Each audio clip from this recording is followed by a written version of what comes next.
Hello, everyone. This is WGM Sabina Foisor reporting live for the final round of the 125th edition of the US Open. Very excited to be back here with you guys. I made my flight, didn't get much sleep, but I am ready to call in the action for the final round of this tournament. It's been a thrill being able to look at a lot of these games with you guys, starting on with the invitationals, where we had a lot of exciting chess, positional games, attacking games, but also some blunders in end games, which by now you may know are things that I enjoy to show. Although, of course, I feel for the players who blunder. But anyways, that's been something that I've enjoyed quite a bit. Now, getting into this final round, things are spicing up quite a bit. I want to take the opportunity to thank our sponsor for the entire stream, which was Precision Tune Auto Care. They've been in business for over 45 years, helping our cars run smoothly, hopefully as smoothly as the stream has ran. Let's hope everything stays the same until the end. I think everyone is looking forward to seeing the finish round, and I will have to keep you in suspense just a little bit more, as I want to go over a little bit on what happened yesterday in round 8. So let me show you something very important that I actually did not realize as we were analyzing yesterday's game on top board between Grandmaster Josh Friedel and Sam Schmackel. So basically what happened in that game, it was an overall quite relatively well played game by both players. They had an Imzo Indian, traded a lot of pieces at some point. White got their pawns double, gave up their bishop pair, and eventually they traded off to this rook endgame where not long ago, if I were to go maybe like a few moves back here, maybe after rook a2 check, this was the moment where Josh decided to stay a bit more active, bring his king closer to the center, to be able to support the majority that he had here with the C and B pawns versus the B pawn. And he played the move king e3, allowing black to capture g2. So basically he's down a pawn, but he's giving one more in order to get activity, and that's always something very nice to do in rook endgames, because it kind of keeps you on top of the game, makes life more difficult for the opponent. But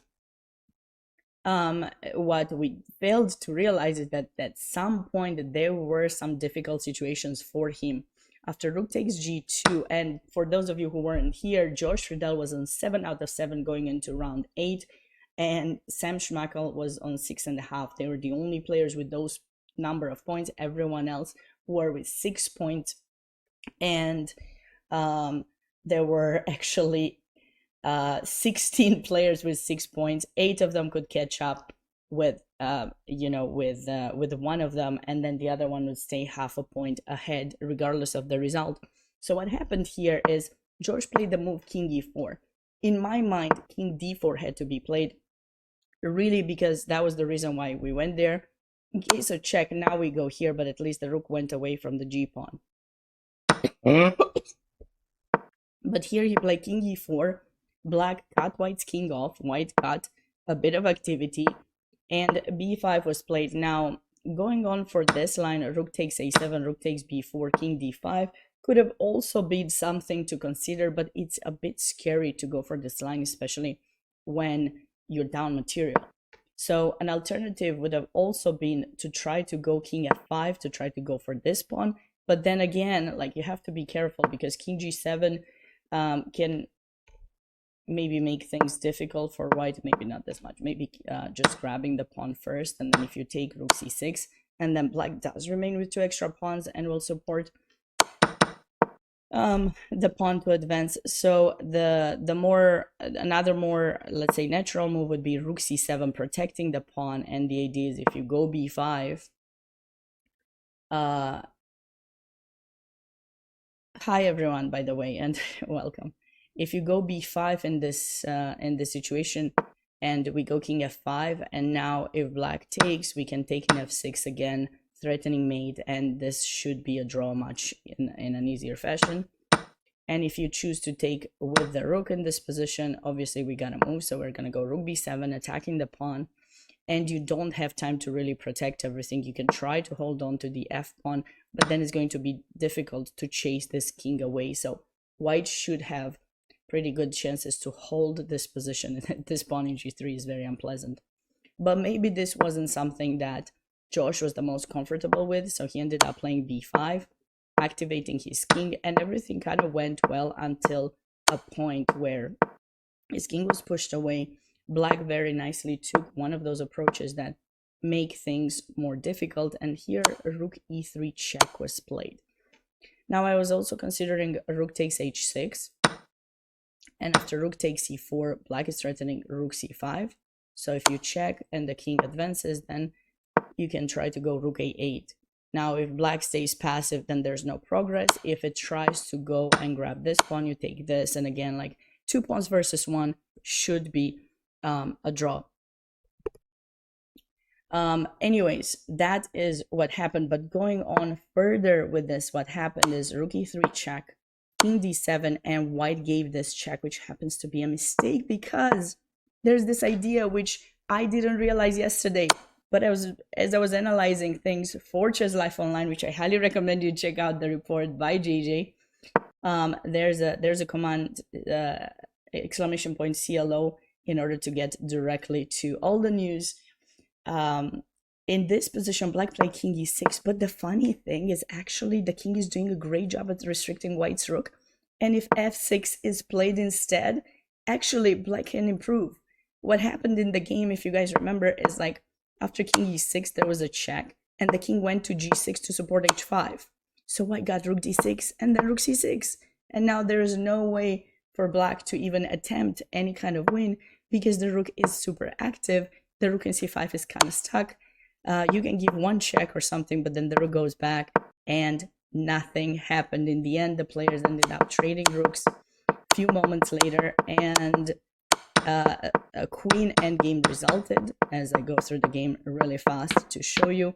And after queen d5 check, the players had to agree on a draw. There's no easy way for black to keep the pawn protected and escape one of the skewers.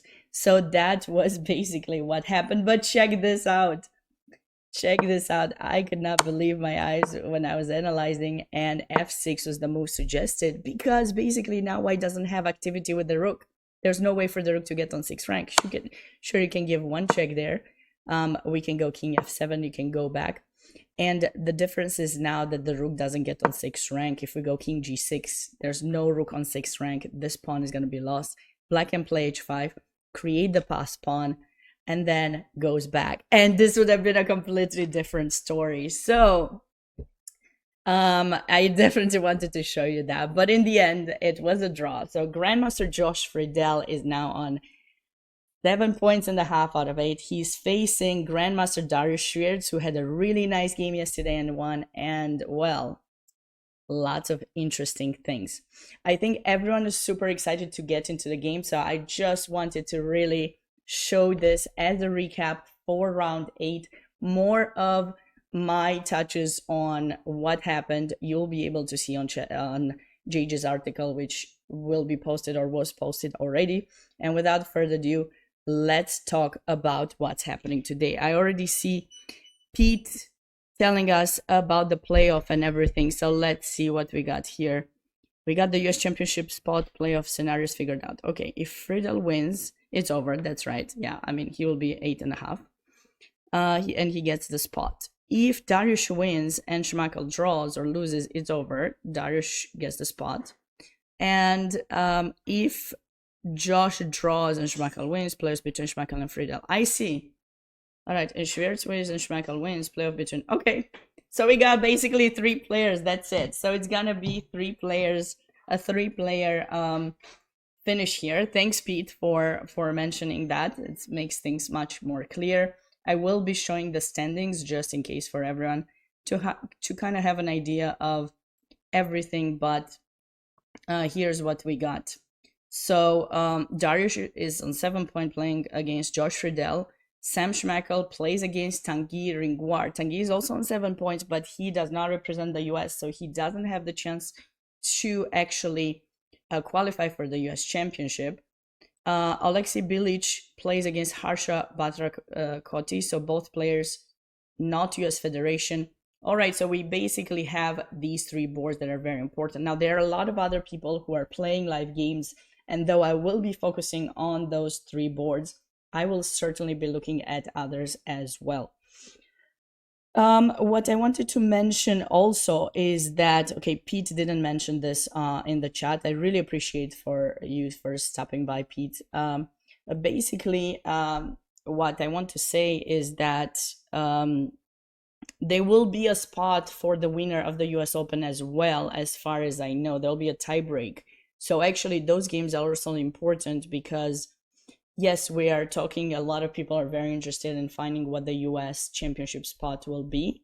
But the winner of the US Open tends to play as well. So it's possible that one of the player who wins, unless it is Josh Friedel, if Josh wins, he wins both the US Open and the American spot.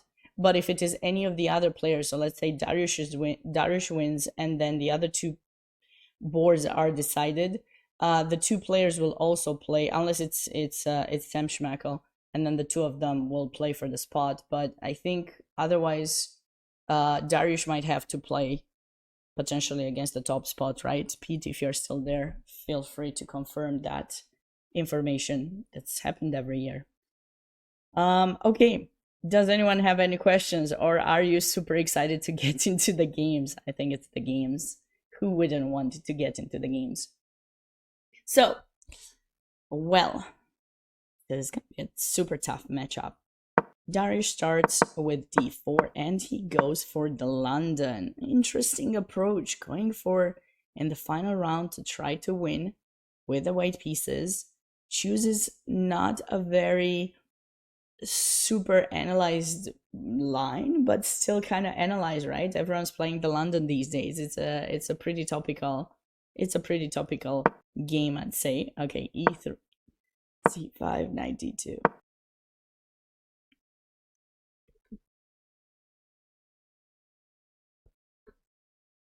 All right, so there's a lizard enjoying the match too. Well, that's great. It's great to hear that. I appreciate all the views that I can get, including lizard views. That sounds actually kind of funny. I don't think anyone has ever told me that a lizard is watching my commentary, but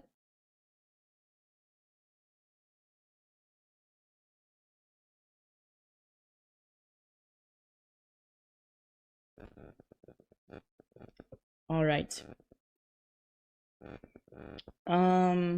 So what else? What else? What else can I tell you?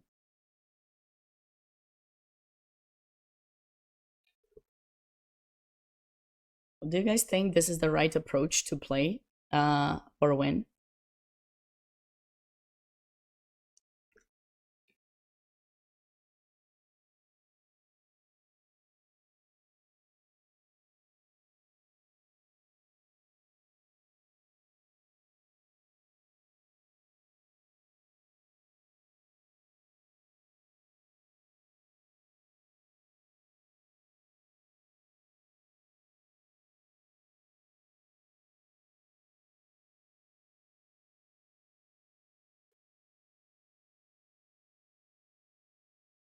All right. So, what to do? What to do? What is the best approach? I mean, okay, I know the London. Okay, let me explain to you what's going on here. So, usually white plays c3. The reason for this move is to make sure you're strengthening the center and be able to play bishop d3 for the bishop to retreat on that diagonal, followed by castle, queen e2, and then eventually white has two plans that work quite well. One of them is to support the pawn to go to e4 and try to focus on center king side. And then another idea, depending on how black sets up their pieces, is to go knight e5. This bishop sometimes goes back. Sometimes it gets traded, but oftentimes it goes back to g3, and then white goes for f4. Pillsbury attack idea, or like a stone wall, but in this case, the bishop is out and everything looks great. So basically, everything is going in white's favor if you don't do anything. But most of the time, what black does in these positions, so say you play c3, they go for bishop d6. In my opinion, trading this bishop is relatively important, even if this is white's bad bishop. It gets out to be on a strong diagonal, controls the center, and it helps things. So it will be interesting to see what Darius has planned. Bishop g3 is a move, knight e5 is a move. There's quite a few things that that work for white, but usually it's like bishop g3, and then, like I said, bishop d3, castle, queen d2. In some situations, I've even seen white castling long. In fact, I've played the game myself that I did that. And there's some ideas, there are some very short games that could happen. If that line happens, I will be showing it, but this is definitely one to be on the look for. On board 2, we have Sam Schmeckel. So he's the other one who could potentially catch up if Darius wins.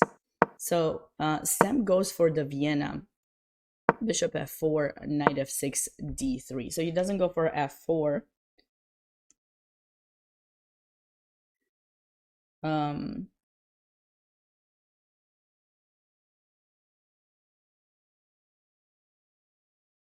One second.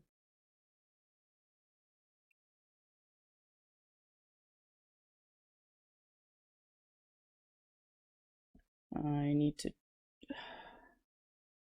just confirm something.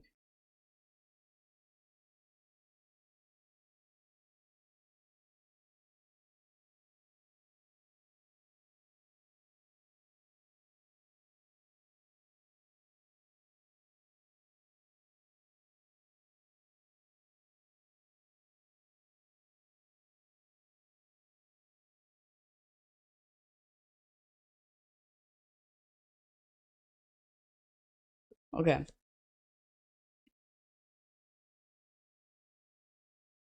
So d3, bishop b4. I think I've seen knight a5 being played as well in these positions. Like normally, the real Vienna gambit is f4 here, right? And then there's this main line with d5, and then white captures here, knight takes e4, knight f3. I think it's bishop e7, queen e2, something like this. There's a line like this. I've had quite a few students playing this line, and I don't always see enough advantage for white. I actually enjoy when white plays bishop c4 first. Getting the bishop out sometimes helps, and d3, because you're not so worried about the actual playing the gambit. But we'll see. Knight f3.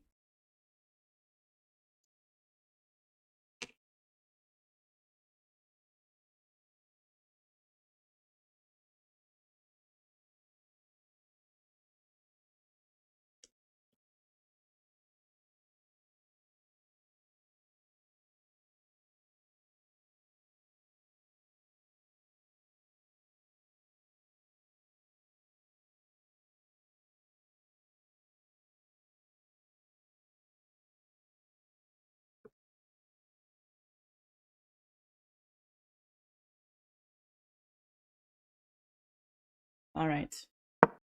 d5, ad5, knight d5. I need to get to that game, but this is important too for the standings. I just wanted to catch up with this. Is this the right kind of approach to try to play for a win is the question.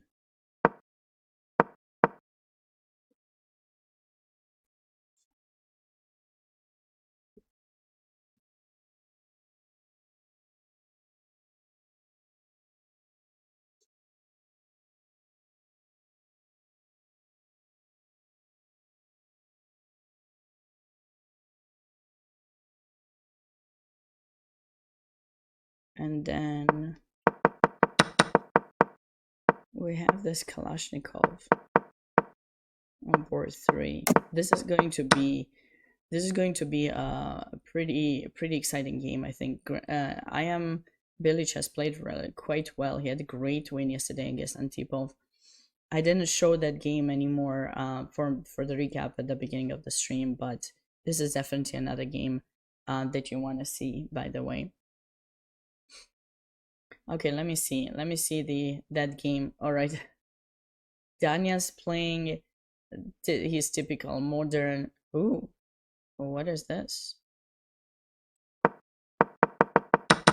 QGD. This is the exchange variation. Queen B3, knight D7.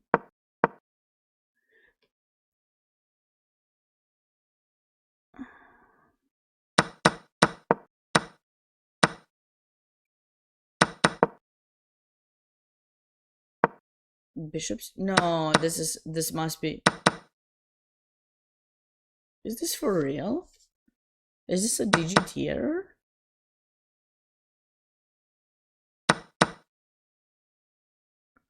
This is surprising too, guys, don't you think? Wouldn't you say it is?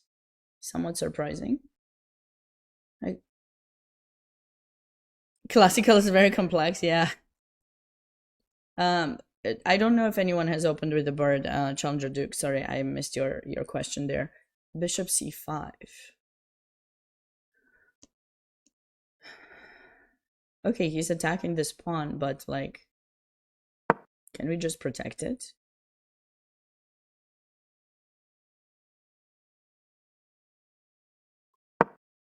No, rook check, win. No, but I play here, there's no rook check. There's no rook check, it was white's turn. It was white's turn.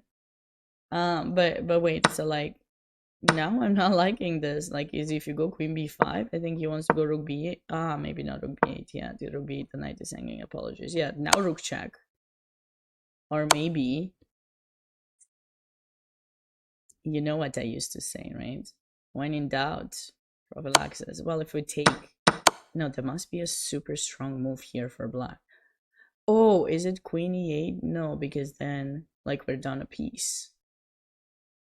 Unless there's queen e8 and knight e3. No, that would be too much. No.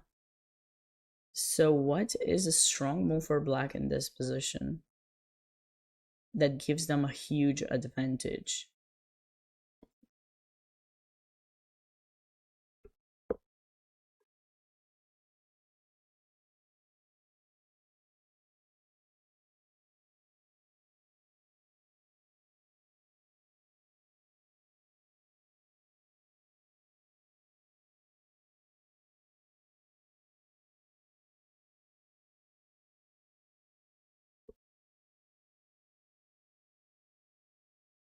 Queen e7 check. Ah, and then rook b8. Yes, you got a point. Oh my goodness. Yes. Good thinking. Oh, the engine doesn't agree. Maybe bishop e2. There's something even better than that. Could it be just rook c8? Wow. That's crazy. I think my saying, I finally found a statement that works most of the time. When in doubt, think prophylactic chess. Yeah, rook check was wrong because I just put the bishop in front, and yeah. But when in doubt, what? And this position gives black like a big advantage. That's crazy. Because like, think about it. What? Just protect, yeah, just protect the knight. We're threatening bishop d7, chase the queen away and win the bishop. And if you move the bishop, like let's just pretend to go bishop e2. Maybe should we go like rook e8 first, or should we go d4? Does d4? No. Maybe rook e8 first now, putting extra pressure. There's even better than that. Maybe we can still go bishop d7. But then it goes back. No, I'm not liking the ability to let the opponent escape that easily.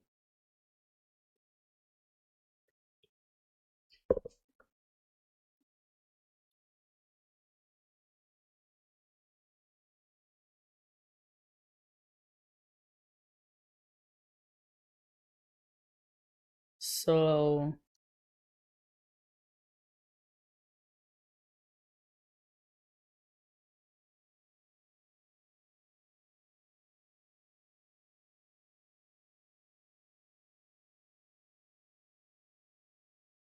I don't know, maybe he has it prepped. I don't know, but then now there's a really good move for black apparently that is cruising through and is now bishop d7. And I thought it was what about queen? And it's not rook e8 either. It's not like it's some move that gives black plus almost 4. It's crazy. I cannot believe this. Like the game just started. It's not that bad. White is 2 moves away from castling. It shouldn't be really GG. D4. No, I tried D4, but I think there's something. I know maybe they take.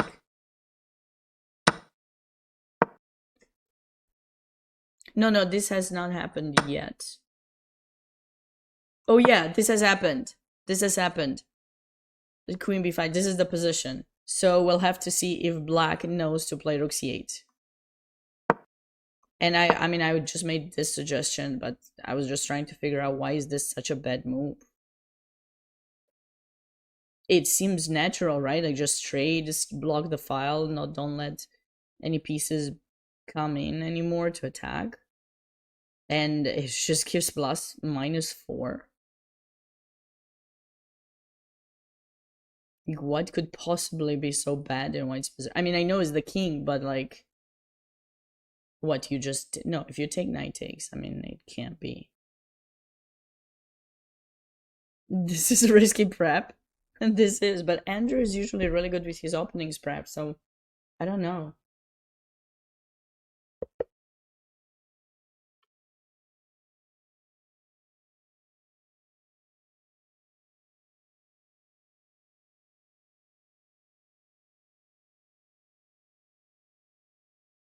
What could be so a6?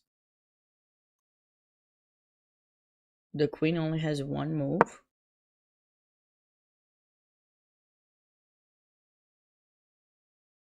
Maybe now d4? No, not yet. Maybe now rook e8? Oh, bishop takes e2. Oh my god, guys! This is crazy! And my voice is going away again. This is so crazy. Oh my goodness. If this actually happens, if it doesn't happen, I'm counting this as my Sabina's line, okay? So if this ever happens, you know, you're gonna name it after me. It's gonna be like Sabina's line. Yeah, I'm not being modest at all here. Just ego. The ego's going up the roof. Just I feel proud sometimes when I find some moves, you know. I'm very competitive if it is not obvious. It wasn't obvious to you just yet. So it doesn't matter with what, with someone in particular or with myself.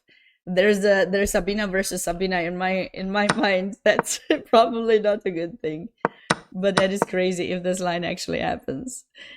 Queen's Gambit accepted Sabina variation, but no, seriously. I mean, this is crazy. Bishop c5. What a move!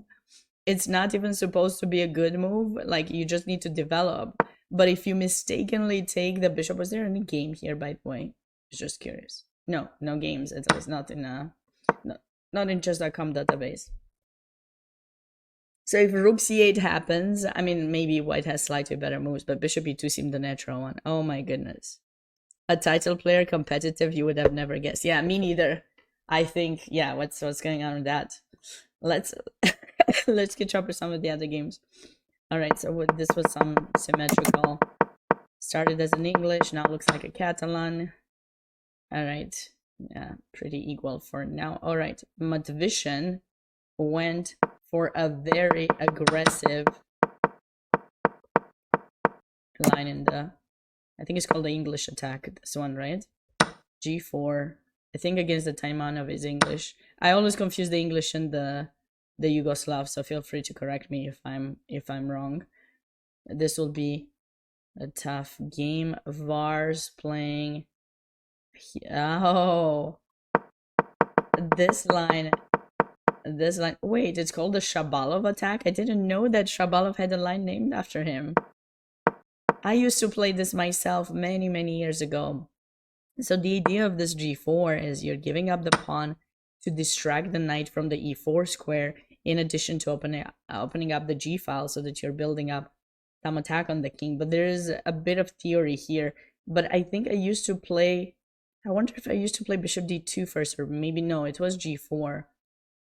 And then rook g1, and you can take in h2, and it's gonna lead to some messy positions here. So black is up a pawn, but you know, eventually white will play e4 and take advantage of black's king in the center. You can also attempt to go back, and then after rook takes g7, I think it was knight f8 or king f8 or something, trying to trap the rook. Then you have to go back, you have to go to g2 to make sure that pawn is covered, and at some point you go e4. There's quite a few things that black can do in this position. In the game, seems that h6 was played to avoid g5, because that's basically the main idea. Yes, this was the one I was actually sometimes worried about, and now you got to decide where you move the bishop back. A lot of people were going back to e2 to kind of keep this knight protected, because black has ideas to go bishop b7 c5 and open up the bishop, and it can be a bit scary, so that's definitely something to keep in mind. Shirov was playing, I was playing it too. I don't compare myself to Shirov. Shirov is fire on board. Sabina is just positional chess. Attack goes wrong. If you want to describe Sabina's style, when attacking, everything goes wrong. Unless it's not her game. That's basically Sabina's mindset about some specific positions. But Var played this move. Okay, I really want to get, where's that game? On tip of next game. We're getting to it. Okay, this is the 4 knights. We've seen this before. All right, so what is going on in this tip of games? Someone mentioned earlier.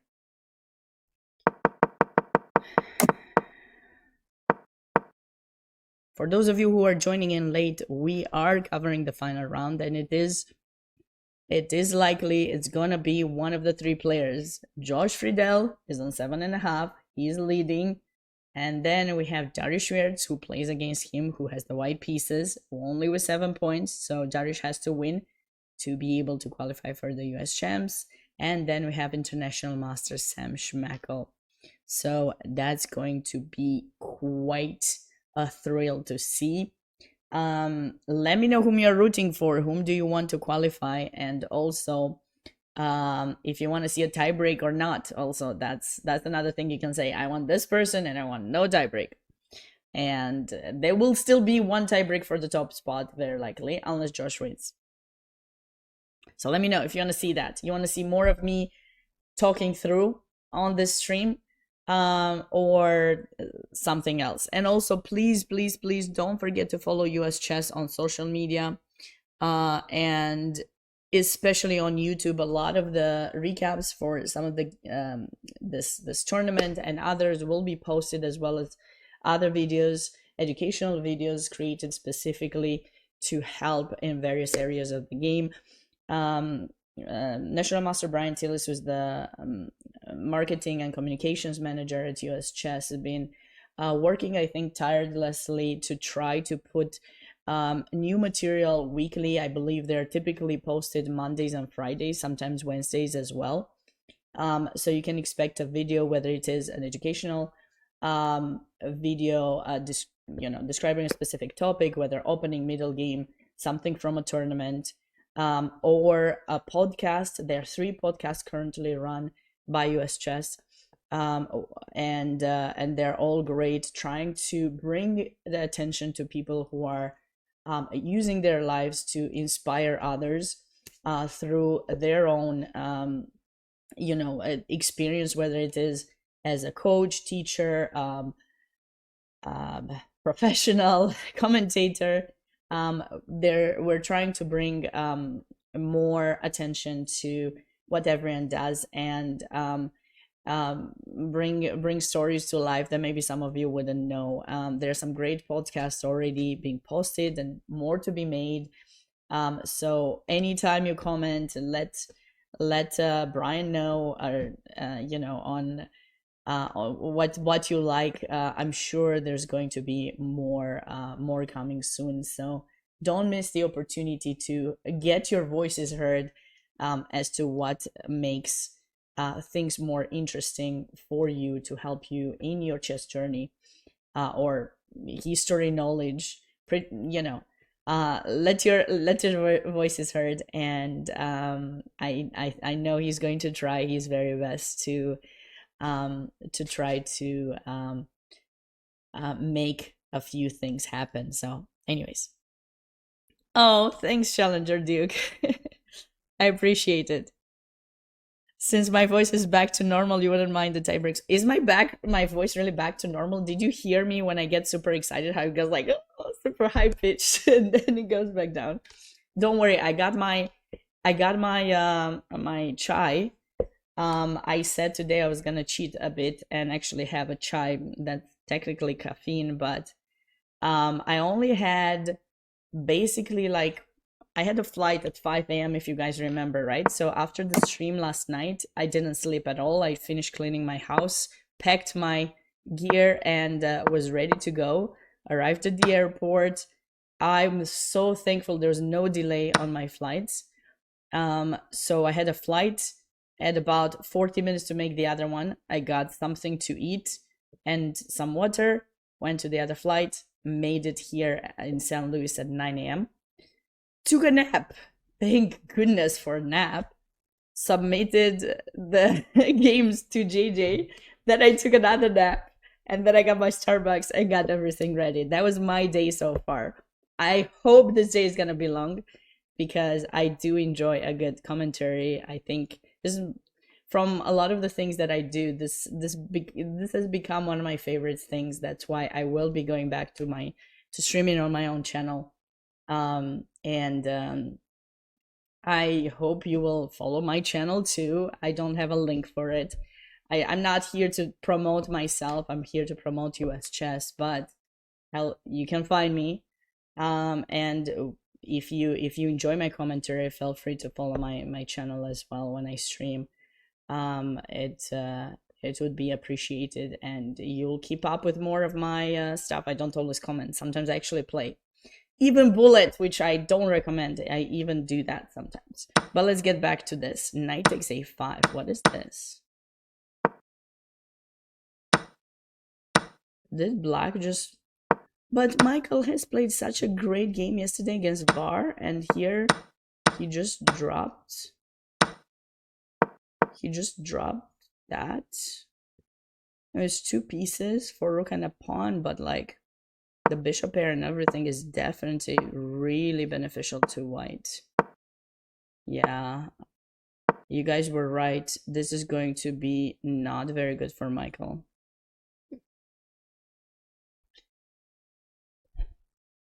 Yes, smart guy, you can definitely follow my channel. My voice is improving. I did get some sleep. Altogether, I believe I got maybe... So during the flight was maybe like, let's say 2 hours, two flights, maybe an hour each. And then I got 2 hours here, so that's 4. And then after I submitted the things around, let's say it was maybe 12 here local time, maybe another hour of nap. So 5 hours. Hey, 5 hours is decent.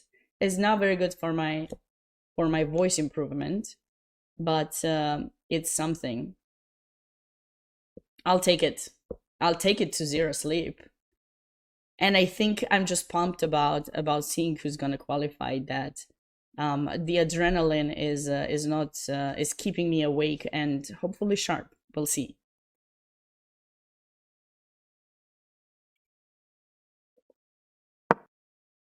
I've been thinking about streaming. Well, it doesn't hurt to try, and also sometimes you can You can try to collaborate. I think collaboration sometimes help boost some confidence. Um, you know, if you see someone that's doing it, you can ask if they can do something with you, like maybe a lesson or something. Some of the bigger streamers occasionally do lessons with someone, and it can help them build their educational content, and in the same time can get you into it. So you can try. There's ways. You don't know until you try. Maybe you don't like it once you try it, but you will have tried it. So yeah, that's all you can hope for. Finals commentary. No, I would have gotten more sleep. Don't get me wrong. I'm very professional about everything. This was the only way I would make it on time. I didn't realize that the yesterday I wouldn't get any sleep. Like in my mind, I would finish commentary by midnight, and then I would get like, my midnight would be in the worst case. Like basically, what I forgot is the fact that the tournament is played on Central Time, and I was on Eastern Time, and I thought the round was starting at 7, so I would be done by like maybe 11, like 4 hours usually, and then I would have 5 hours to sleep and then on the plane and everything, so it wouldn't be too bad. But I forgot that this was Central Time, and then I actually would start at 8, and then that's why did not think fully everything through. I did have a smooth transition though with not having to check a bag, so that made things very easy. Sure, you could try. You could try. Just let me know. Send me a message and we can see. All right. This game seems quite balanced, which is good.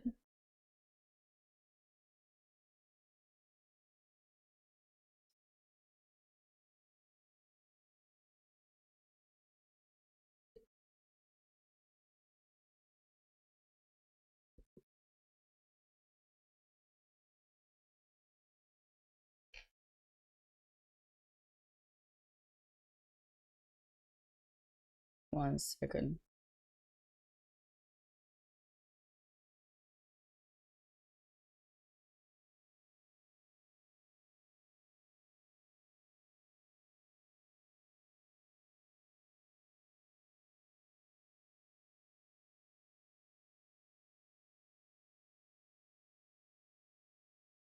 Okay.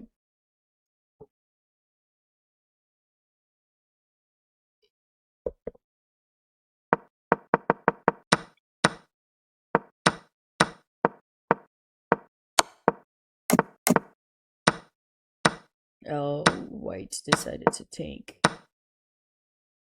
Queen takes d7, actually. Actually, I like queen takes d7.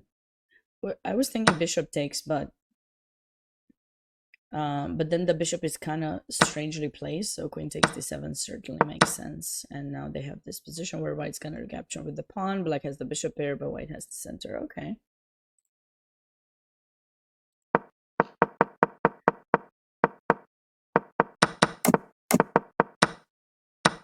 Okay, so we have a position with IQP. So these positions with the isolated pawn, what white wants to do is trade minor pieces as fast as possible to be able to triple on the file and win the pawn, but it doesn't always work as easily as it seems. But we can start by trading by playing maybe either rook c1 first or knight h4. That forces the trade of the bishops, and then we can go rook d1, and this knight can come back to f3 or through f5, and white enjoys a more pleasurable position. What did we have here? This line, I haven't seen this line in a while. Oh, e5. Yes, actually. I thought it was f5, the move. But, okay, so he plays e5, Julian. Okay. Now the idea is to bring the king there and then break through on this side of the board.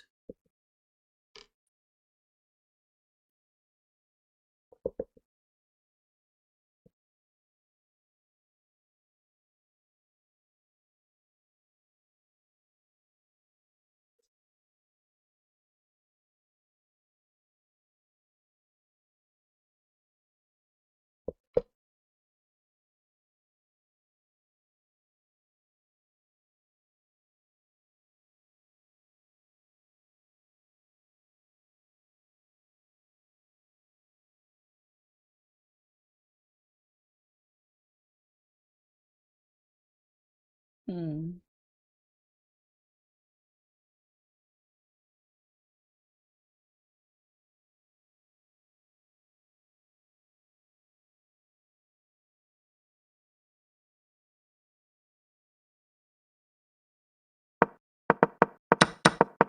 I wonder if was there some miss in the theory here.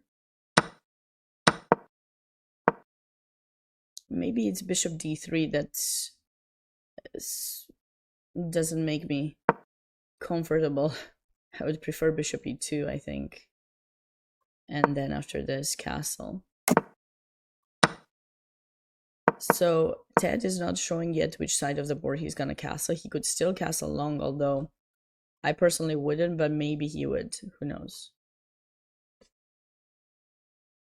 So this is some kind of modern. I play this line as well. I played this line as well with black. So eventually you'll play a6 to protect the pawn, and then c5 to open up the bishop, which you will have fianchetto there. This looks like a Grunfeld. Pirk to h5 is sus. What is this? Oh, rook g1 h5. Okay, interesting way to sub g4. Direct approach to go g4, direct approach to sub g4. Hey, I don't want an attack. Don't you dare go g4. I like that, actually. So we had some Sicilian here, and black goes for e5. That's normally not what you want to do when you have a fianchetto bishop. You're just totally block that. Oh, h5 is normal there, Steven. Hey, how are you doing? It's normal here. Interesting. I don't think I've ever seen it. Well, I don't think I've seen rook g1 here with the knight in e2, because typically people play with the knight in f3. That's why I think typically that's how people play it, right? So maybe here it's normal h5. You see c6 and g6 more. Yeah, people are not showing yet whether they want to go with e5 or c5. I think c6 is a bit more flexible. Usually when you play with a6, it's kind of normal you're going to go c5. So maybe this is a normal thing. You didn't notice the knight on e2? Okay. Well, I did. That's why I was like, huh. But I don't know, like, how do I feel about this move here versus the knight in f3 versus the knight in e2? Because the knight can go here. Do we care? I don't know. But also sometimes black can play knight g4 and h2 is hanging. Well, it's gonna be interesting. Exactly. One side is like, I'm gonna go for g4. And the other one's like, no, not happening. This looks really good for white. Really good, as I said. You don't want to look at this set bishop. It's very sad. We can even give a check. Now black cannot castle. I think I can even take the pawn. There was a small mistake by black there. White took this knight. Is he planning to actually take it? I don't know if that's really wise. Rook e8, or maybe first knight takes actually directly. So black gets the material back. I'm liking black's position. So we have a Sveshnikov here.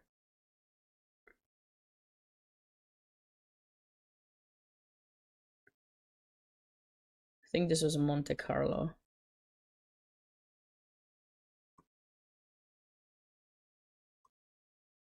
Pretty solid positions in some of the other games there.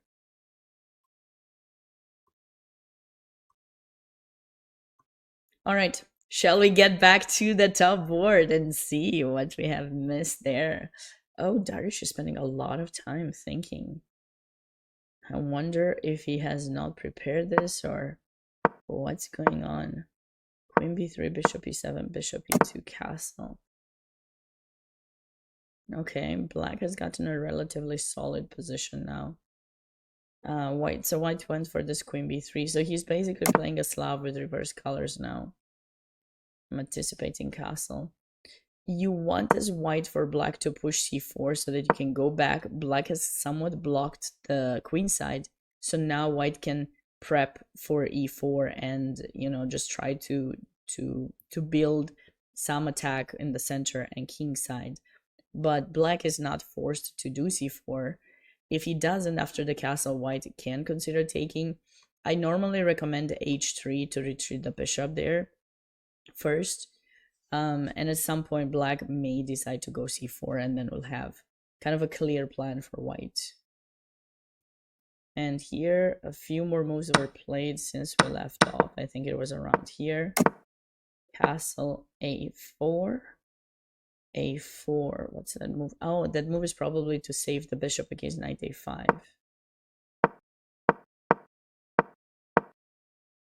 Or maybe to go a5. Well, I didn't think of that, but this is a double-edged kind of move, because in a way you are stabilizing that pawn structure, the pawn in b7, which will be a backwards pawn so that you can try to attack it. But in another way, you're pushing your pawn a bit too much, and black is putting pressure on it.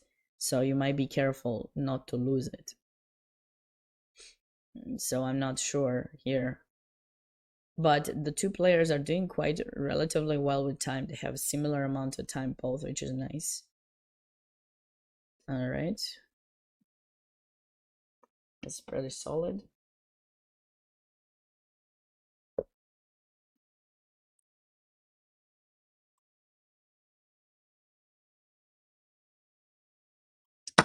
Okay, black did not find my move. Sabina's line is only going to be shown in analysis. That's great. You know why? Because now I can name it as my own now that there'll be analysis posted. I will count this as Sabina's move. I need to have a move after all this commentary, right? Like, may I count that as Sabina's move? So I guess black maybe didn't quite have this this idea fully analyzed. Although yes, he didn't play it that fast. Queen e7. So now, what was the best move? Do you guys remember? Was it like a knight e2? No, we have to go bishop e2, right? Because knight e2 allows, I think, rook b8, and it's gonna be game. Maybe not that one. Maybe a6. A6 is better. A6, and then you lose the bishop. So you need to go. You need to go bishop e2 or king f1. Wait, is king f1 decent here? It might be. It might be the way to go. You're also not staying on check. So what would be the idea after a6?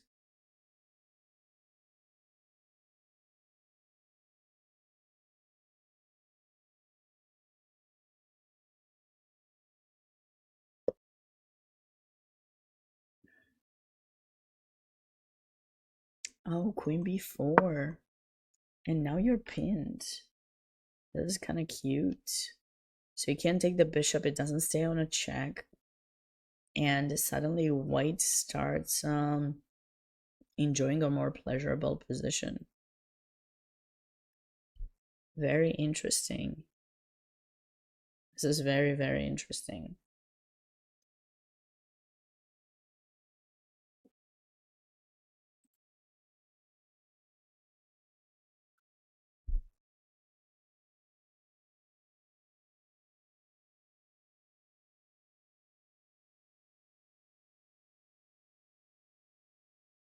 Hi, yours truly. So king f1. Do you think Andrew's gonna find this move, king f1?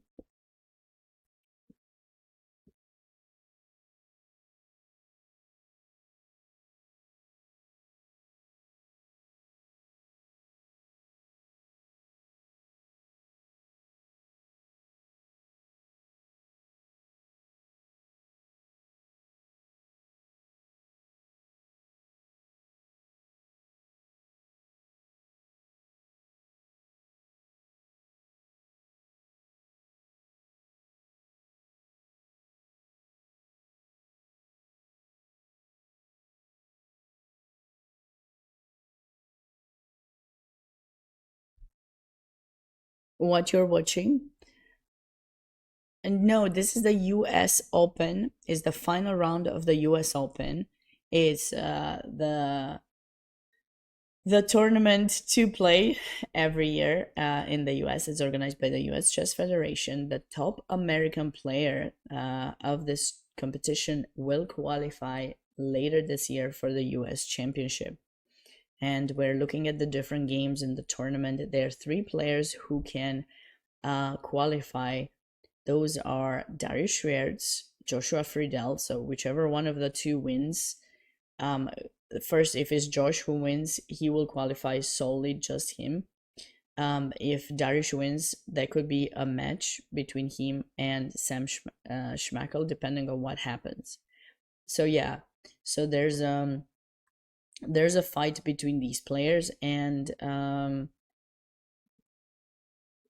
yeah, that's I'm just catching up with some of the other games as well as we're waiting for moves to come. This game is happening on board 5 between Grandmaster Andrew Hong and FIDE Master Roman Pirig. Roman has had a great game yesterday, holding Daniel Naroditsky to a draw, and now he came up with some interesting opening idea, but yeah. No, it's not Andrew the Penguin GM. No, it's Andrew Hong. That one is Andrew Tang. Two different people. Two different people.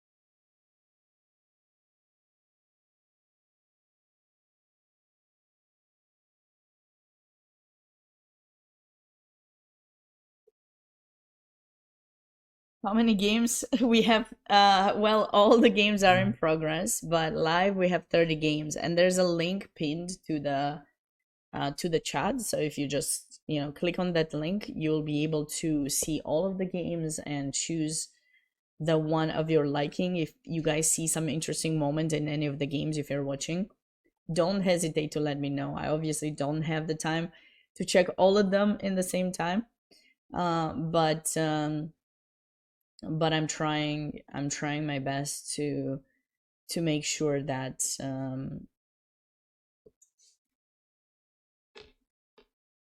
that I look at the ones you guys want me to, as we're waiting. So King F1, best move in the position. Brilliant.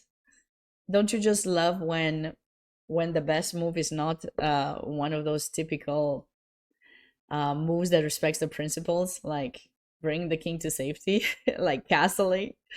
Technically, you are bringing the king to safety, but yeah. No, knight e2 is not good because do you see this knight attacks the bishop? The queen protects it. So if black plays the move a6, the queen has nowhere to go and the bishop is going to be captured. So white loses a piece. That's the reason why he has to go king f1 in that position. Very tricky. Very, very tricky. It's a nice tactic indeed. It is. Deflection.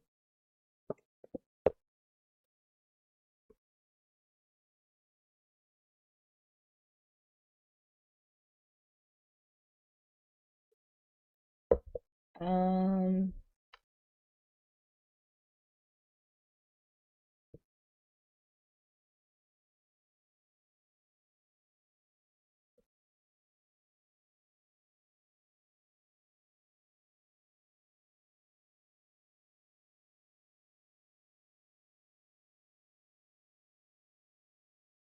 where to move the knight?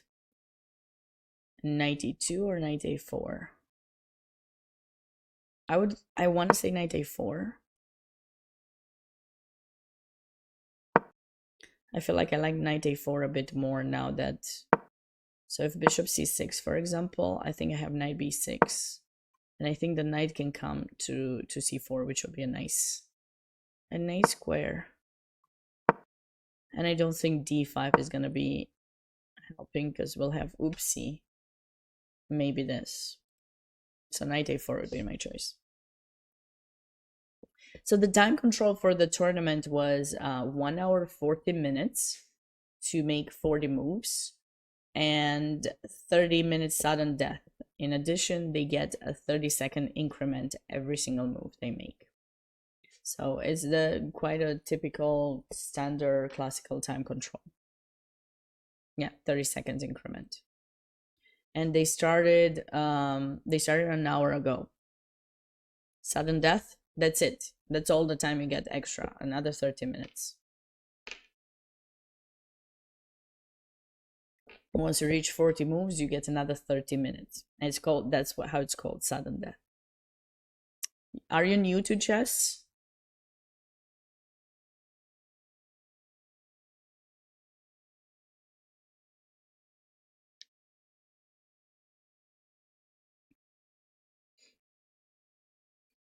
I actually, g5.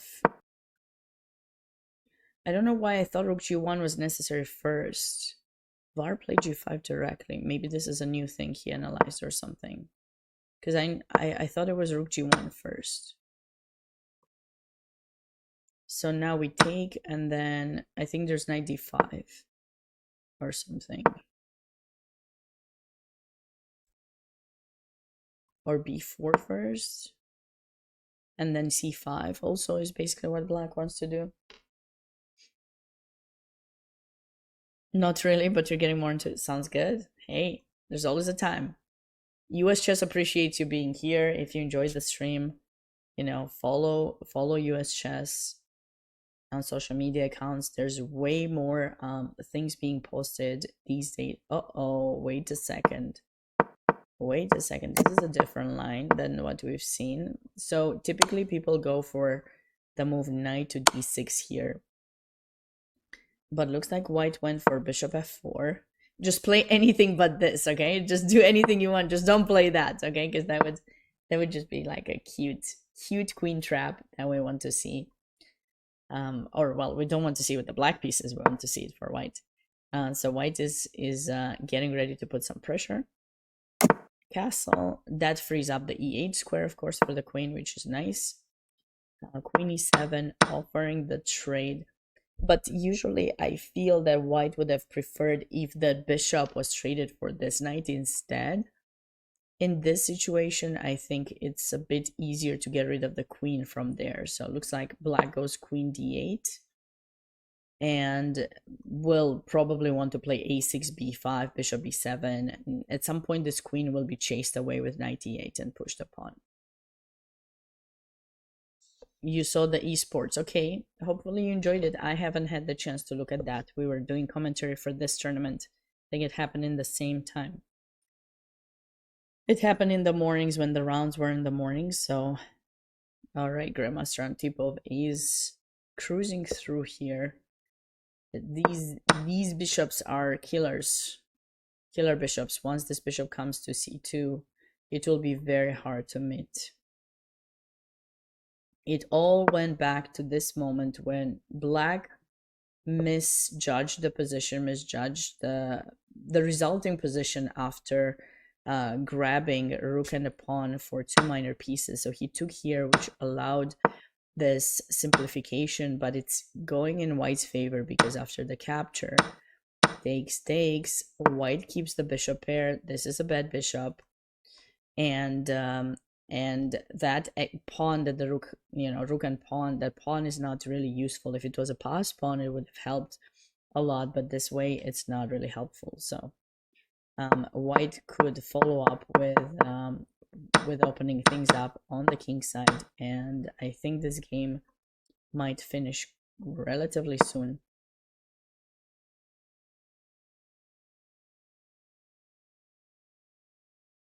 Okay.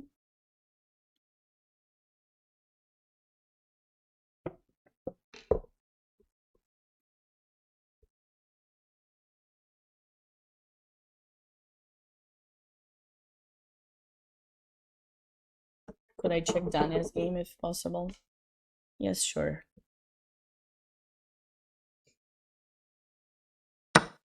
It's still relatively early in the game. So he played started as a modern, and now he goes for d5, trying to transpose in some kind of Sicilian thing or Grunfeld style position. So he went for queen b6, knight b5. Not sure if queen b6 is. If I were black, but then there's check or knight b5.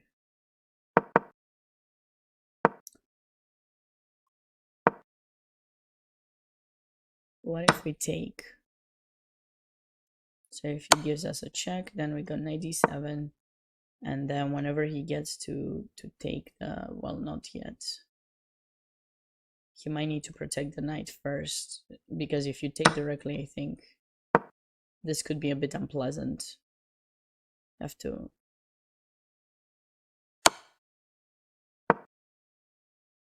I'm not sure if we want this with white. So probably in this position after bishop here.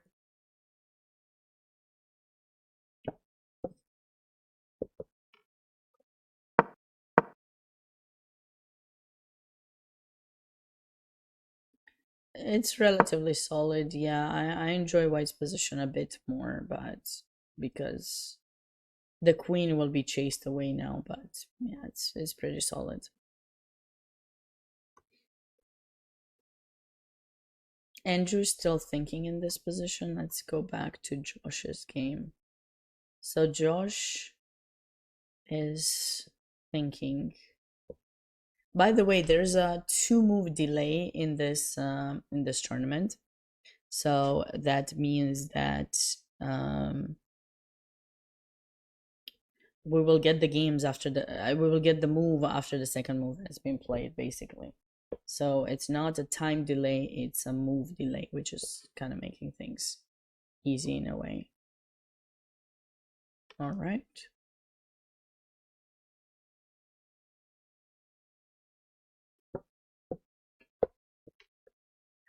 So we stopped after a5, and Tanguy has played h6. Prophylaxis. No ideas of bishop g5. I wonder if he's actually thinking to go g5 at some point, maybe. Do they have some sort of... Yes, it's called a DGT board. It's called a DGT board. Automatically transmits the moves to the world. It's a special board that's connected to the internet, and then that's how we get the moves. Eric, yes. So these days, in order to avoid cheating, various organizers are using different ways of detecting that. And one of them, to try to avoid it, especially like through online, because of course it could be easy, is to create some sort of delay. A lot of people do half-an-hour delay. So basically, like, by the time we see the moves, they are already half-an-hour ahead of us, basically. So we are half-an-hour behind. I'm not a huge fan of half-an-hour or 15 minutes delay, because even when the game is over, you still have to wait 15 minutes until you get to see that the game is over. So I actually do enjoy this 2-move delay thing, because once the game is over, you actually get the last 2 moves faster, so you don't need to wait an extra 15 minutes or whatever that delay was. So I kind of enjoyed this, and I don't know, I think it can help, but unfortunately there might still be people who are considering to do things that are not right.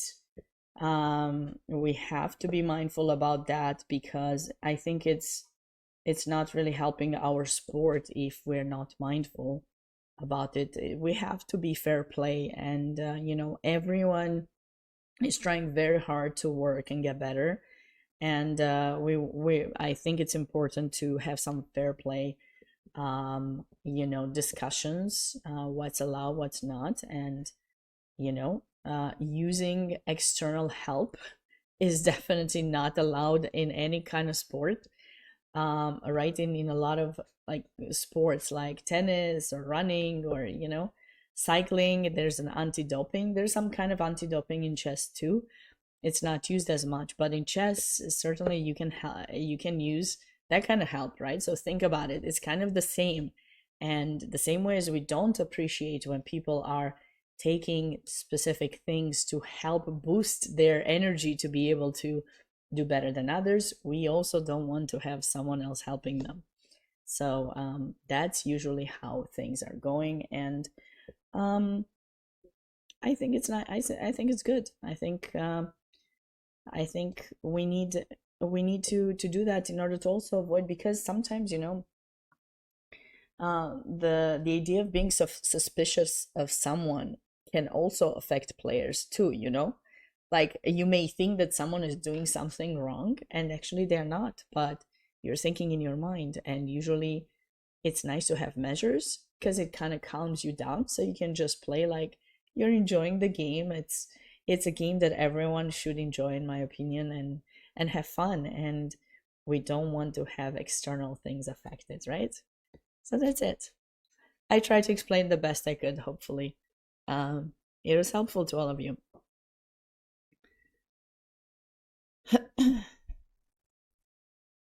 Yeah, there's security to some tournaments too. I'm not quite sure what is the security for this specific event, but in a lot of tournaments they started having these screen detectors as well, for metal detectors and such, similar to the airports as well. Or they do random checks too. So just in case, to avoid any kind of suspicion. And usually when you agree to go to a tournament, you accept that you may be checked randomly, and it is what it is, for the safety of everyone. You're gonna need some credit for the phrase "when in doubt, prophylaxis." I thought I made that statement, Mr. Sherlock. Come on.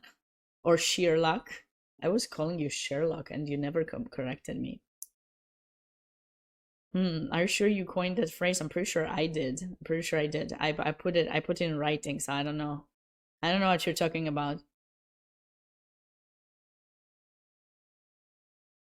What's my opinion of live audience? Yeah, sure.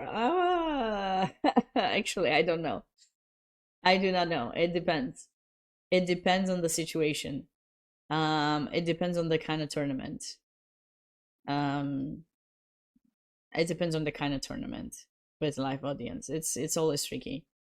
I think it's nice when you just get to play against your opponent. There's no audience that gets really close to you. If there's some places on the side that you can sit and watch, maybe that's fine. Definitely without cell phones or any kind of devices. Um, but yeah, it's actually much more. I feel much more comfortable when there's no one, especially with the world we're on. But that's just me. It's not, it's my personal opinion. Just to be clear.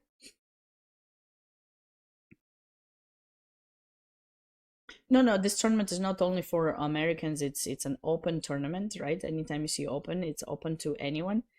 But the winner, the American player who finishes first, gets a spot for the US Championship. So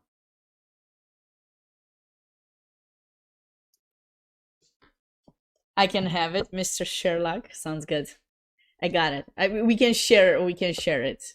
We can share it. Only if you have followed my channel too. If you have followed my channel, then all right, we can share that statement. If not, well then.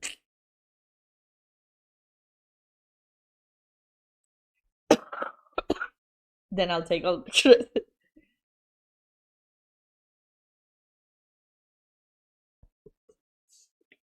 Okay. Still early to tell in all of these. I feel like I need to make sure I check when this Starbucks gets open so that I can get some more tea, because I'm predicting a really long day and I need to make sure that I get the tea. This is streamed on Twitch only, but clips from it will be posted on YouTube. So in order to follow US Chess on YouTube, you can check out those links. You can follow US Chess on the various, social media accounts, and the last link is the YouTube.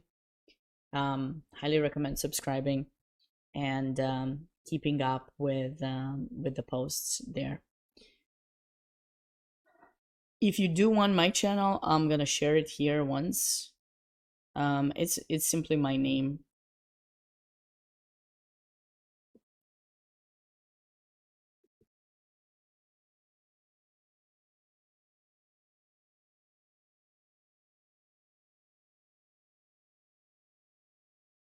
This is my own channel.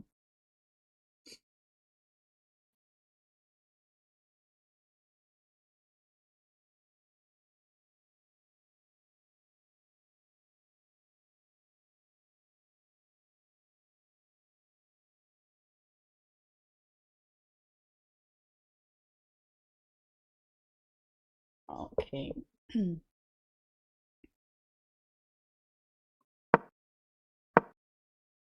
So how should white continue? You're following? Appreciated. How should white continue now? Should I go here? See, this is the only thing I don't like about that queen b6. That knight just jumped a million times and now you just had to go back and forth.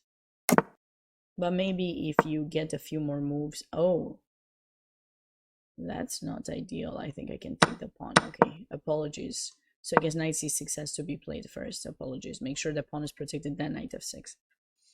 Okay, black is fine. Still equal.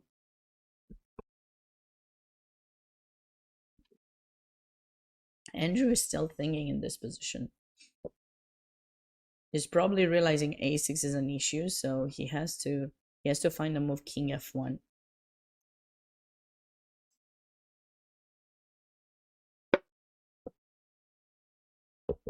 Isn't he using too much time? Listen, you got an hour 40 to make 40 moves. You can use the time as you want. If you want to spend like 1 hour for one move, and then the rest of 40 minutes, you're going to be able to make the rest of the 39 moves, then you should go for it. You know, in chess, we have these things that are called critical moments. Sometimes we can't figure out when they are, like when or why, but they're called critical moments. So it's a moment where you need to make a very important decision. You have a few moves and you need to realize which one of those moves is the best. Those are moments where you have to spend time. If you don't spend sufficient time and you rush, you are likely to make a mistake. Maybe your intuition is good, but at some point the probability of you making a mistake when you're rushing is going to increase a lot. So you need to make sure you take your time. If that is a moment, like for Andrew here, this is a moment where he is struggling. He realizes, wait, my king is in the center, my queen protects the bishop. They want to play a6, I move my queen and I lose my bishop. If I go bishop e2, there's probably something he doesn't like. Maybe still like a6, or maybe it's rook b8 that he doesn't like. Rook b8 doesn't work just yet. Maybe it's d4. I mean, he must have something he doesn't like. So he obviously sees the options and he's trying to now make up his mind which kind of position he wants to play more. He needs to do it here. There are other positions where a trade happens, and then the move that you make next is going to be just that fast, automatical, fast, and you will save time.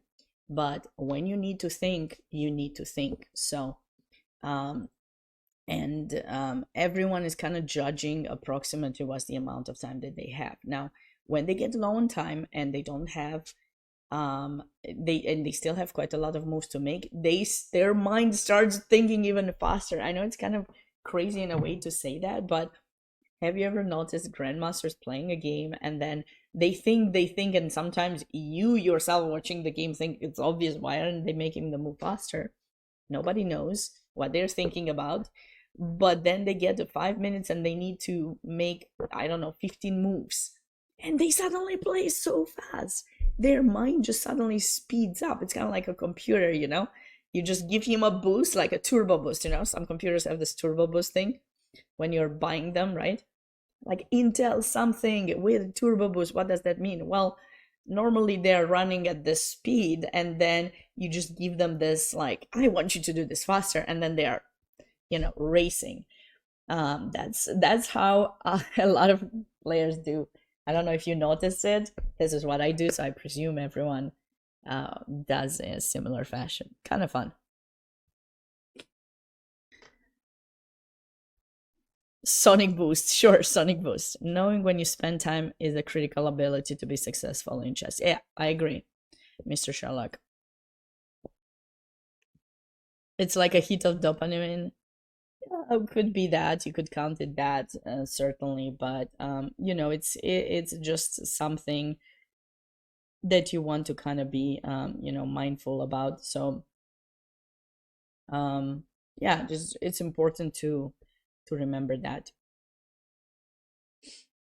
All right, so what I'm thinking is I'm gonna make an order for my tea, and once I see that it is ready, I will take a break. But I just want to make the order, if you guys permit me for 1 second, because I don't know when that place closes. And actually, you want to know an even better story, so you guys are more amazed? I had no food today. I had very little food today, so maybe I should order some food too. That would probably be a wise thing. Let's see, what can we do? It's open till 8 p.m. Okay, I still have time. I can't go have food. No, this is very important. These games are very important to me. We need to stay here and analyze them. I can have the food at some point. I'll have something. Ooh, Grandmaster Antipov has converted that. He played really fast, by the way. Having something to eat is generally a good idea. Just generally, not always. Okay. That's good to know. Only generally.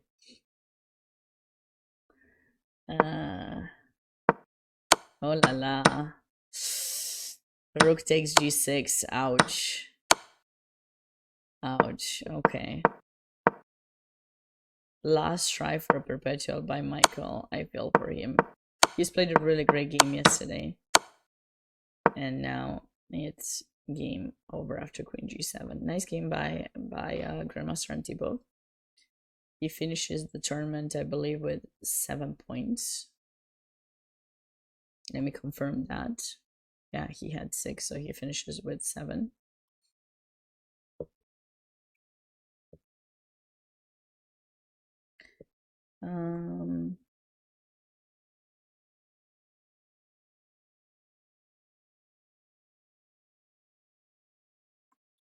Still looking good, still looking good, still looking good. All right, so black did bring the king to a safe location, and now he needs to complete the development with bishop d7, and will eventually break through with g5 or f5. It's nice to see that white brought the king here too, which is gonna, be a good approach kind of for the position, I'd say.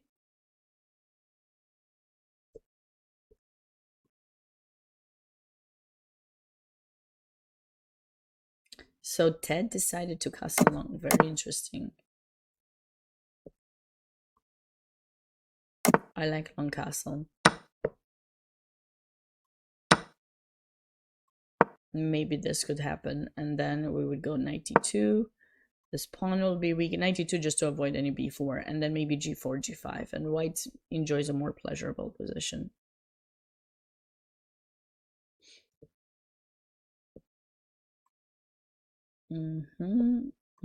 Which Andrew? Are you talking about Andrew Hong? Oh, this game is over. Remember that e5 that I said it was bad? Yep, knight d6 happened. So black lost the pawn, and now bishop e3. Ouch. The king is in trouble. Chess lover, hey, how are you doing? I made it, chess lover. I made it. Safe on site. Just need to grab some more tea, and we should be set.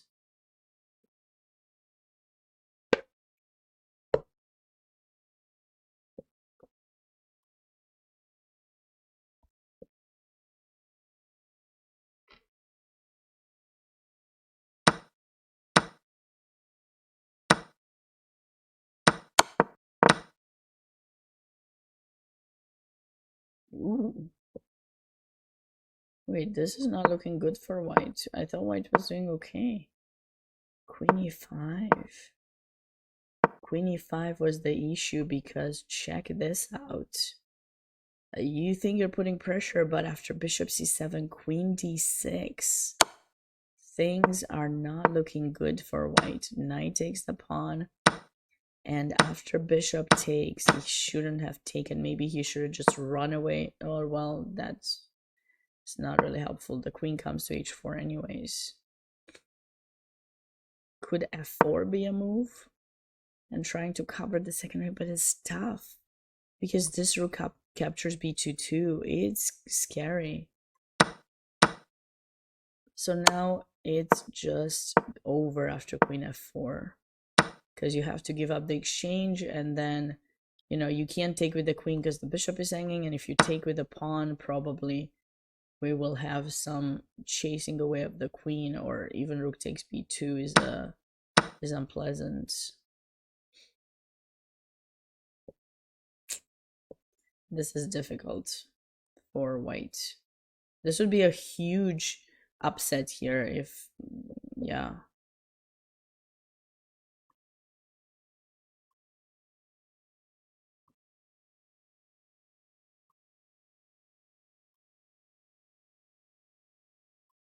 All right, let's catch up.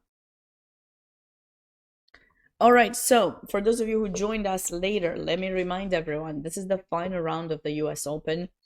Highly anticipated moment for everyone. There are 3 American players who could potentially qualify for the US Championship.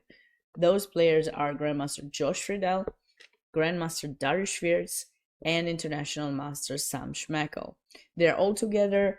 Aside from Josh Friedel, who's on 7.5, there are 5 players with 7 points, but only 2 of those are American players, which means those are the only 3. Now, the tournament can still be won by one of the others because we will have a tiebreak for the top 2 players to see who's going to win the tournament overall. But for the American championship spot, only the American players, those who represent the US on US flag, get the chance to qualify. So this game is important for the tournament.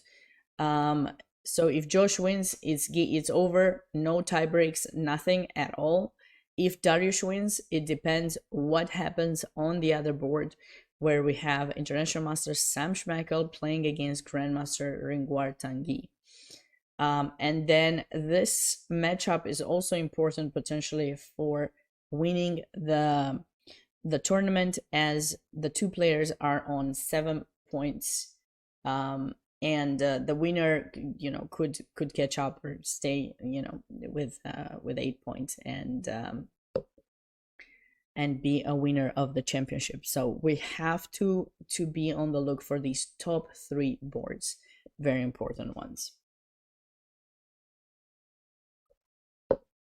They look quite, balanced positions so far. Nothing crazy has happened just yet.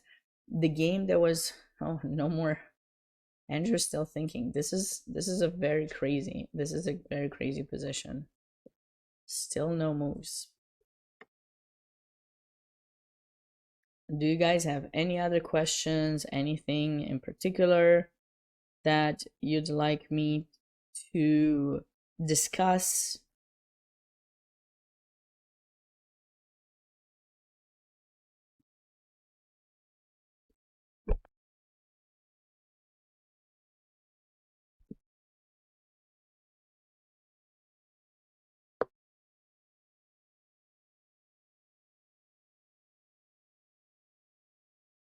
I'm gonna order some food as well to make sure that I can stay all focused here.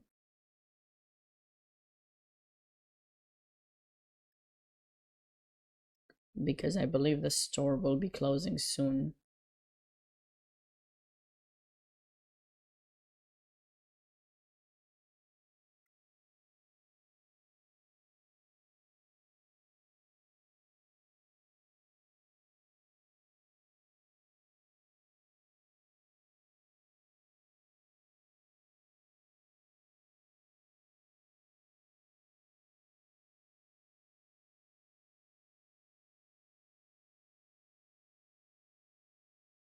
Um, what else do you guys wanna find out? What else do you wanna know?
Did Antipov use any game anytime? No, he did not.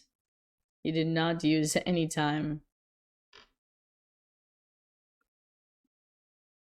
Seems like he did not use any time to win that game.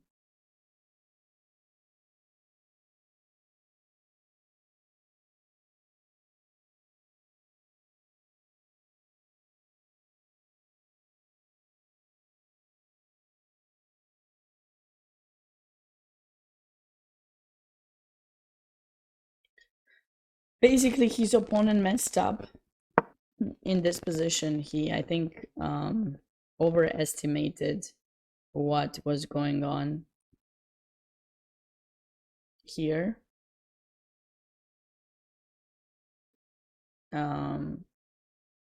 He took the pawn, trying, like, thinking that the rook and the pawn would be better than the minor pieces. So he must have misjudged white's continuation, which was knight takes f6.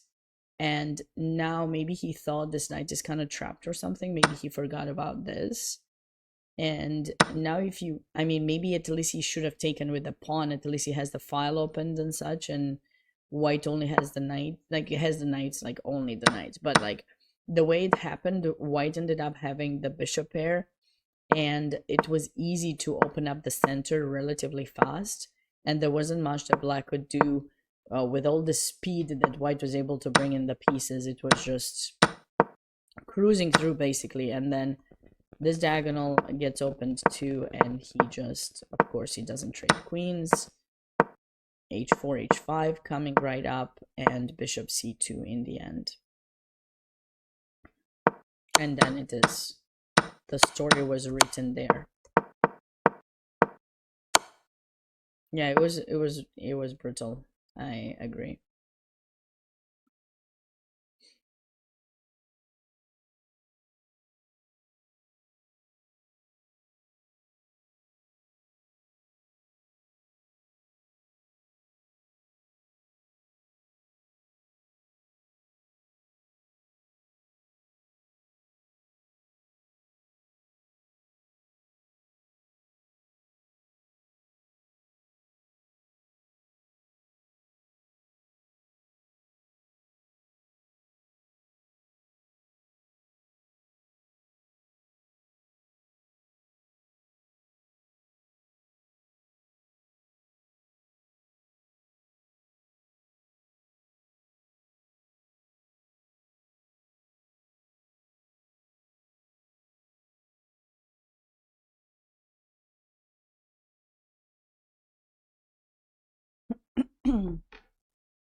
What do you guys think? Whom are you rooting for? I think, Chess Lover, you're rooting for Josh, right?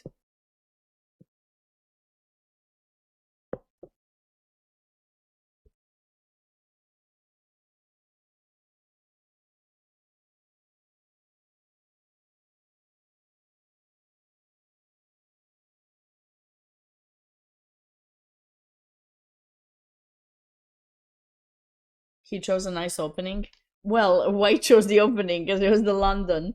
But this is a nice setup with the queen in b6 is relatively solid. um so we'll have to see, whether something comes out of it. I mean, sometimes the resulting endgames are tricky, white is trying to press black to push c4 so that the center gets locked, and then we go queen c2 and then e5. You looked in chess space, the top games are 0-1. Okay. Well, good that you're bringing that to my knowledge, because I wasn't I wasn't I want to make sure I'm not missing anything. I'm very nervous. I'm very nervous about the stream to run smoothly. I'm so nervous. Like, you guys don't know, you can't see it. I think you will see it on my face the next day. I'll be so nervous that I'll be covered in pimples because of the nervousness. I've never been as stressed in my life. Because of the travel, right? You never know when you're traveling to a new location and you have to do the same thing that you did at home, which is, stream. And if it doesn't work out, I didn't even have a light. I had to put something here. I don't know. I just created my lightning, my not lightning, my lighting, just to make sure it looks nice. And I'm just so nervous. Yes, fingers crossed. We want to make sure everything runs smoothly. I'm definitely, I want to make sure we get to do this. And I didn't ask. I should ask. Now there's no time. I mean, there's no need to ask now, but whoever qualifies, I want to see if there's any way we could get an interview, or we can get them to join my Zoom, just to say a few words. I'm not sure if that's even possible, but I'm waiting to see how the tournament goes, and then I'll ask. I know towards the end of the tournament, there's always a lot of stress making sure, everyone gets to leave on time and clean up and everything. And it's a stressful kind of period. So I'm not sure if that's possible, considering that I'm not on site. I know for sure there's going to be an interview that eventually will be posted on social media or on YouTube. But yeah, I want to see if that is possible, but I'm not sure. I know we did that in the past with the winners, but I have not asked. So I will once it's clear. Yeah, I will. King F1. Oh my goodness, I play as good as Andrew. We found it. We found the move. He found it. The best move in the position. This is actually kind of cool. Like, it's definitely. Oh, by the way, Chess Lover, you weren't here when I invented my line. There's a new line now that's called Sabina's line. I'm gonna name it in my writing tomorrow. And that is, in this position, black played this suspicious move, bishop c5, which is definitely really suspicious. I don't know if he had it prepped, if he came up with it at the board, but obviously the idea is try to get some activity, and this is probably white's best move in the position.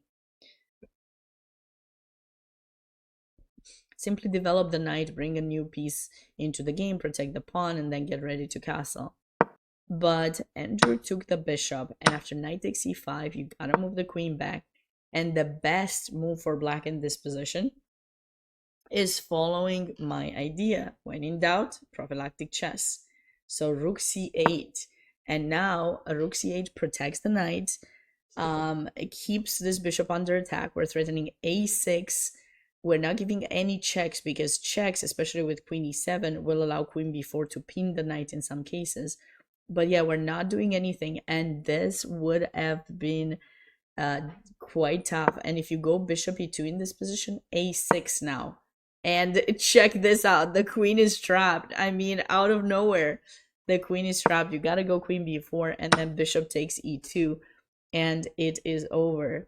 So this is certainly some kind of cool idea that we came through. So queen, I mean, I can't, I struggled to find based on the bar. The bar helped me.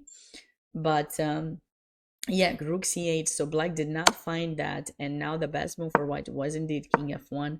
because if you attempt a move like bishop e2, for example, a6 again is happening. And no, no, no, not a6, sorry. Wait, what did we say after bishop e2? Bishop e2 was decent. No, bishop e2 was decent too. Knight g2 was the move we were thinking about, but after a6, you're losing something here. So I guess bishop e2 was fine, but you're staying kind of entangled there.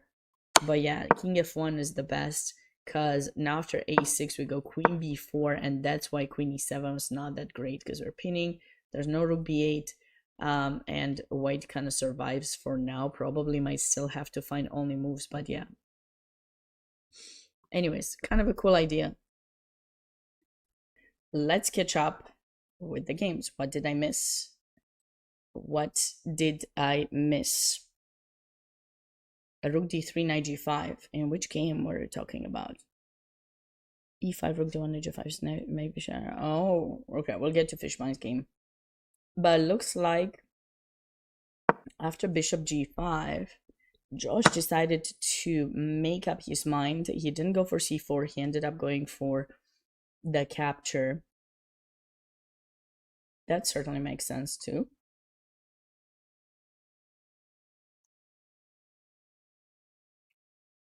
E takes d4, rook e8. Bishop d3, of course. And now white's gonna bring the rook here, try to go knight e5, and kind of switch over to the king side normally. I don't think he's gonna trade queens. I mean, if he wanted to, he could have done it here. Maybe he should have done it, actually. It's a stressful situation, Michigan Eagle. I mean, think about it. US champs. So basically, not only do you win this tournament, you win the spot, but then like US champs position, which gives you like a guaranteed, I don't know what's the last spot, a guaranteed last spot of money for competing against the strongest players in the country. I mean, who would say no to that, right?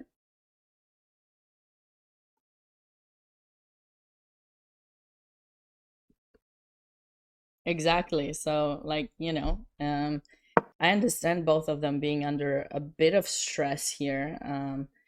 So we'll see. Pressure makes diamonds. We'll have to see about that. Oh, what's been going on here since we left off? So rook e1. Okay. He brought his bishop from c4 to a4 to pin the knight and put indirectly pressure on e5. Tanguy goes for knight f4. And we have a trade. What's the follow-up after rook takes? Hey, Thimver, how are you doing? No Regina for me today, unfortunately. I had to travel to St. Louis early this morning. So Regina stayed at home. She is greatly missed already, but stay tuned on my channel. I'll be back streaming from not next week, because next week I'm teaching my final camp of the summer, but the week after that, as soon as I'm home, I'll get my setup in order and we'll be back to our regular streaming, at least for quite a bit of time. I don't plan any travels unless I find a good tournament to compete in. Yeah, Regina always knows when I'm leaving. She always knows because she sees the suitcase. So oftentimes she just goes and sits on the suitcase or just starts scratching it or something. This time I actually tried not to show her because, as you guys know, it was 1 a.m. when close to 1:30 a.m. when I finished the stream, and I was unpacked, so she didn't know, but I think she knew. But she got extra petting and feeding this morning, so hopefully she's feeling good. She's feeling well, somewhat at least.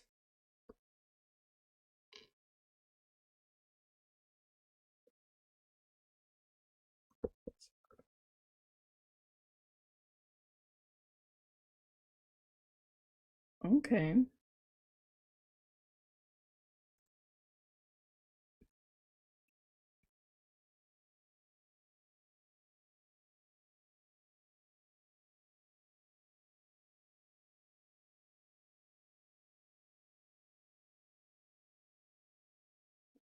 when I bring down a packed suitcase one.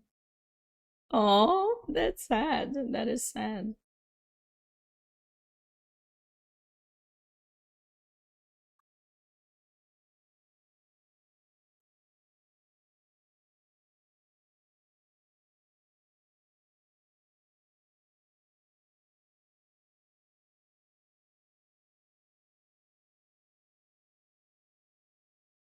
That is very sad.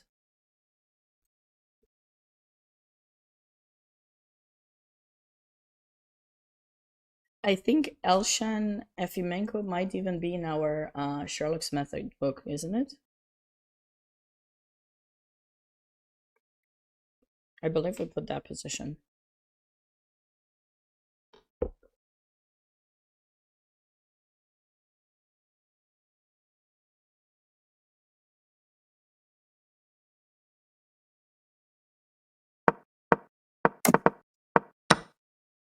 I could be wrong. I don't have the best memory, but I definitely looked at that position.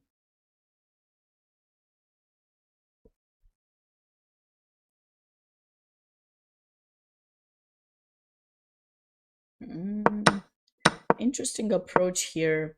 So the knight now is set in d5. So he didn't go for knight c6. My choice was here knight c6, right, to protect the pawn. Or maybe, yeah, knight c6 and then knight f6, try to get rid of the knight and then castle. But looks like Danya decided to go knight d7 instead and get a bit more space. So now the question is, after bishop a3, what does he plan to do about the castling? Is bishop f8 his plan? Or is he going to attempt, but a4, I don't know. Maybe a4 and queen a5. Because if you go queen b4, then maybe queen a... even bishop f8 now looks nice. So maybe this is his attempt to... And his opponent actually now is lower on time. Yesterday, Danya was lower in time. His opponent seemed to play really, really well. But now, this opponent, of course, is the Grandmasters. But I'm saying that Danya was much lower on time, trying to find a way to equalize the position. Here, he seems to be doing quite fine. Alright, so let's catch up with this interesting game. Rook e8 was played after king f1. So now white has to be mindful about potential ideas. Nothing very clear yet. Bishop e2, not liked by the engine. And bishop takes g. Yeah, FM Pierre Roman was relatively fast, and he's fast today too. Check out the time difference between these two players. That's pretty huge. You don't usually see that often with a grandmaster. He's definitely stronger than his rating shows. That I'm sure of. He's shown great understanding in a lot of positions. So okay, so GM Fishbein made a mistake here with the rook to d3. I wonder what was the better placement for it. Is it d1?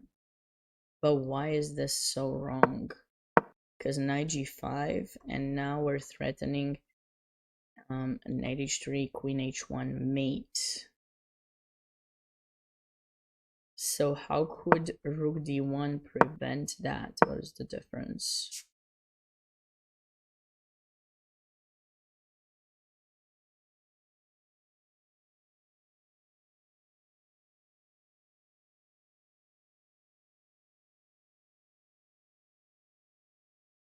Yeah, big time difference today as well, Sherlock. Sherlock. So what do we do? Do we go h4? But then...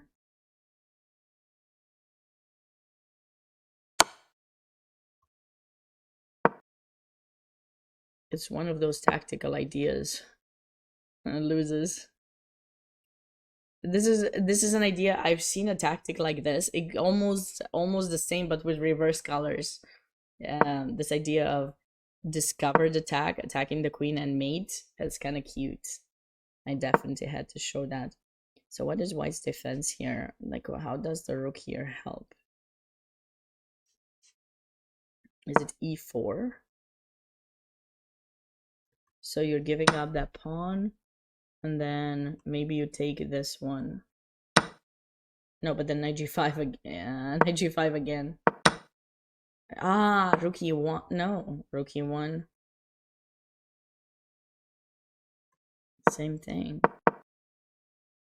Maybe h4. h4 and then rook e1. Ah, but so what's wrong with doing the same thing after this? And maybe black captures now with the queen. No.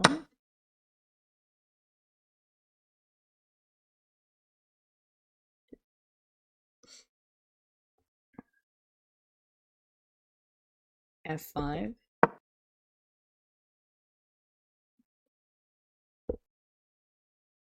Uh-huh. Okay.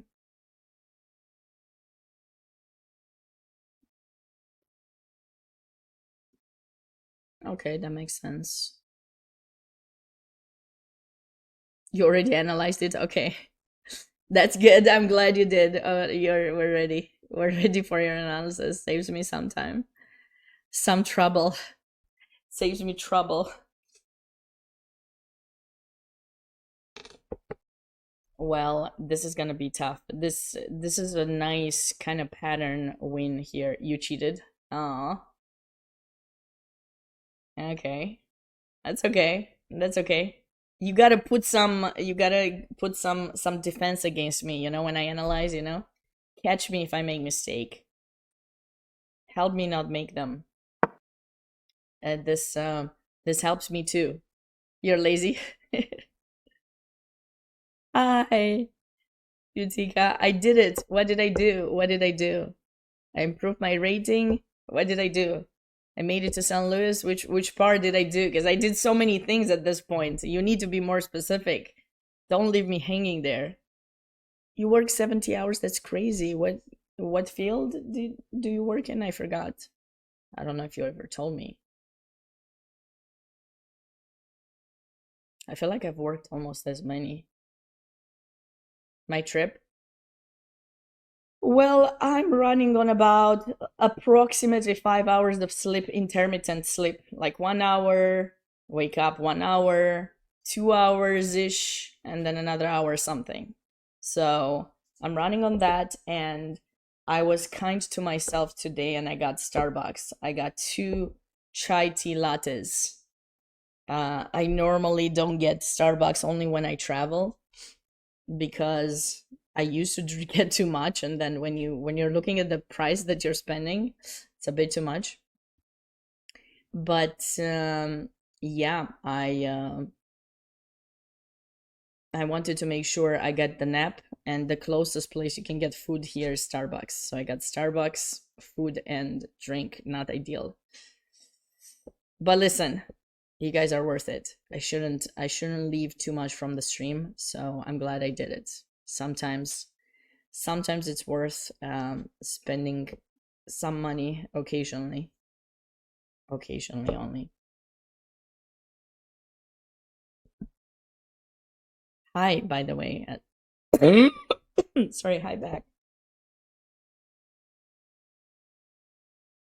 Why is rook h3 such a bad move? Is there a better move? Is this? No. Like, what's a better location for the rook? Or is it rook c1? Oh no, because takes, and if you takes with check. So what is the best move for white in this position? I know, Eric, but I can't have coffee. No, I had chai. I'm not allowed to have coffee.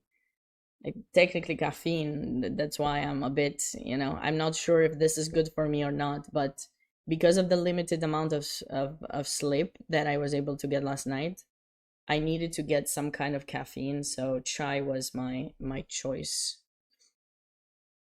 I think chai is a bit less acidic than coffee for the throat recovery. Yeah, I haven't had coffee in like 3 weeks, I think, which is a long time. I'm looking forward to building a Savings for coffee. Save some Sabina with the coffee. Yeah, I'm building tolerance to not feeling addicted to anything.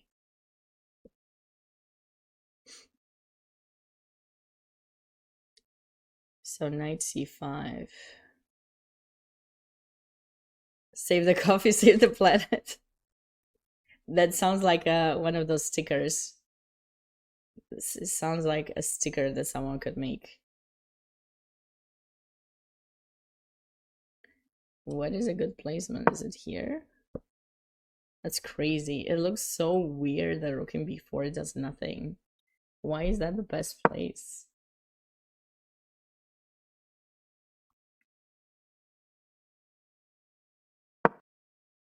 Sorry, queen. Queen d3.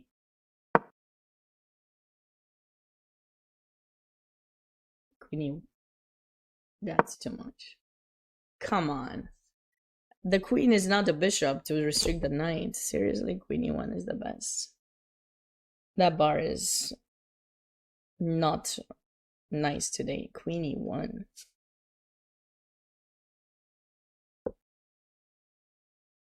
You think coffee is the most overrated drink?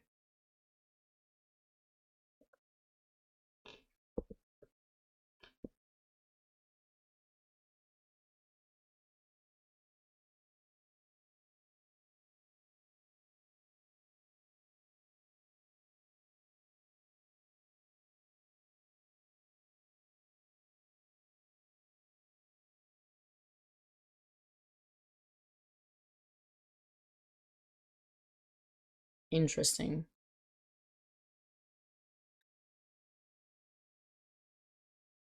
I think they made some research. They said it's good to drink a cup of coffee. Coffee a day keeps the doctor away.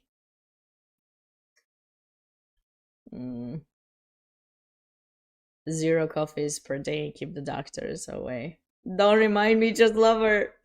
I'm striving coffee less here. Come on. Okay, so what's wrong with rook h3? There's nothing too wrong, but what, is this still the best move? It's crazy. It's crazy e1 is the best location for the queen. But, you know, I'm getting a bit worried for white because in situations with both A and B files being opened, the opponent can always put pressure, so it can get a bit scary. Ah.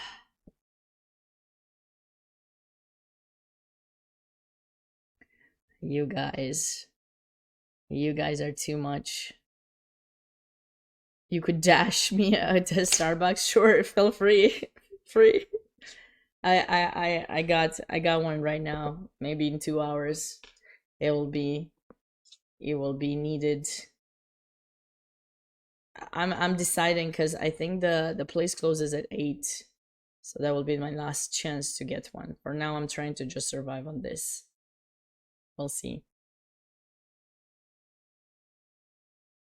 Wasn't VAR relatively having a decent position? No, his opponent Corbin is the one who drew Matvishin yesterday too.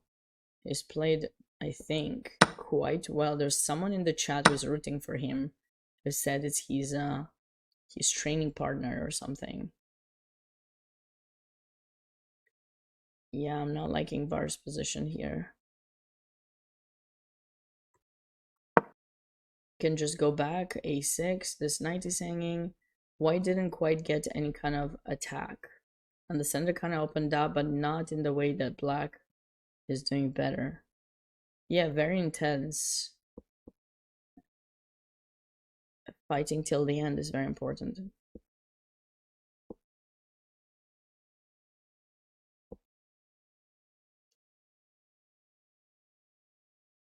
Interesting, Eric. Very interesting. Gustafsson? Probably not. No, I don't think so. I think Gustafsson, Jan Gustafsson's name is spelled differently.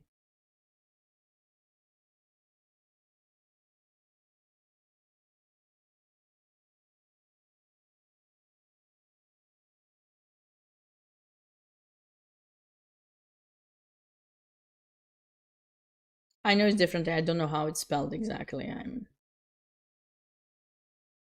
So that was a nice win by GM. Antipov. IQP. IQP. White wants to trade more minor pieces if he can. But this is nice. This is a nice kind of retreat for the bishop in g2.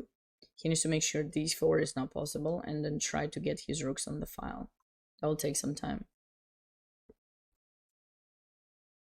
Yeah, okay, 2 letters S, yeah.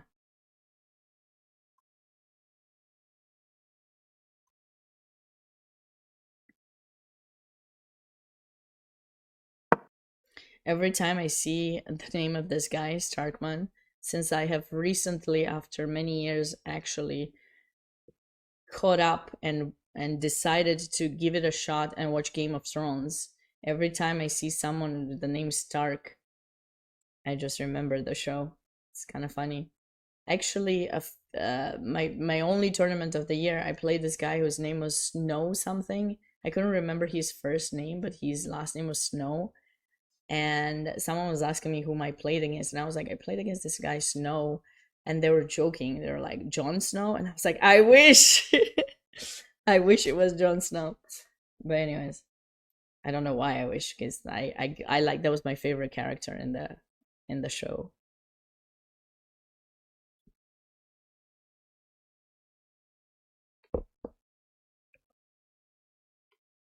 Interesting, chess lover, very interesting.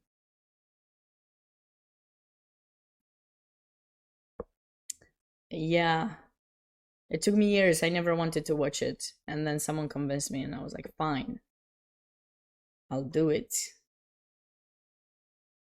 if we get to talk about it. And then we never talked about it, so it's like,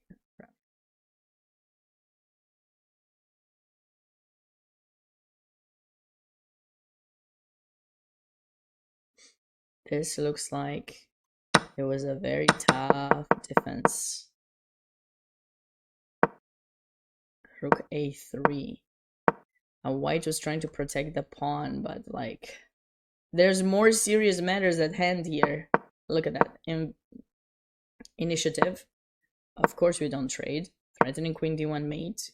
You can't castle because you lose the knight, so he plays f3. And now everything opens up. He loses material. And with the rook coming in, it looks like it was just a matter of time until the game was over. Very nice finish by Siddharth Singh.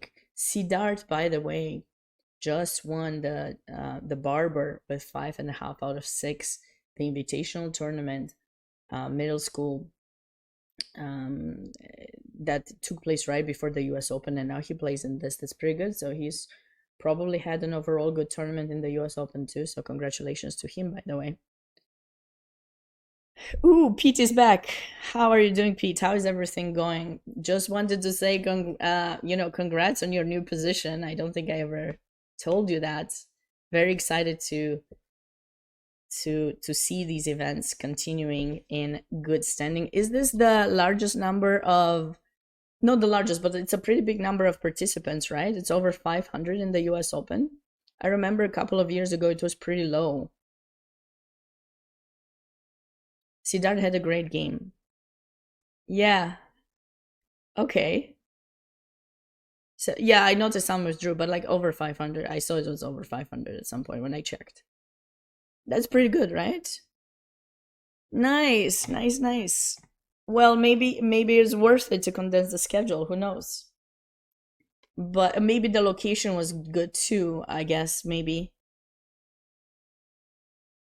Yeah, I saw the number and I was like, I remember in the previous years about 300, but I didn't have the time to check everything. But that's pretty good. Nice, nice, nice. Well, hopefully it continues to grow because we want to see more of.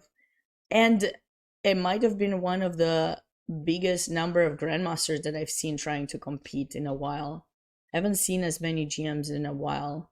trying to compete. So that's also pretty good. Yeah, Danya totally crushed that at 14-0. That was pretty good as well. And the invitationals went well. I think a lot of the tournaments had almost all the players from each state.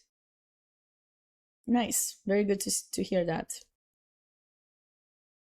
Very, very good to hear that. The only drawback was that the tournament took place in the same time as esports, so it did drop the numbers of viewers, especially in the morning rounds when I did commentary for the invitationals. But hopefully, Brian will get the chance to cut those recaps, and they will be posted on YouTube, so you guys will get to enjoy some of my favorite moments. And then of course, don't miss the chance to catch up with the analysis and reports done by JJ and me. I've done some annotations for the stuff that I already analyzed on stream, to bring a few more, attention to my favorite moments, and pretty cool tactical ideas, which probably will be posted on the weekly tactics at some point too. Nice, awesome.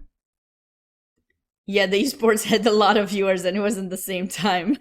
So that was a bit tough, but it's good. It's good to continue the legacy. If I remember, Pete, like first time I did commentary, people were asking me for the US Open was in 2022 with Gauri. It was in California, and Rancho Mirage, and I've commented on the US Open since. It's feeling pretty good. Feeling pretty good to see the tournament increase in size, and drawing more attention to people coming and watching. So it's nice. All right. So how did Oscar win this game? Oscar did compete in the barber, by the way. Retreat first, prophylaxis, and then b3, bishop b2. Nice. Okay, bishop b2 wouldn't have had sense because of this, but yeah.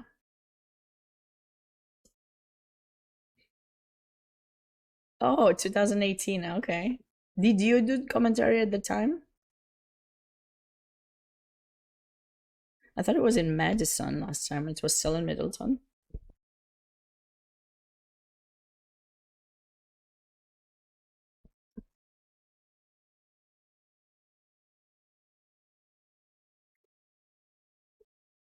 Nice. Do you miss doing commentary? Oh, Pete, since we caught you here, I need to ask you a question. Very important question. Maybe it's not for you, maybe it's for Brian, but um depending on who is going to win, if there's no tiebreak or even after the tiebreak, do you think there will be a chance to try to get them on Zoom to join in and for me to interview them, or should I ask? I've seen your interview on the podcast with Devon. That was a pretty good interview. I liked your games too. Very, very exciting games. Highly recommend you guys checking it out on YouTube. Okay, if you ask him, oh no, he will not be happy. I went behind his back. Don't say it was my idea, please. Don't tell him it was my idea. Just make the suggestion, please. Uh, I feel like it would be nice, but maybe he will do one and then it will be posted if it's too complicated. The chat was asking about it. The chat was asking about it, and I was like, I don't know. I need to ask. uh, it's fine. We'll get someone to maybe talk about it later. I mean, I have the Zoom ready, so if there's a way to join even from a phone, I can just try to get them in. But if it's too complicated, we will avoid it. I will definitely be here to check that. Don't blame Sabina. No, no, do not blame Sabina. It's too much. It's too much. To email you the link. Yeah, but you have to tell me if they will join because it's I'm using that link right now. myself. So if someone joins, I need to know to edit the look of the stream. But sure, I can certainly do it. I'll do it in the in a break. When I take a break, I'll just send it to you. Yeah, I have it ready. Like it's ready. I just need to join the Zoom. So I just need to adjust a bit the look of the stream. I think it should be fine. I didn't get the chance to ask Brian. Maybe I'll check in the break. It's still too early to tell. Those games are relatively and now it's game over in this one. Those games are still relatively balanced, so nothing concrete just yet. Both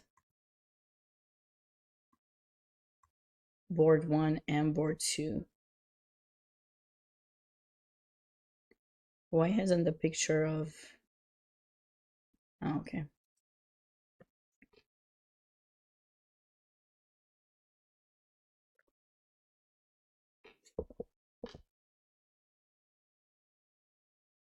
But pretty exciting, guys. So one of the largest numbers of players.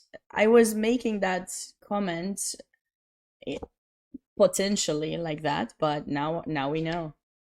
I was right yet again. Yes. Let's go. Well, it's nice to be right. Okay. So Sam is getting another rook endgame, but this time black is going to be the one who gets the activity first. So rook e2. Or maybe rook b8. Oh, this is sneaky. So what's the idea of rook b8? Just cover the b file so that the king can go to f8, and if you go to e1, then it's restricted. This is a deep prophylaxis idea.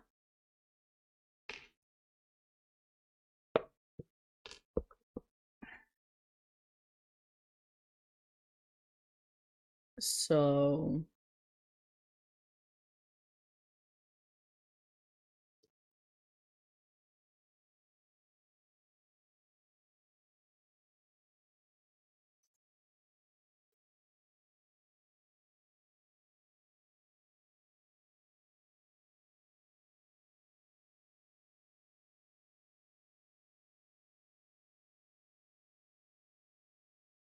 on board 29, my latest comments on board 29, of course. Of course.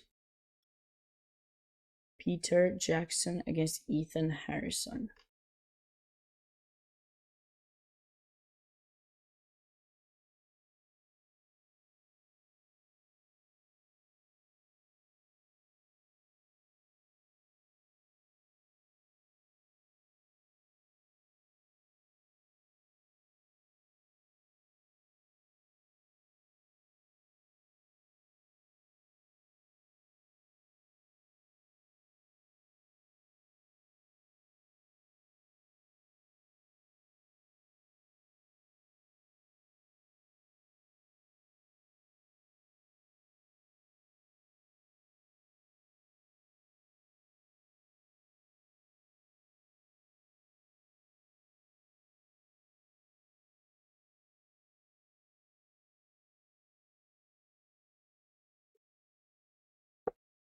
All right, so let's go back a few moves. I need to see kind of how the game happened.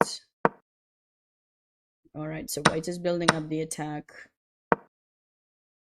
f4, very aggressive to go king h1. Pawn takes. Oh, I was thinking queen takes was interesting, but then maybe you're leaving this pawn unprotected and then this pawn unprotected. So you probably don't want that. Makes sense. So pawn takes with tempo. Ah, white wins that pawn. Never mind. That's a nice pawn to get. Knight g3 check. King h2.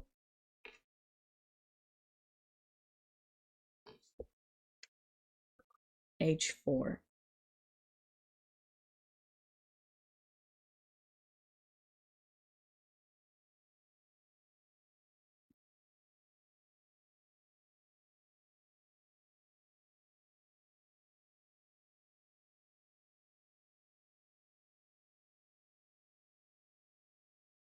I mean, black is trying. This knight here looks nice. Obviously, it's on an outpost, and in some situations, if you somehow get on the back rank, you have a mate. But a pawn is a pawn. I'm having trouble finding some kind of further counterplay for black, unless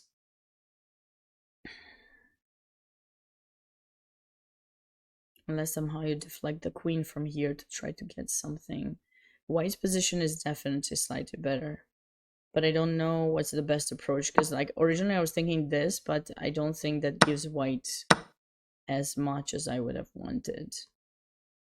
But I mean, still good for white. If we trade and then try, yeah, 5, we're not ready for it. We don't want to trade. What about queen c3?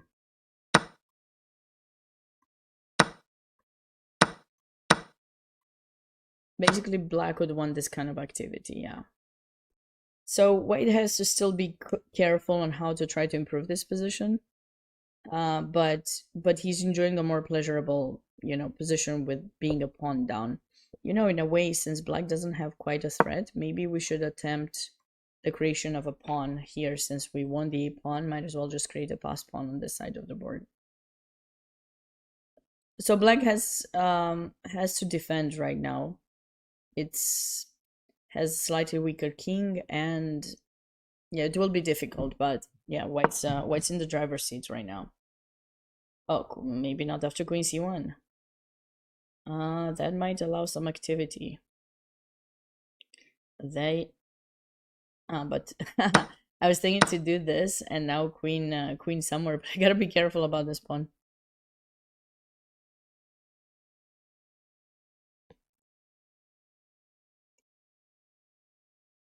Oh, Peter Jackson. I don't know. Is he? I don't know.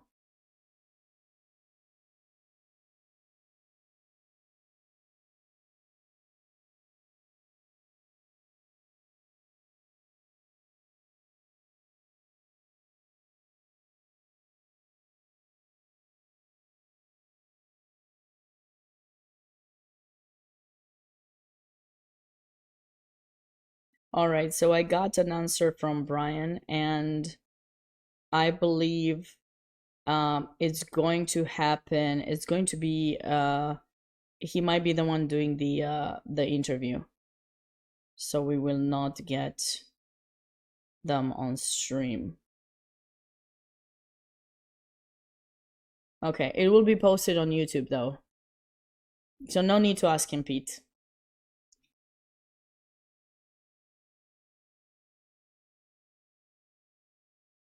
All right, sorry guys, I tried. I can't push too much because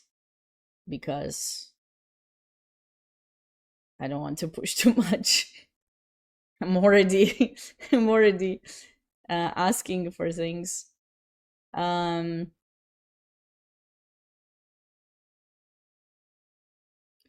is black going to get back into the game in this position? This is weak.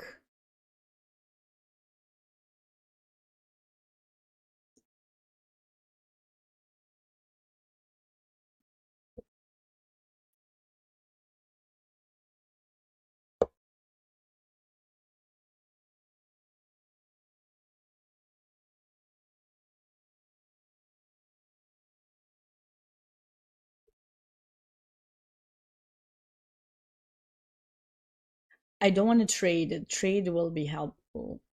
But how do I make sure that that pawn is not in the way of things?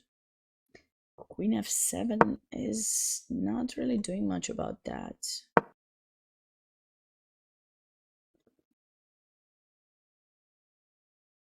Are there any results from the note yet? No.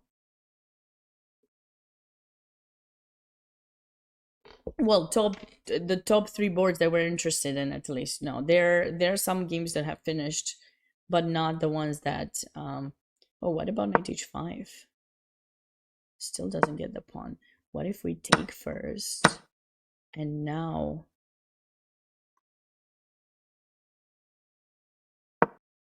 Knight h5. Because otherwise, like, if we play knight h5 directly, they would take and deflect our rook. But now we do this. So if they go rook f1...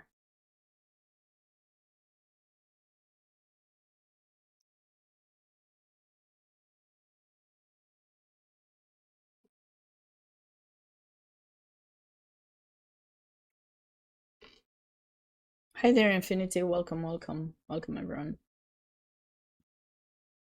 If we go rook f1...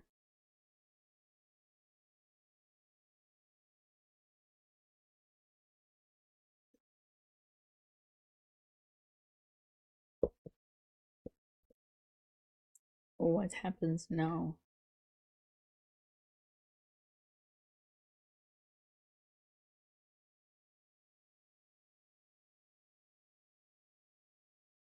Can we afford to give up the pawn in c7?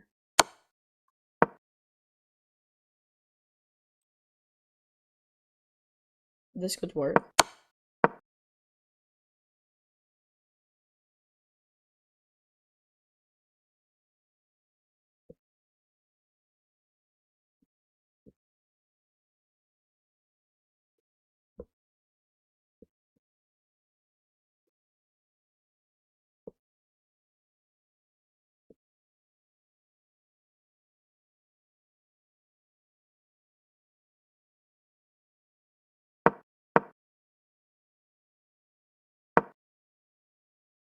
Queen f7 would have allowed this trade. Or even...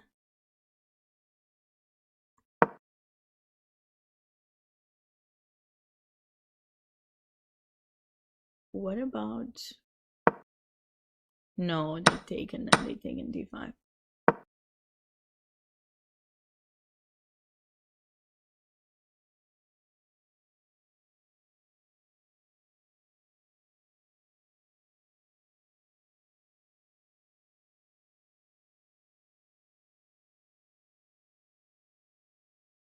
You want to play rook e7. Rook e6 seems the most natural because, you know, I want to play this. Oh, wow, it actually works. So my first instinct worked. And then we bring the queen. And we win. And I even made it rhyme. This looks nice for white. So what if he takes with the knight?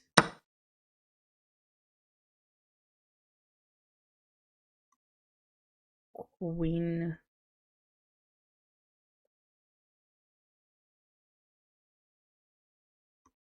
Maybe we just take. If you take with the queen, that pawn is gonna fall, which is actually kind of nice. If you take like this, your king is gonna be relatively weak. So the queen comes in, queen g5, and you're gonna lose some. You're gonna lose some stuff. Queen f6 loses rook. And you can't really cover. I mean, I guess you could attempt this, but we'll take here check first, and then we'll take the rook, and white will be up material. So that was the move in this position. The correct move was f5. Brilliant. I would give this a double exclam. Just kind of bringing, since the queen is here anyways, you want to bring it in, and this is the target. But you can't really reach it with the pawn in f4, so you need to open things up. But white played rook e6, and this is marked as a mistake, very likely because of these trades. And then at the end you'll take, but probably like maybe rook f7. This is still hanging. And white still has the upper hand, but black got some activity and traded some pieces. His king is not in danger anymore. Can go to h6 and might be fine. So white may have given some. I hope this this answered a bit of your questions, Breezy Gull or Breezy Girl. I don't know what that username is supposed to be read by, but let's get back to the top boards. It's a nice find. Yeah, it's kind of cute. It's kind of cute. So here, we're about to check back with the top board. So Josh Friedel is the sole leader at the moment with 7.5 points. Should he win his game, he's going to win the US Open. I was told he won this tournament in 2013. So this would be kind of huge for him. And also qualify for US Championship. He hasn't played in a long time, So it'll be kind of a nice storyline to tell if he wins. Now Darius has played some US championships. He is a local from St. Louis, a very strong grandmaster and coach. He's been coaching the US Olympic team, I believe, and he's also been helping with the production for a lot of the GCT tournaments, and is the coach of SLU, or the second coach of SLU. Very strong grandmaster as well. Should Darius win, it will matter what board 2 happens, and we have a few more moves in that position as well.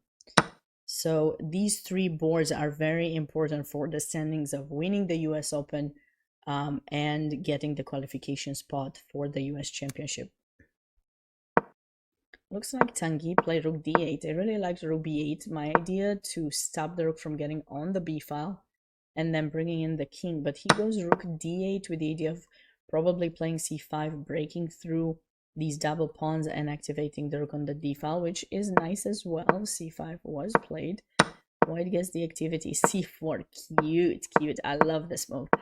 So obviously, if you take, you're going to help black activate the rook, grab some more pawn, and you got a few weaknesses, so more pawns will fall. But this move c4 keeps black's rook passive, and now white wants to grab this pawn or go rook a7 and take a6. Let's see how black chose to defend it with rook c8, and now we have to wait. Now, if white had all the time in the world, they could probably go c5 and then attempt to bring the king all over to c4, grab this pawn, move away, push the pawn, and so on. But listen, when we're playing a game, we're not playing by ourselves. We have an opponent, and we always have to think, what is it that they will do? And I believe black's king is going to be much faster to grab the pawn, so we cannot do that. Probably rook a7 is what I'm assuming white will be playing here, or he can potentially wait one more move and go king f1, bring the king a bit closer, but it's not going to change much. I would probably assume rook a7 will be played, capturing that pawn, and again, still pretty balanced for now.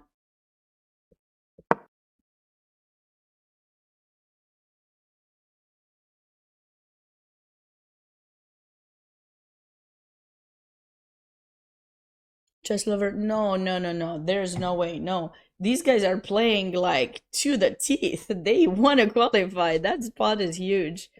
There's no way they're playing something to see. There's no friendship in this game. I mean, that spot is huge. Plus, you win the US Open. Yeah, again, that's a big name to have, a big achievement to have under your CV. So no, this is not what's happening. This is not what's happening. They choose what they think is they follow their own style, they follow the weaknesses that their opponent have, and we're just trying to basically like find what's that saying in English? Make stone out of water, or squeeze water out of stone. I don't know, something like that. But anyways, like they will play, they will play till the end for sure. They're not looking at the other game. I mean, with the draw, of course, Josh, if the other game ends up in a draw, of course, Josh will be the one qualifying. But no, squeeze water from stone. Okay, something. No friendship on the board, unfortunately. No, I wish there could be, but when it's about something, you gotta focus. They're playing slow. Yeah, I don't think the result on the second board matters. I think at this point, all you can do is focus on your own game and try your best. I mean, because imagine you play like an equal position. If Darius, for example, plays an equal position, then he looks on the next board, he sees Sam losing, and then he has an equal position. He has no more chances to play for a win. No. It doesn't work. Like, you just have to play what you think is gonna give you the most chances, regardless of someone else, because you only have your own result in your hand. the other person's result is not in your hands, so like that's it. That is it. Um anyways, um when life hands you gators, make Gatorade. Does life hand you gators? I don't know. Only if you're in Florida, maybe. Otherwise, you're safe for now. I think other locations in the US are safe. So, no, this is still why I don't know if it's obvious that there I think it just happened, just lover. I think it just happened that the position just happened to be like that. For Josh, I think Josh is more relaxed a bit, in my opinion, considering the draw. With draw, he still gets potentially a tiebreak. So he still has the chance to play against Sam if Sam wins. So for him, he knows he has a draw in the pocket, and he still has the chance. For Darius, it's just he has to win. So I think more pressure is on Darius actually in this game. Um, and he's not over pushing. He did over push in some of the other games that I saw live, and he almost lost like 2 rounds ago. Actually, it was against Sam Schmeckel, if you guys remember. Darius was struggling with that c2 pawn. There was a pawn in c2 they're struggling to take, and in the end he was able to finally get his queen to grab it. So I think when he over pushed in this tournament, it didn't go so well for him. So from a psychological perspective, I think it makes sense to play something more quiet. Like it's yeah, the time is correct. The time is correct. I mean, I don't know what's going on in these minds of theirs, in their minds. We can only find out once the tournament is over, and you guys will have to wait for that interview to happen. Yes, that's right. The interview with the winner. Um, will tell. I need to ask. Fine, fine, Brian. You can get the interview with the winner. How about the loser? Can I get the interview with the loser to find out, to pick their brain why they chose those openings? Actually, that would be much more interesting for us. Stop asking and insist. Then I'll be perceived as bossy. I'm already bossy. Like, how much more bossy do you want me to be? Uh, that's what ESPN does. I see. Okay. Well, I don't know. I don't know. Maybe I should, huh?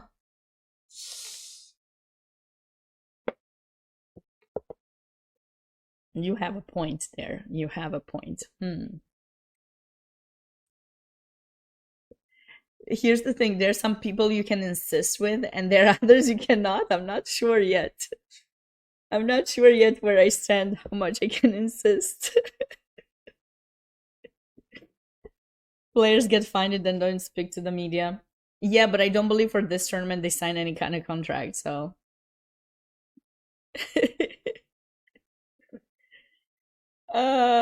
How dare you not win your game? What kind of preparation was that? You only got a draw. It's not even like they didn't even lose, they just get a draw. Sam, how dare you only get a draw? uh, that's a good one. I wish I had that much confidence to say that. Um, Mr. Sherlock, but I don't think it's happening. I will demand next time to be at the event, so I'm going there myself. I'll take my camera and my computer and just be like, "Hey, I need you for the interview. Come here." You don't meet Sabina's demands. No, unaccepted. Unaccepted for this for this interview. Wait, you didn't sleep enough? I don't care. You're supposed to be able to win. Uh, good laugh.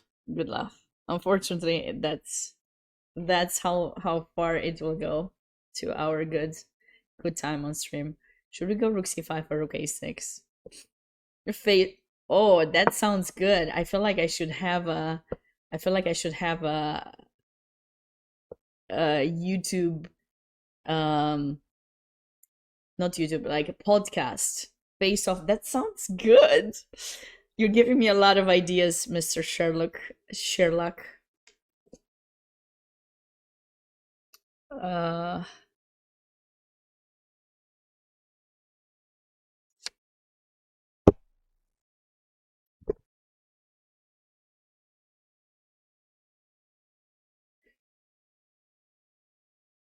and Mr. Chess Lover, both of you. You like my voice? I don't. I'm still recovering. Why do you like my voice? It's so high pitched when I get too excited at this point. It's not fun to get bronchitis, guys, and laryngitis, both of them in the same time. Who does that?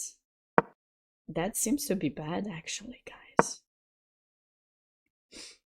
because I think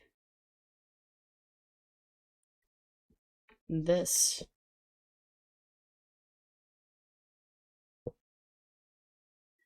this this cuts off the king, and black might have some chances potentially, or maybe check first. Actually, check.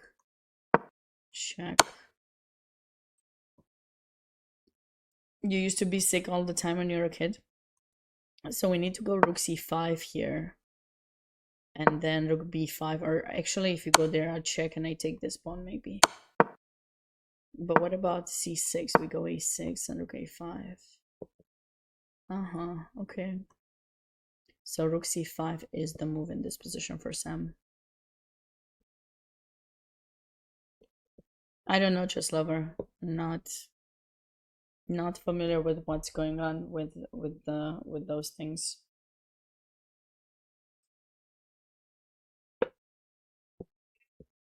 You'd have to ask on the San Luis Chess Club's channel.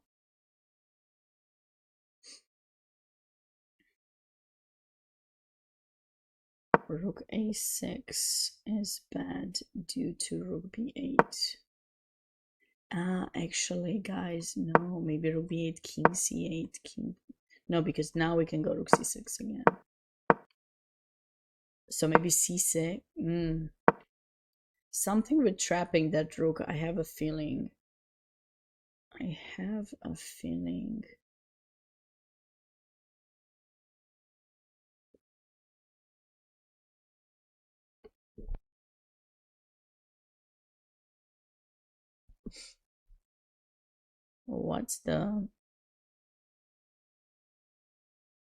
What is the idea here?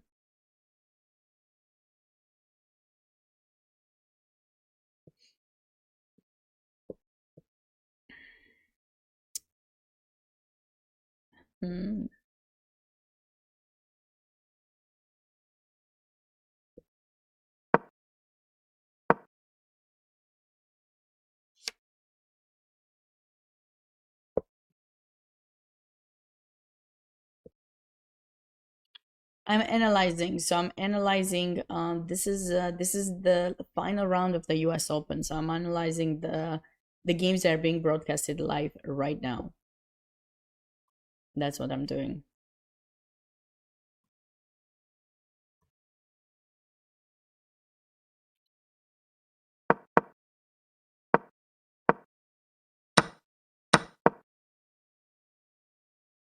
But this knight in b6 looked nice for a moment, but now it doesn't do much other than protect this pawn.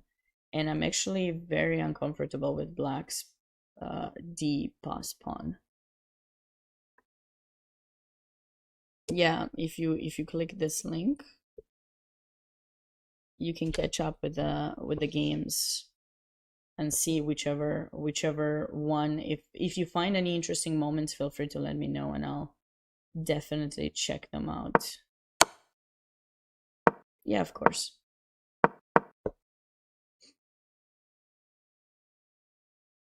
And b5 is kind of aggressive He's trying to do like Noah's Ark kind of idea, attack the queen, move away, and b4. But I think maybe, huh?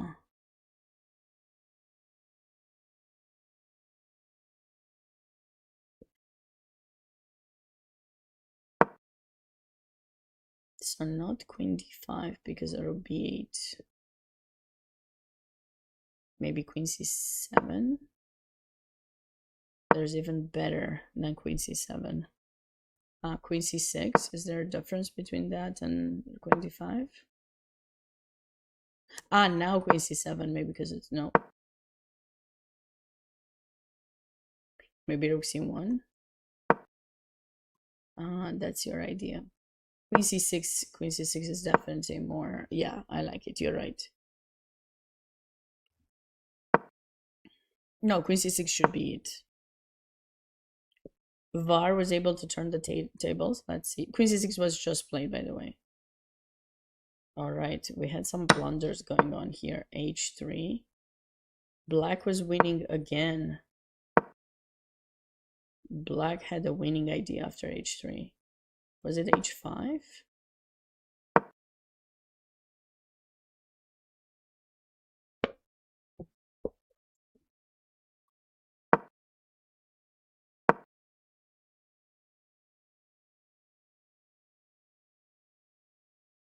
This is big.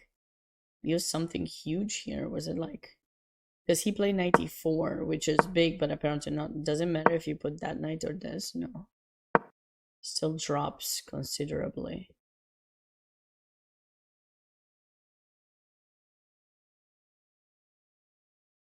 Rook b8, but then I take it with the bishop.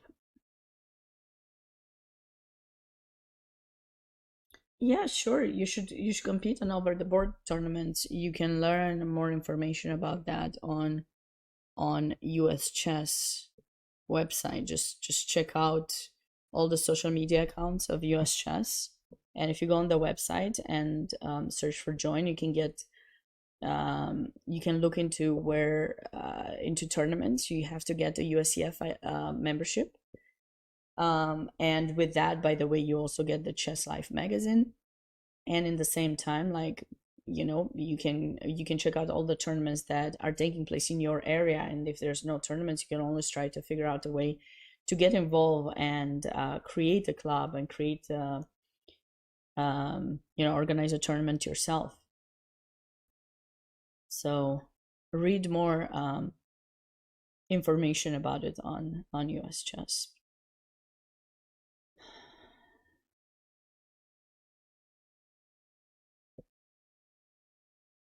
What is this fancy? Oh, is it takes? Or maybe knight d3 and takes? But is that too much? That's too much. It's something with the c pawn. I can feel it. I can feel it. Did I try a6? Well, now I would take, I see. So if you go queen b4.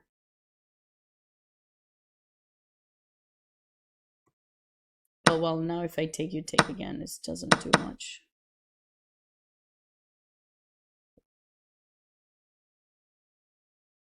What about c2? Still not this deal. I mean, I see this idea with queen e1, but I don't think I'm, I guess, just trading things off, right?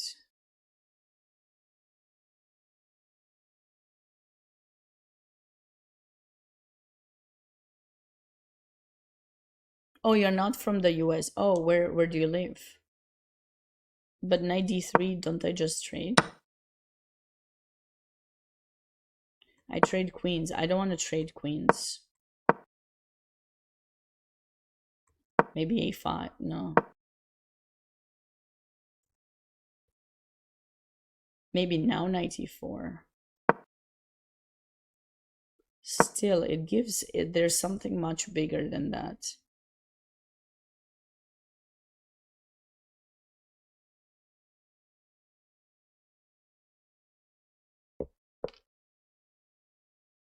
What is bigger than that?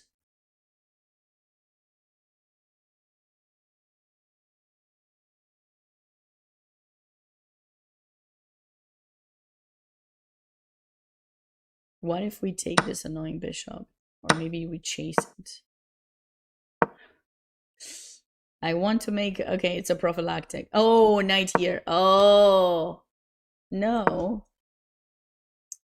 Mean. Mean computer. Mean.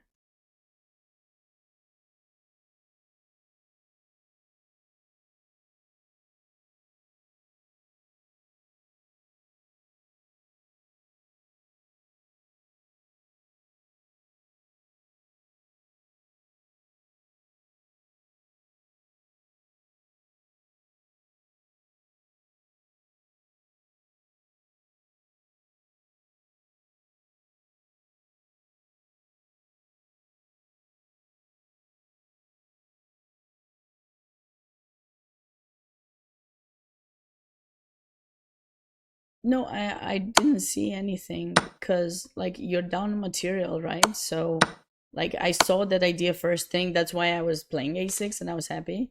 But then like you're saying you're down a piece. Yeah. Yeah, so like I know there's something big here. No worries. I just don't know exactly what it is. So it's not takes, it's not c2, it's not a5. Can you just be bringing the rook?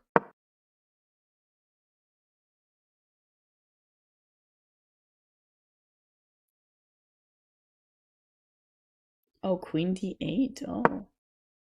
No. That was kind of sneaky. That was kind of sneaky. Yeah. It was kind of a sneaky idea. Because he wanted to check. But he can cover a5. I tried a5. It just drops too much. The advantage drops too much. So I know there's something big here. I was thinking knight d5 to come in with tempo. Knight d4. It doesn't matter if we bring that. Oh, it matters which knight we bring. Because this one was dropping, but this one somehow does not drop that much. What's the difference? So do we check them first? King e1 or something? We take, it goes there, and now we take. Wow. Oof. Brilliant. Brilliant idea here, guys. Very brilliant idea, I gotta say.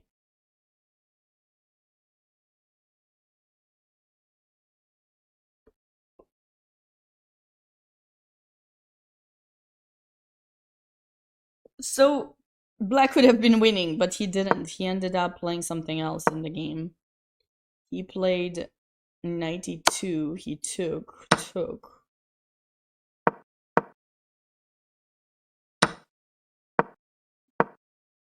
I mean, he has the advantage of time. And they need to reach move 40 to get an additional 30 minutes. So that's like pretty big potentially, but yeah.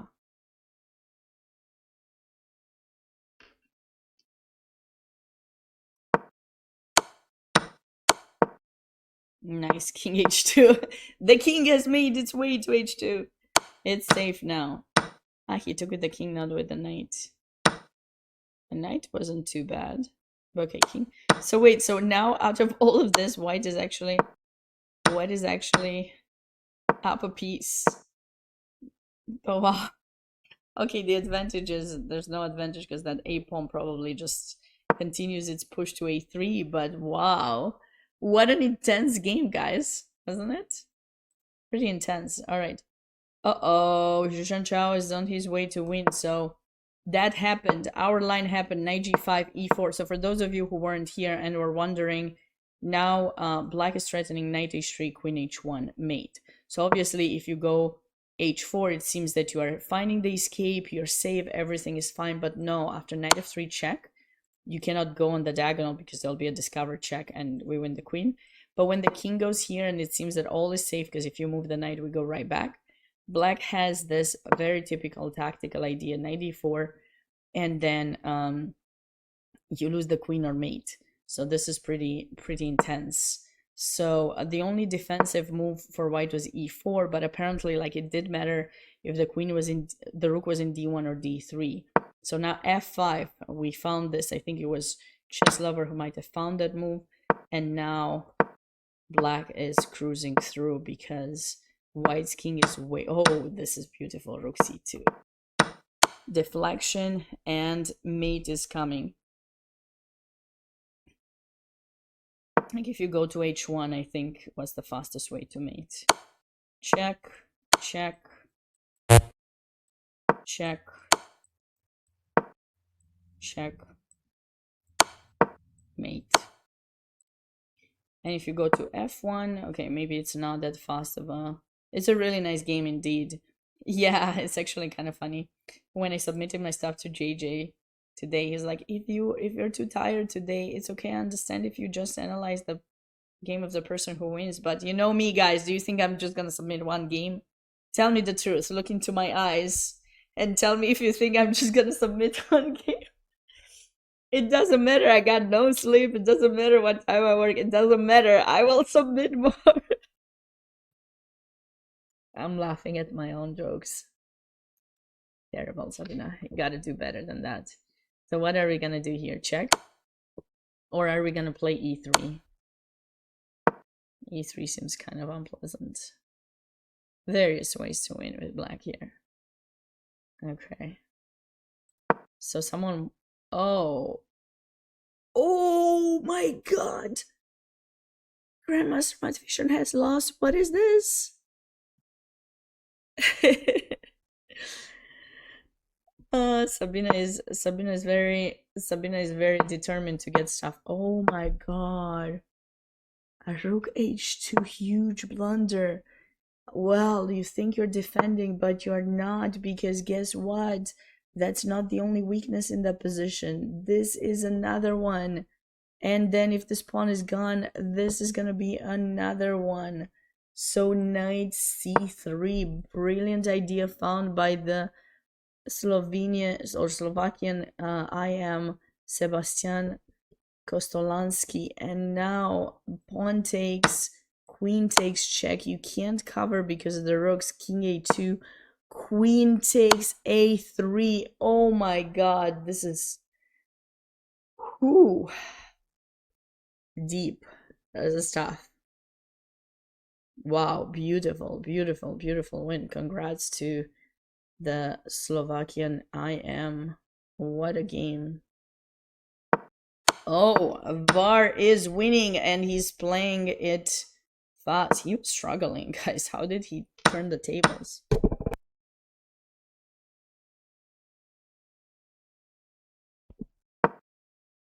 King f8, rook g1.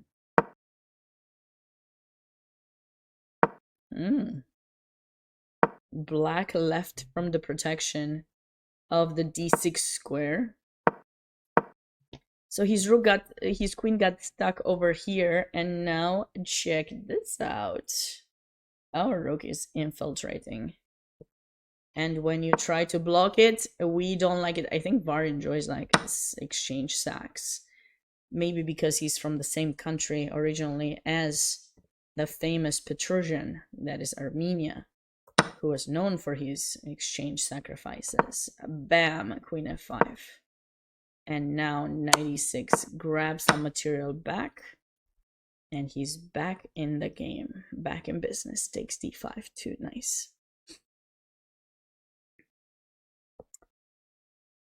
Sometimes luck wins games. We gotta have a little bit of that too. We gotta have a little bit of luck. A little bit of everything. Praveen also won this game. We didn't see this for a while, but b4, let's see how he built up the... Oh, he got his rook on second rank, and white is stuck with these pieces.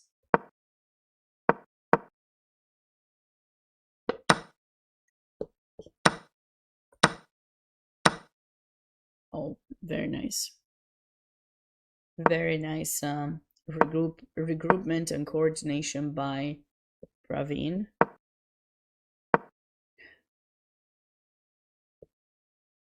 I love this move. So he basically wants to take in b2, but for some reason that doesn't work, maybe because of, or doesn't work as great or something, because of this maybe. So he decides to go prophylaxis on him. You can't take the knight as a back rank mate. And when you finally, make a luft, now it's different because we're hiding, and now we want the mate anyways. The rook moved away, so we do want the... Oh, thank you so much for the raid. Shout out.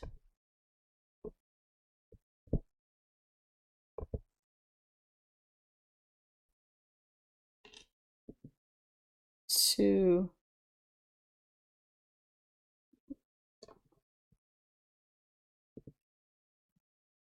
I really appreciate it.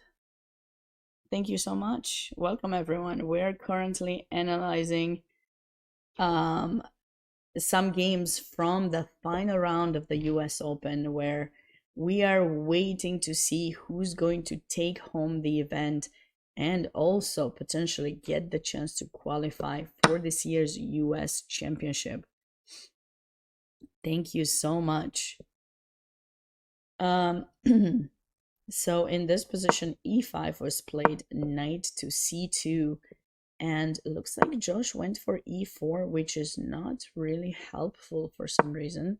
He's rushing and closing the center. See, the position suddenly changed character. It's tough. It's going well. How is it going for you? Fireheart. This looks like a professional channel. It is. It's the official channel of the US Chess Federation. I do not know what did you stream? Did you play? I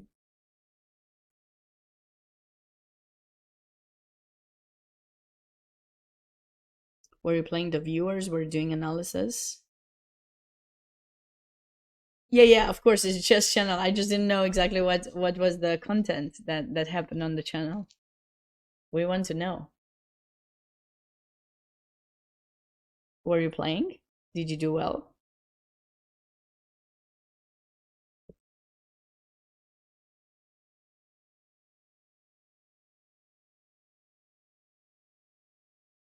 You're an avatar? Okay. No worries. There's always time to try to get better. No worries. Hey, that's better than a lot of people. You got to keep grinding and you will increase. You will increase further. So e4 weakens, basically leaves this pawn behind, and there'll be ideas with knight c5, and then basically, yeah, if White gets this knight somewhere as well. So Josh decided to give up the bishop. Yes, this is classical chess. So the time control for the tournament was 1 hour 40 minutes for 40 moves, with 30 minutes sudden death and 30 seconds increment from move 1. It went down. We've been streaming for 3 hours and a half. They started 3 hours and a half ago. So the time went down. That's why. That's why it looks so low. Yeah. So now after h5, I think White is starting b4, b5. Or maybe does he want to bring his knight somewhere first? Or maybe he should play knight e3 first? Put additional... Actually, I could see some c4 happening at some point. c4, d5, if we protect the pawn. It's starting to get a bit scary for Josh. You want to play f3 here?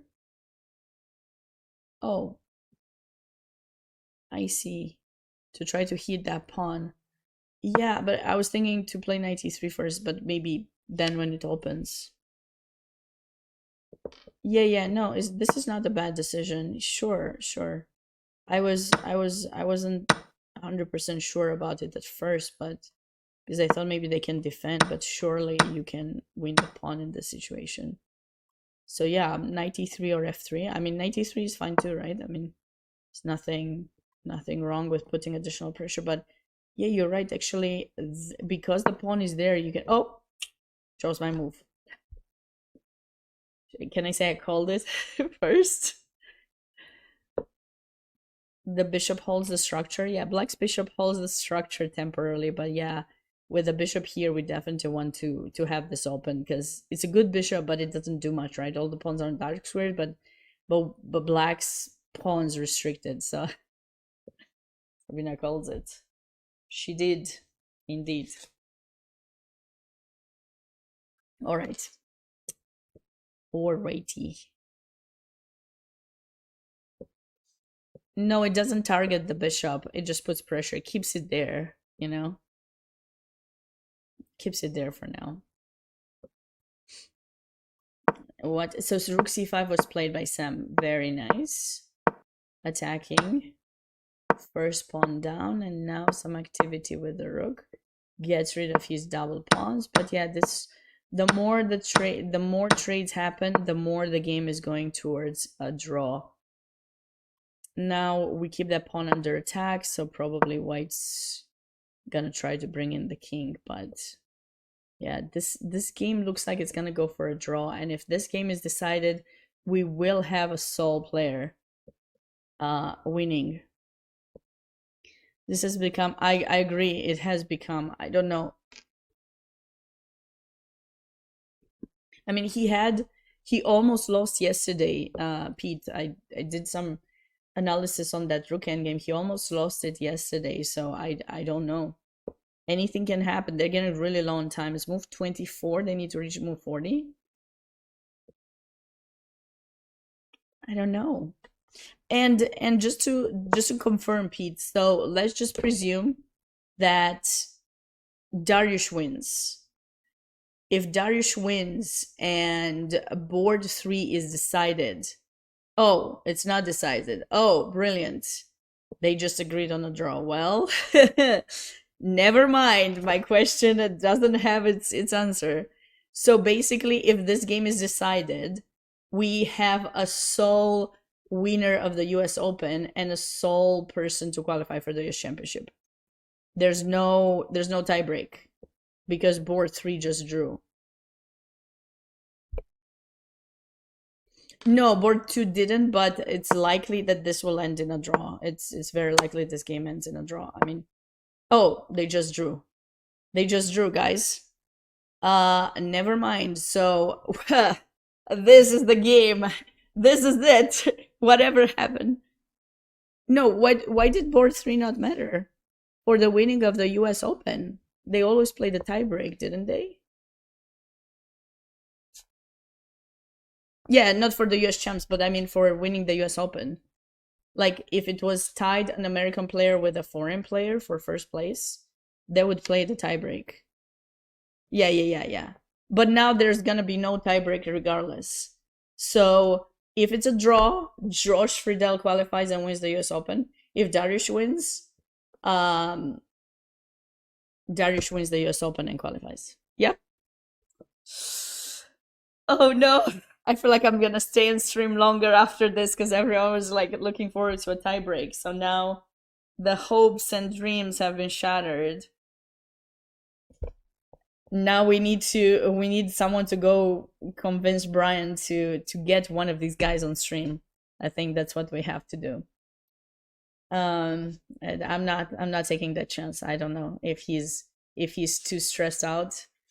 I'm not taking a chance. Someone else needs to do it. If there's someone on site, go ask for it. Don't say it was me. Don't say, like, just that will be between us. It's between the chat and me. It's like our secret conversation.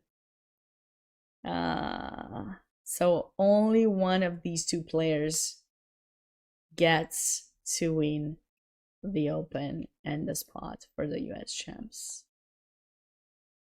Which one will it be? F5 strengthens the pawn structure, so whenever you play F3, is not touching it. He's waiting for you to trade. So maybe F3 still can work, but you know, I feel like it's not necessary. I would want to go C4, so maybe rook D1 and C4 would be my choice. This would be what I would choose. What do you guys think? What's your rook A3? Ah, he wants to go for rook B3. Okay.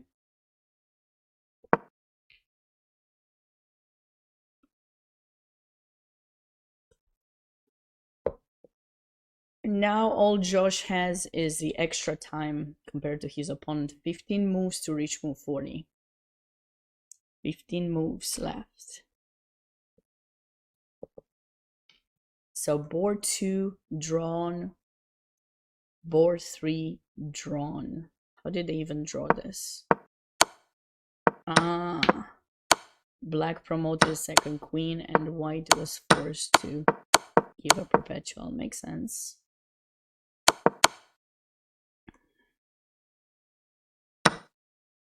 Ooh, suddenly Daniel is winning. His opponent just blundered. Did he play queen c6 when we said it? And suddenly he started to make some errors. Wait, did he get his bishop trapped? Did he just forget about the bishop by castling? Ouch. That must hurt. But this game doesn't change the top place. It's just a lot of people are rooting for Danya, so I wanted to show where he stands. Yeah. Yeah, it's good to see him do well. I'm happy he's still playing. I thought he mentioned he might stop classical chess, as I mentioned in a few streams. So seeing him be back is definitely really good. All right, this will be mate eventually. That was that crazy sack. Knight c6, brilliant.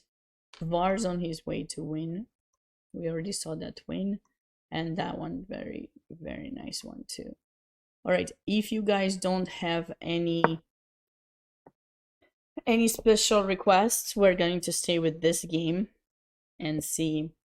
So rook f to a1. Why did Darius play that move? Rook f to a1. What about this kind of thing? Like, I like infiltrations. Infiltrations are great. And actually, if you play knight c6, I really want to do something like this, as I told you guys. Like, that would be my improvement idea. I don't know what he does with this move. Maybe he wants b4, b5. Chris, hey! Are you ready to get me some tea? I made it! I made it on time. So, for those of you who joined us later, we already have results on boards 2 and 3. These two games have ended in a draw, which means the only important game for the top place is the one between Darius Schwartz and Josh Friedel. Whoever wins this game will win the US Open, and also qualify for the US Championship. Nobody else can catch with them.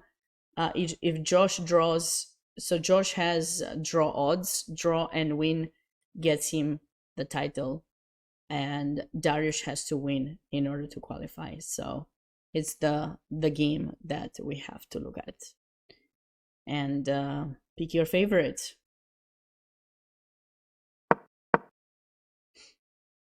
He's following through with this rook b3, b6 idea.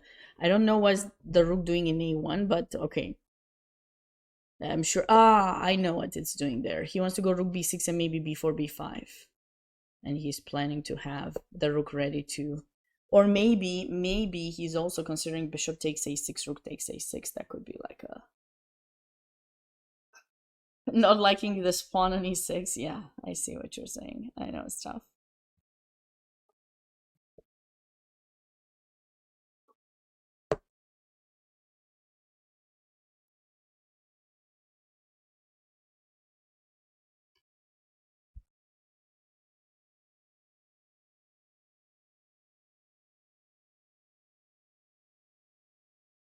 He wants bishop d7, c6, but he doesn't have time because the pawn is attacked. So how are you gonna get that? Yeah, rook b6. This is not looking good for Josh.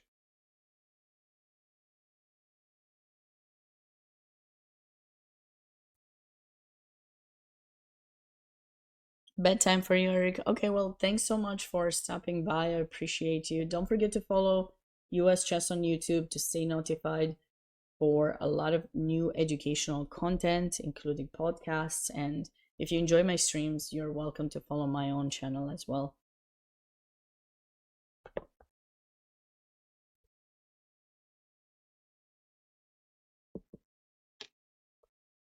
It does look bad for Josh. I'm getting nervous for both of them. I don't know whom I'm rooting for. Well, in a way, I've had way more interactions with Darius than I had with Josh.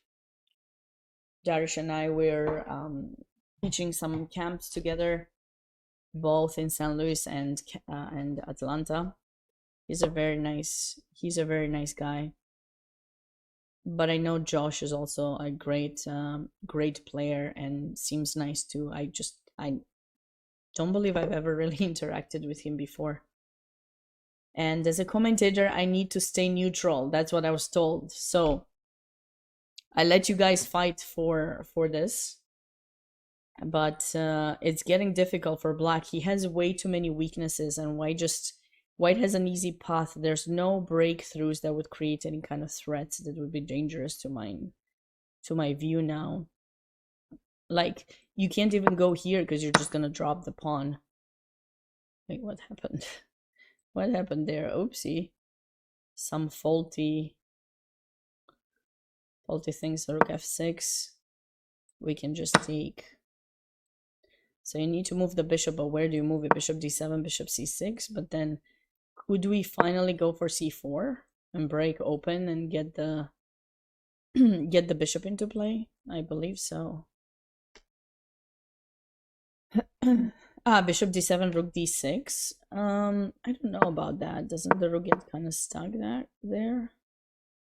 Yeah, maybe now it's c4. Yeah, that does look tough. It does look tough.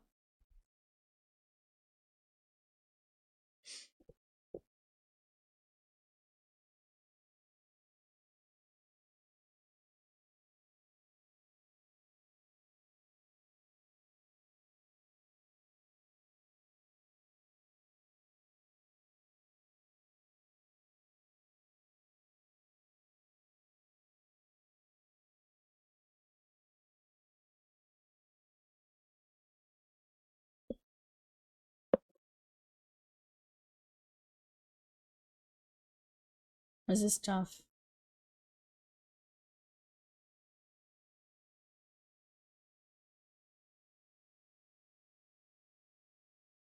I don't really see any kind of defensive resources.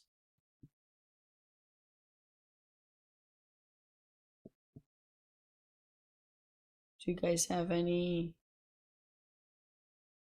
suggestions?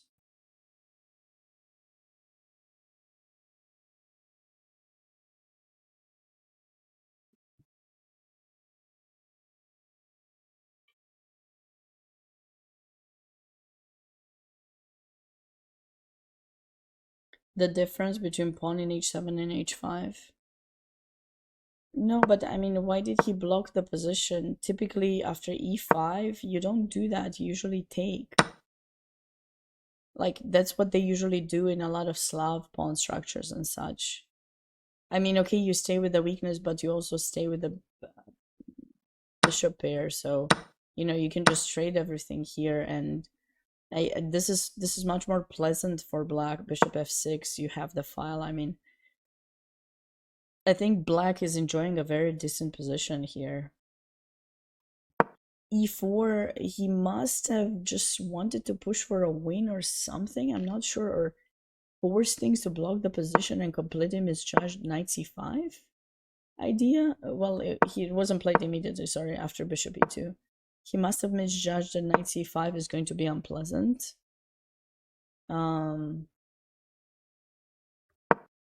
Yeah, this is usually what you do in the Slav. Like, there are some lines where White pushes c5 to close the position, Black goes e5, and sometimes e4 may seem like the right kind of approach, but no, it's best to actually take. Yeah, it's an instructive and tough moment actually to look at, I gotta say.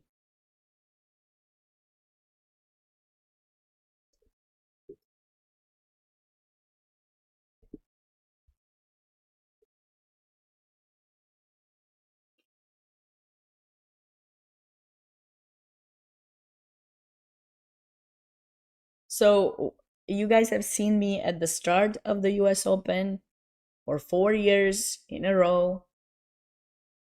Apparently, I'm sounding worse towards the end of the tournament because I guess probably maybe I just get tired. The question is, if Eagle is still here, he said it first. Do I sound better at the end of this than I did at the beginning? That's the real question.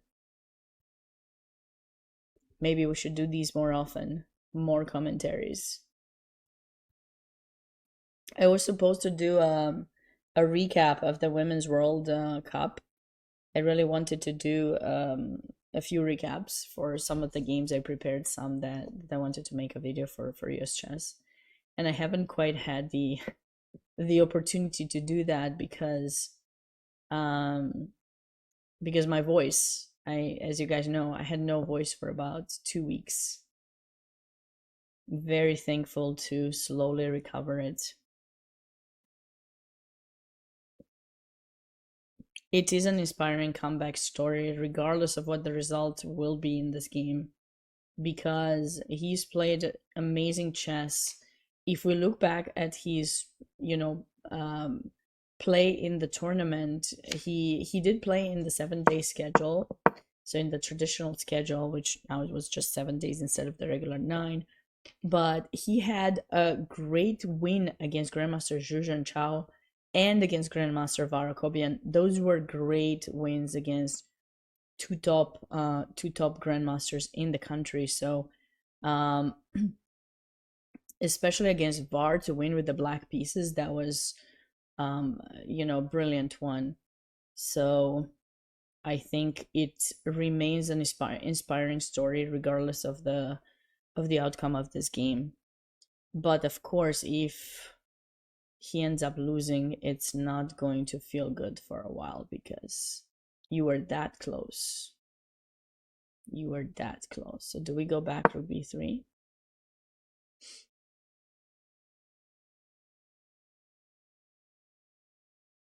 I believe so.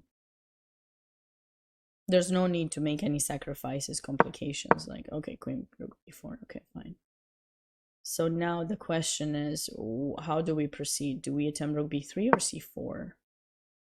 Rook b3 seems very unpleasant, like threatening bishop takes a6. Yeah, I think this is the whole reason why rook a1 was played by Dariush. He took the positional approach and it worked out quite well for now. Though Josh has played positionally very well in this tournament too, at least the games that we saw broadcasted live.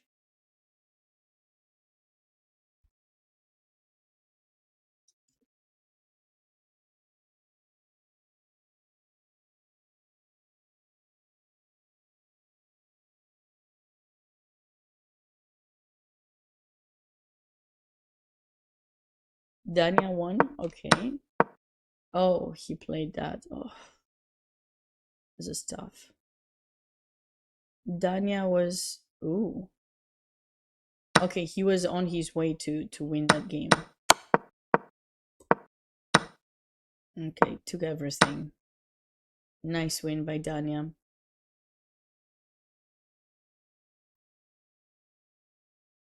This game may end in a draw. Even if white takes that pawn, black very likely will be able to trade sufficient pawns on the other side of the board to get a rook, knight versus rook or something. This game is about to finish in a win for black.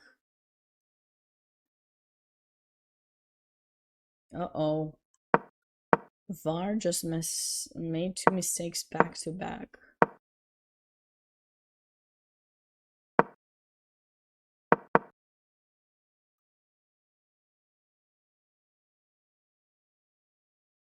These games, well, the time control is really long. Challenger Duke, like, it can last close to 6 hours. Yeah, it's normal. It's normal for a chess tournament. You gotta have the stamina to stay through, to pull through, be able to focus. A lot of people are joking about it. So when I went to high school, I went to a sports high school, and a lot of my colleagues were doing like tennis or volleyball, basketball, And when they found out I'm playing chess, they were like, come on, chess is not a sport. What do you need to train your fingers to play? And, with time and getting to know me better, they started understanding that if you don't have the capacity to stay focused throughout an entire game, you risk of not being able to convert it. So they stopped making fun by the end of college. It only took them 4 years. How did the king from c7 make it here? Oh, it found its way. Very nice by Julian. Cute. e4, deflection to try to get c3, and now the king infiltrated. Sometimes they can last even more than that. More than 6 hours.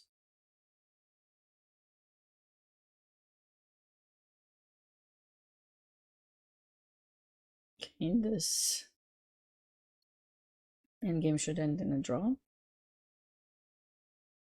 We've seen this one. We've seen this beautiful win by Sidar Singh.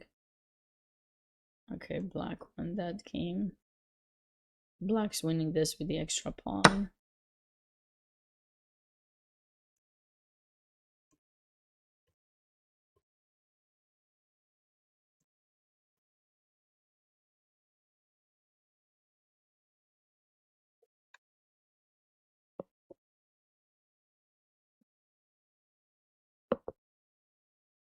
And we're back to board one.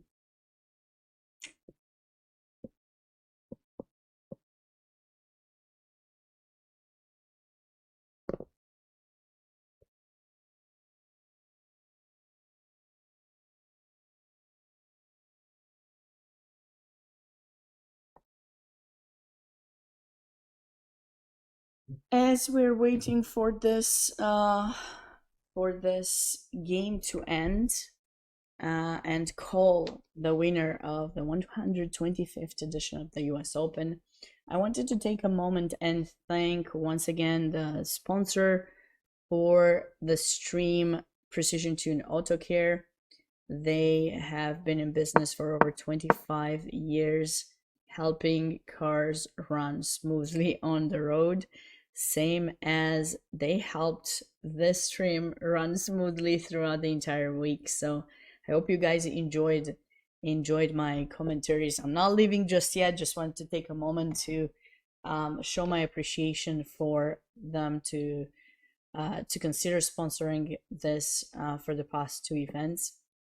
In addition, in order for such a big tournament to take place, it takes a number of people, and I just wanted to say thank you to everyone who's a part of the organization who made the tournament happen, the organizers, the all the staff at US Chess, tournament directors, volunteers. It's not easy to run a smooth event. The DGT operators, of course, always thankful that especially when there's no DGT errors, so I get to do my job the best way I can without having to worry what is the move, what happened. So I'm very thankful that a lot of people are running behind the scenes the event to make sure that everyone is happy, and yeah, we gotta give thanks to everyone involved. And as for the stream, I should have said it when Pete was here. Maybe he's still in the background, I don't know, but Pete right now is has another kind of position. He's managing a lot of the organization of the tournaments. So he's the director. Actually, what is his exact position? Let's not mess it up now as we're approaching the end. I don't know what his exact position is called. Director of National. Okay, thank you, Chris. Okay, helping me finish my sentence. Pete Karagian he's the director of national events, and if I'm not mistaken, he was the first who had the idea and supported the streaming of tournaments, the commentary for some of the US chess tournaments, and eternally grateful to him for starting this. And he was one of the first, him and someone else who does not work at US chess anymore, but they trusted me to hire me for doing commentary at one of the first national events, and then from there things just continued. So I wouldn't be here if it weren't for them. So definitely thankful. These days, I'm working a lot with Brian Tillis, who's the marketing and communications manager at US Chess. He's been making sure that the streams continue as well, that the content is being uploaded to YouTube too, and he works behind the scenes with a lot of things involving this digital things that you see on social media, and YouTube. So very special thanks to both Pete and Brian. What else?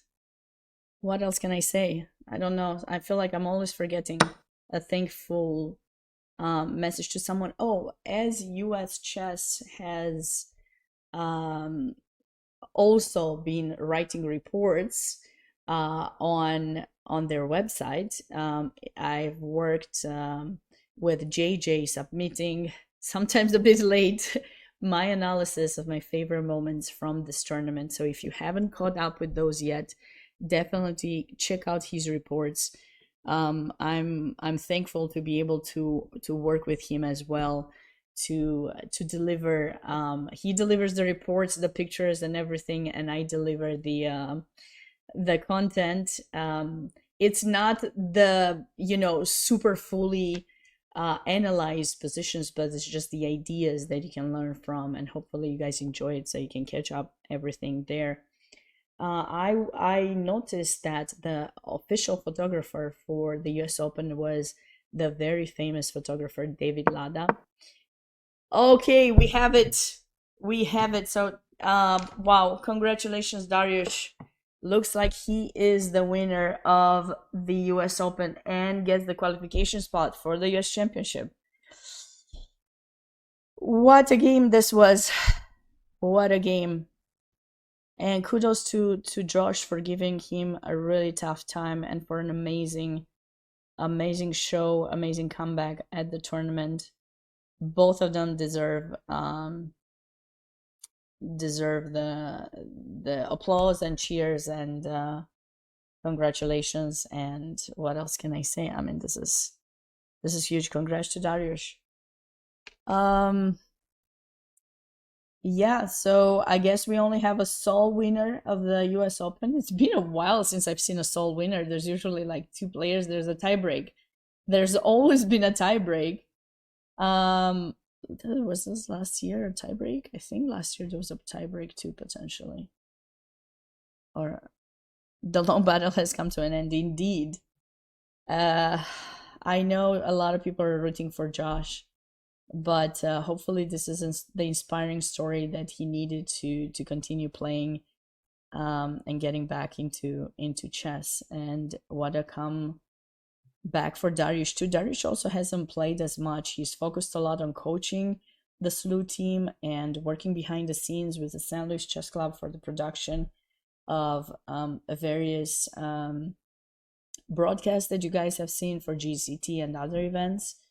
So it's great to see him back on the board and compete. So now he has to train even more for the US Championship, but he will be on home turf in St. Louis. So hopefully he finds the time and takes this opportunity to the best of his abilities. All right, but the tournament is not fully over. There are a few more games that we can cover. So let's see what we got over here.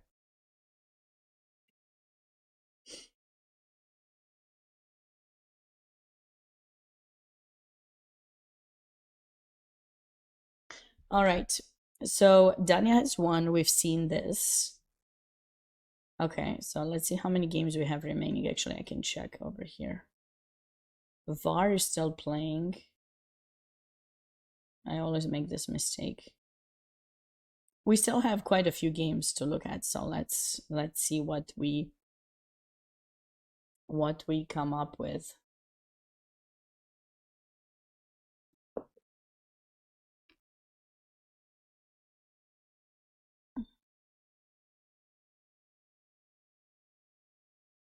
Unfortunately, Josh just lost his game, so Dariush is the winner of the US Open and gets the qualification spot for the US Championship, being the first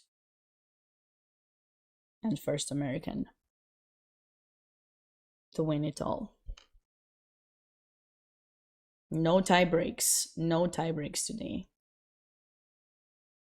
Oh my goodness, look at that king. It was brought all the way to e5.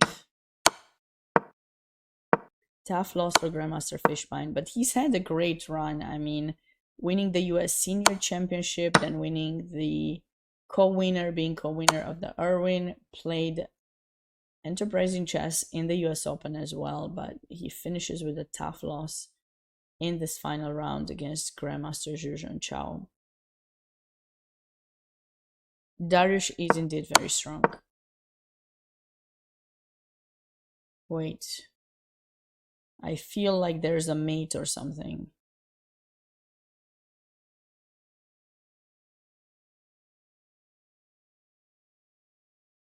Where is it?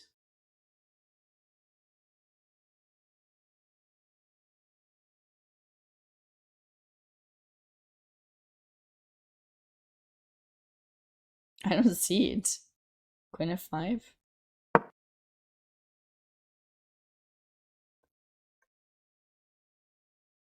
And now knight g5.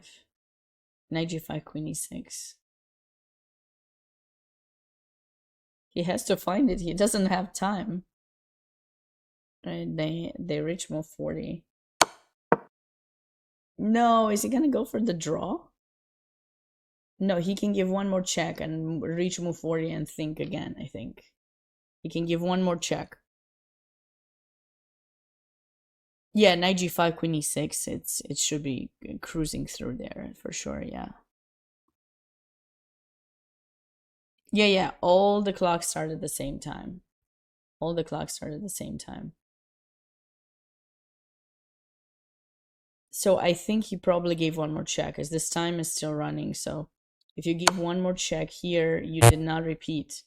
You're getting your 30 seconds, and now you can think of queen f5. That's probably what VAR is doing. He should be on his way to win that game.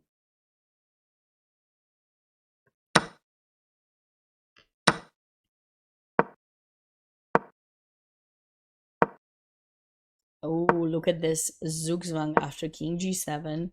Probably black should have played knight c2 to maintain that pawn attacked for the knight not to move away from there. And then it takes a bit of time for white to bring in the king, so black would have sufficient time to bring his. But after this move, knight b4, now it is white that attacks black's king. You cannot go to c2. And if this knight gets pushed away, then the pawn will be lost. And that's exactly what seems to have happened. Just chase away the knight the furthest you can, and with the lost pawn now, white was able to win. And this is a big upset. Looking at the rating difference, this is a pretty big upset. Very nice by Ethan. Very, very nice by Ethan.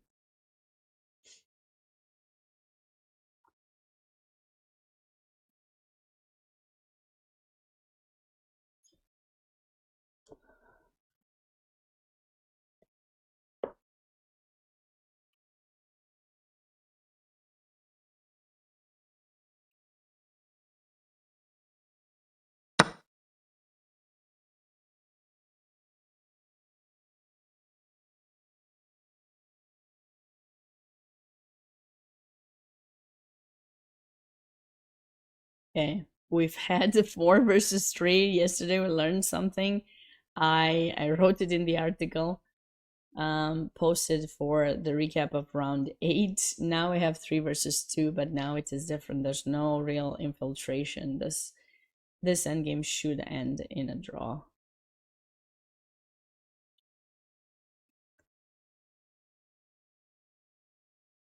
And this endgame should be a draw. Oh, okay, they got a draw. Sorry, I was like, what is going on? Okay, this will end in a draw. 2 versus 2. This was a brilliant game by white.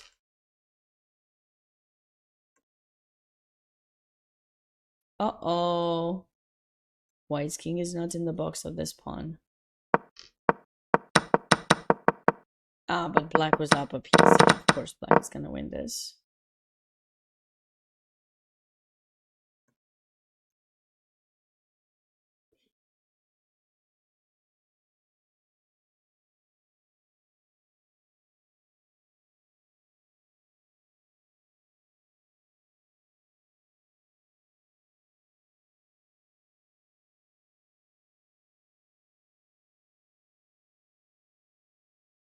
This was the game. This was the game. For those of you who joined us late, this was the moment where unfortunately Josh went wrong. He made a wrong positional decision. He went for the move e4. The issue with this move is that it blocks the counterplay, the ideas for black in the center. And when you have the bishop pair, you're trying to find a way to open things up a bit. I wonder if he saw that the other game was going to be a draw and he relaxed a bit, feeling that draw was going to be enough for him to qualify to win the tournament. But unfortunately, e4 is a huge mistake, as it allows white a very clear plan to focus on the queen side. After bishop e2, bishop e6, knight c5 was played. And now, okay, maybe he shouldn't have taken the knight. Maybe he should, but it's just too much because b5 is going to be played. It's very hard to come up with a defense mechanism for black. Maybe this is just b5 will eventually be a way for white to break open. c4 is another way. f3 was another way that we talked about. Knight e3 putting pressure, and then maybe f3 to trade off, get the bishop to attack d5. But basically, like, instead of them move e4, black needs to try to open up the position, and trades are definitely in his favor. Even playing bishop c6 could be fine, but he has this move bishop f6, maybe threatening to take and destroy white's pawn structure a bit. And even if he stays with the bad bishop after that, there won't be a way for white to further improve. But pushing e4 definitely allowed white to regroup, get his knight to c5, get his knight to e3, and now it was time to infiltrate on the queen side. Though there were ideas with f3 that would have worked, but maybe those could have given black some counterplay. This way, white's play was quite straightforward, brought his rooks on the b file, and now the b7 pawn is going to be lost. If bishop c6, there's a pin, so a6 is going to be lost. Black decided to go for b5, but after the en passant, a lot of people were suggesting en passant earlier, so finally it happened in a game, and it happens to be in the one where the winner of the US Open is decided. Rook takes a5 and rook c5 with the idea rook c8, and there's no way to stop that. What a combination of ideas. That was a very positional combination of positional ideas by Grandmaster Dariusz Schwiertz, taking down the leader of the entire tournament, really. Great story for both of the players, and kudos to both, and congratulations to Dariusz for winning the event. For those of you who joined in late, I felt like I should reiterate what happened in that game and just kind of give you like a brief overview.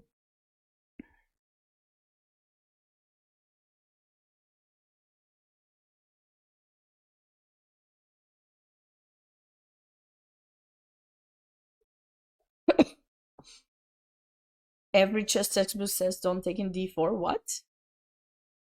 No, that's not true, Michigan Eagle. What? That's not true. In the Slav you take there, in the a6 chameleon or Chepanenko Slav you take when white plays the line with c5. You take an e4. You have to create your space. I don't know what textbook you're talking about. Send me a picture. But that wasn't IQP. Like that transferred to an IQP, but it was an IQP. Like immediately, like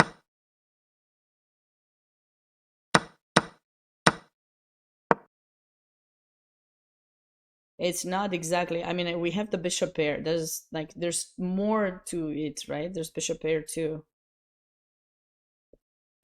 And basically, like if you move the knight, I'll go d4 and then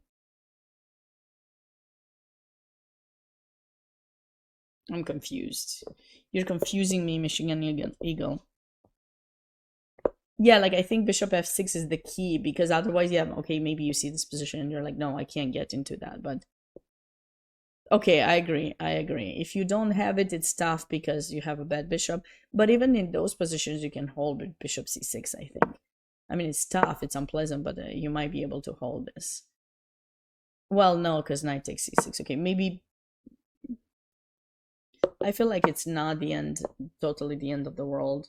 Because you get the e file and then maybe you put the bishop in e6. Like that had to be the way. It's probably like he got relaxed or something. And so this game ended in a draw. So did this one. So it did not affect the standings of the winner, basically, because these games ended in a draw.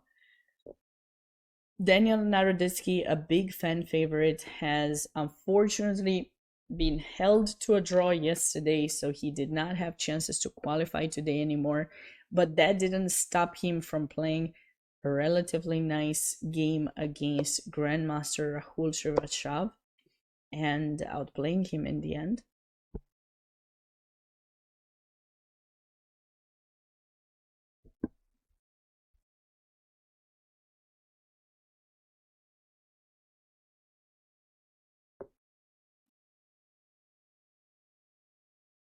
This game will be played probably for a bit longer, but it should be a draw because it's knight versus.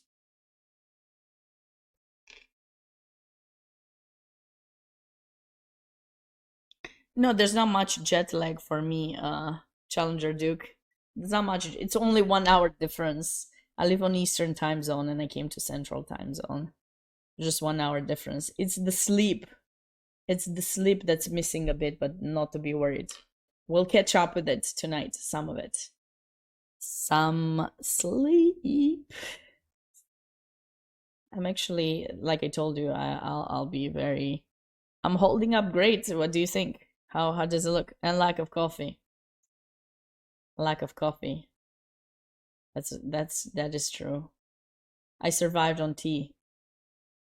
I survived on chai tea latte. This was a brilliant sacrifice after white's blunder, rook to h2, feeling that defends everything, but fell for the gorgeous knight to c3. This was definitely like one of those moments that when you see it happening to you, don't think it's gonna happen, and then when it happens to you, you're like, oh my goodness, how did I fall for that? And yeah, if you go there, I mean, you just lose the rook, or maybe there's even a mate faster, but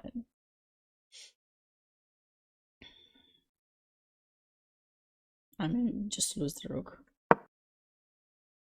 This is the final round. This is the final round, yes. Oh, so VAR has won. Did he play the move we suggested? So he played queen e6 here. Okay, sure. That makes more sense. He played queen e6 here. And rook c8. Even better. I was just looking after queen c8 because it was there. Thanks. Well, I'm the kind of person that doesn't give up easily. when I was younger, I don't have as much energy as I did when I was in college. But I remember I was coming back from a chess tournament, and my best friend came to pick me up from the airport, and it was really late and I really wanted to sleep. I think I had school the next day, but she told me she was hungry and she really wanted me to make some, the French pancakes, the crepes. And I was like, sure, I'll do that for you. So I remember it was like maybe 1 a.m. And despite my lack of energy, I still found some to make sure that, you know, for making the time to come pick me up and everything, she was going to get something she she wanted to. So it worked out. I would always go the extra mile for people I care about, and things I care about, always go the extra mile too. So you'll never see me say no, which is actually not necessarily the best thing. It's not the best thing to do, to always say yes to everything. But things that matter to me, I've had trouble saying no to. Like this this mix of commentary and getting a flight at 5 a.m. after getting no sleep, and doing another commentary. I don't know how many more years I'll be able to do that, but it worked out this time. I'm very thankful for it, and very thankful to my voice for coming back. Like I gotta call my doctor and let her know that I'm improving. Still not fully, but I am indeed improving. And yeah, I've got I'm getting old, Chris. This is my birthday month when I'm getting so old. I'm like, I'm getting so old. I don't want to think about it.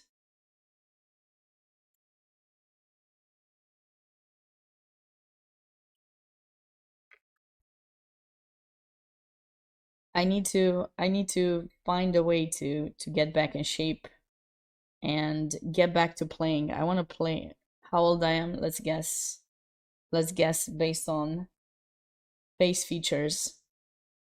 What do you think? She's a girl. She's a girl, so she's allowed. She's allowed, at least from my understanding. Hopefully, I understood correctly. She's allowed to ask. Uh, it was funny. I asked some kids, like they usually give me like much younger than I am, but like one camp, I asked the kids how old they thought I was, and I was being sick and I had a very bad morning, and then they told me they thought I was over 50, and I was like, oh my goodness, that's terrible. uh, yeah. I don't know. I think the kid was joking because he started laughing after he said that, but still, still.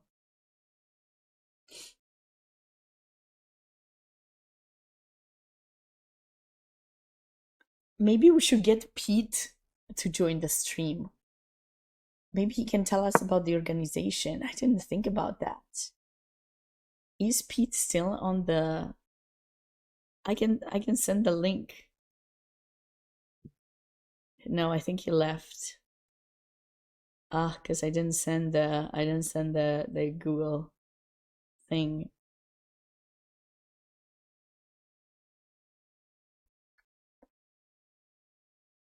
You just look me up. Yeah, I'm in my 30s. Yeah, mid 30s. Crossing the mid at the end of the month.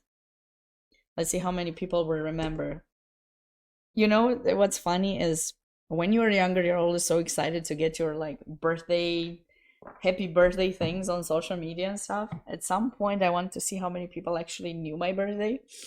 So I was like, okay, this year I'm just gonna take out my birthday away from the from the social media, and only like my family and my two best friends remember that it was my birthday. I felt so bad, so I was like, you know what? I'm putting my birthday back there. People better wish me. How terrible is that to have the need for people to wish you? I must be feeling lonely sometimes or something.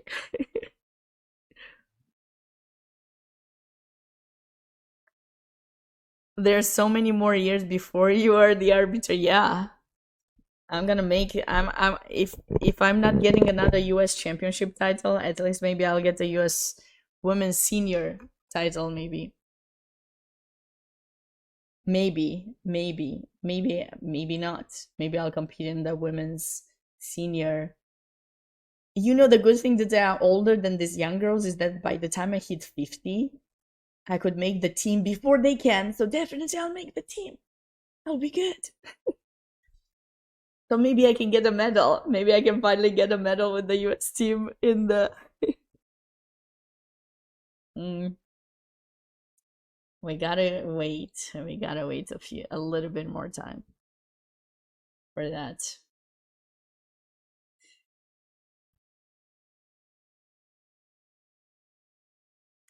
Just lover, I'm not even qualifying for the US Championship. How do you think I can win it? I can win it in my dreams.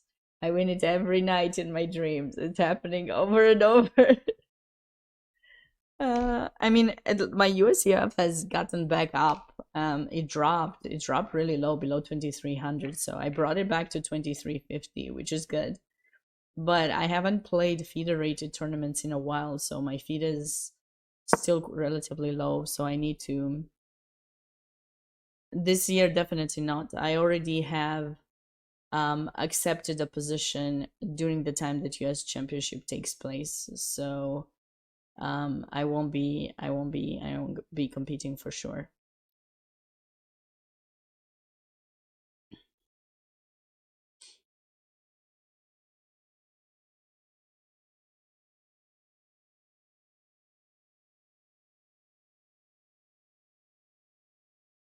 So what else is Vihan against Nathaniel?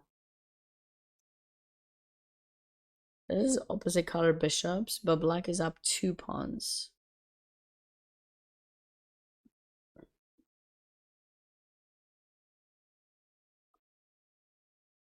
Not by much.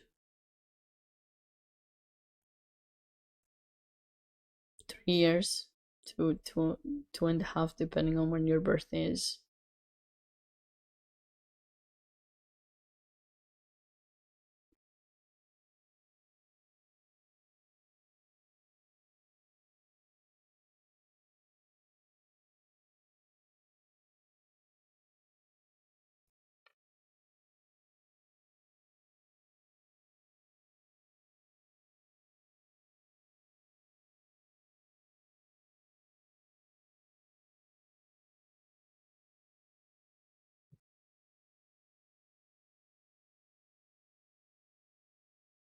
It does get stronger and stronger every year, Chris. And I think there's another transfer, so it is getting stronger. Oh, you had your birthday last month. Okay. So you're a Leo, potentially.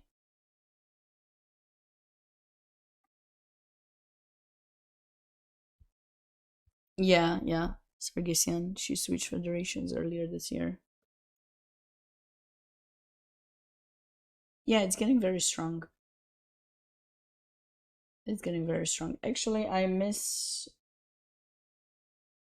the times that I was doing like social media for the tournament. So, yeah.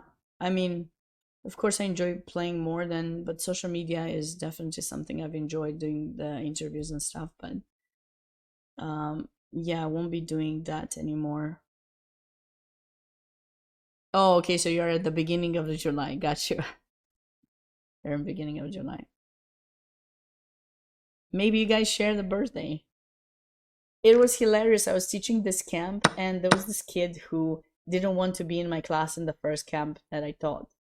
So he ended up going in another one. And then the other class that I taught, the second camp, he was there again. And he was only 6 years old. And I found out that his birthday is the same day as mine. We were just born, or we were just born like, 30 years apart, which I thought was cool. It was so cool. And he was like, "Really? You have the same birthday?" And suddenly he started liking my class, and he was always like raising hand and everything. So that was nice.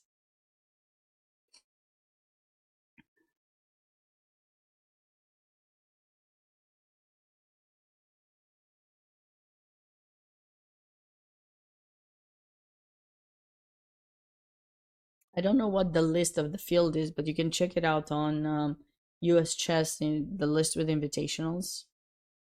You can find the updated list, which is probably going to be the one, because they probably sent the invitations already. The tournament takes place in October, and it's usually the cutoff is the third week of July. Yeah, that's the link.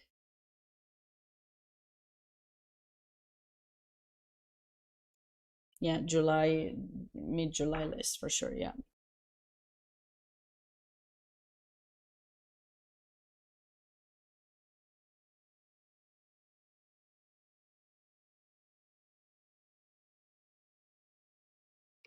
Yeah, yeah, it's public information. Yeah. Did you think there's some stuff going in the background? No, no, no, no, no, no, no. No, no, no, no, no. All public information. Okay. You can do it, Challenger Duke. It depends on the amount of time you can dedicate to chess. I've spent more than 30 years at this point. But, sometimes sometimes you work more than other times. Sometimes you slack, and when you slack, you lose. And the others catch up with you and get ahead of you. So you can't slack in chess, especially not these days with so much coverage, so much access to information. It's much harder.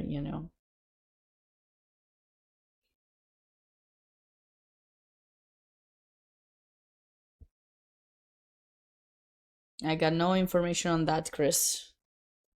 No information. I guess we'll find out the list very soon. They'll probably be posted on San Luis Chess Club's website.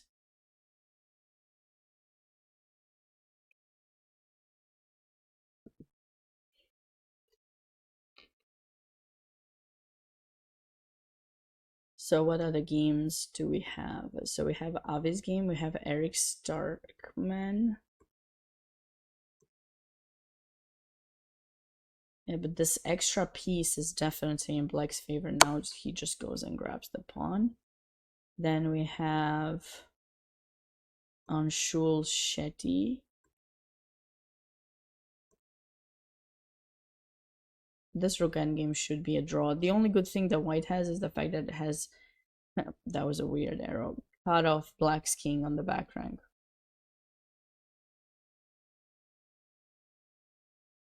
Yeah, Chris, I have never gotten a wild card all these years, so I don't think I'm the top list of wild card players.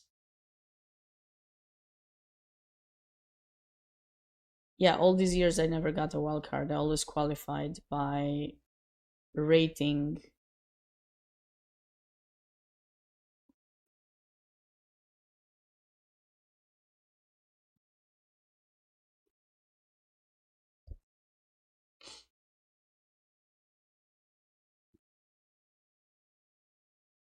I need to get my rating up, like I always like qualifying by rating because nobody can ever say anything about anything. So this reminds me of a conversation that I had with a friend not long ago, and he was totally right. I was kind of talking about not being able to to improve anymore and losing a lot of rating. And I was at the point where I was close to getting my IM title, and then I went to college because I had two norms. And basically what happened is we had this conversation, and I was told, you know what, when it's your time, when you will really be there, you'll play IM level, you will get it. If you're not there, you won't get it. So what's the point to get it if you're not really at the level? You know, you don't want to, I mean, to me, it's more important to really improve in understanding level wise rather than just get the title, because I just feel like it's meaningless. For some people, it may be different, but for me personally, having the feeling confident that I've achieved something that actually, you know, it's more important than just getting it. If I don't work hard enough for it, it's kind of like money. You know, sometimes when people give you money just like that, like as a gift, a lot of people, like, let's say they get money for birthdays or something, you have, you feel like you can just spend it, and you spend it much faster. Most people that I know would do that. Maybe you guys are different, but you spend it faster because you haven't worked hard enough for it to really feel the sweat going through, so that you work for that money. And then it's the same for me for achievements in chess. Like if I feel that I haven't worked hard enough, I don't think I deserve it. I mean, maybe it should be different. Maybe I would be more confident if I actually had more a different mindset, but that is how my mindset works. So yeah.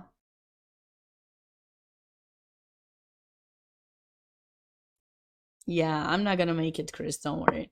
It's fine, it's fine, I'm cool with it. I'm cool with it. I will do something different during that period. It's all good. It's all good.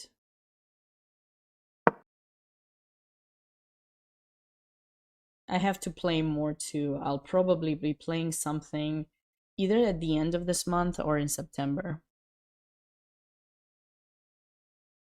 No, I'm not doing social media. I haven't heard from that. I'm gonna be the HOD for World World Cadets. No, World Youth. I'm gonna be the head of delegation for World Youth. Have I heard of the Atlantic Open? Yes, I did. Maybe I should check it out. I think it's, when is it? Early September or end of August? Yes. I was kind of excited about that. I was really excited about that opportunity. I was the head of delegation once, but I'll be again, so I'm looking forward to it. It's nice to be able to be involved and do other things. And last time that I tried to be as inspiring to the kids as I could. So I'll try that again. And yeah. It will be, it's actually, so it's in October and it will be in Albania. And you know, another reason why I'm excited, I've never been to that country, so that would be an additional country to my list of 50 plus. I think countries, I have to count them again. I don't know where I stand. It's kind of exciting. End of August. Okay, I'll check it out. So Atlantic Open, there's Atlantic Open, and there's a Nashville Open too. But it's on my birthday, and I last time I played a few times I played on my birthday, I didn't do well. So I promised myself I'll never play on my birthday because I don't do well. It's just too much pressure. So I won't be playing if it is that weekend of August 30th. It's the last weekend of August.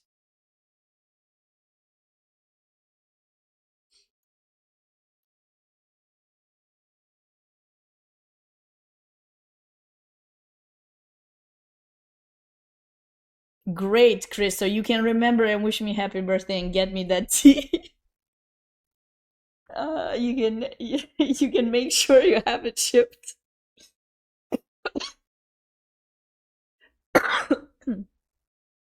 Now you'll always remember it. I'm just kidding.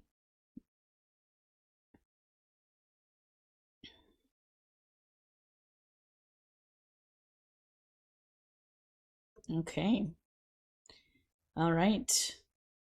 Big, big, big. Uh-oh. Wait, why is that a mistake? But it's still, if it goes more than +2, we can think that white has some winning chances, but as long as it's below 2, no chance. It's a pity I'll miss you, Chris, when you come to San Luis. San Luis Rapid and Blitz is starting next week, I think, right? That is part of the GCT Grand Chess Tour. Cool event. You should definitely check it out. Chessful.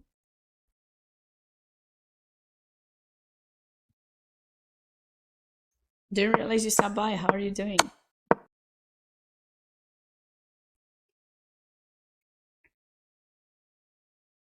Cool. That's nice. Well, hopefully you'll have better weather. Wait, why did it say, do we expect G4 here? Or was it like 93 or knight f? Maybe keeping the pawn in G2 helps, but how? Maybe it's harder to be traded or something. Hey, moves. How are you doing?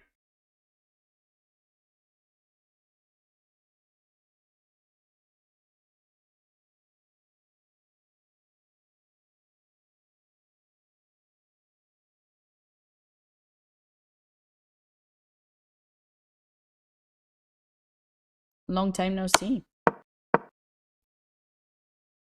Do you guys think there's any chance that Andrew Hong is going to be able to outplay his opponent in this endgame? The approach is basically to slowly try to improve. So king f4, g4, knight e4, g5 maybe, bring the knight to d5, or somehow bring the knight to heat f7 and try to win f7 and then infiltrate with the king, and all while maintaining the g pawn. That is the plan in theory. In practice is much harder. Yeah, if the pawn gets traded, it's a draw. Rook knight versus rook is a draw. They're gonna play 50 moves very likely, but it is a draw.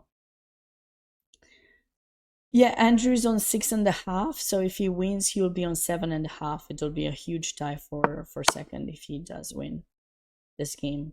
I don't even know how many people there at this point. But yeah.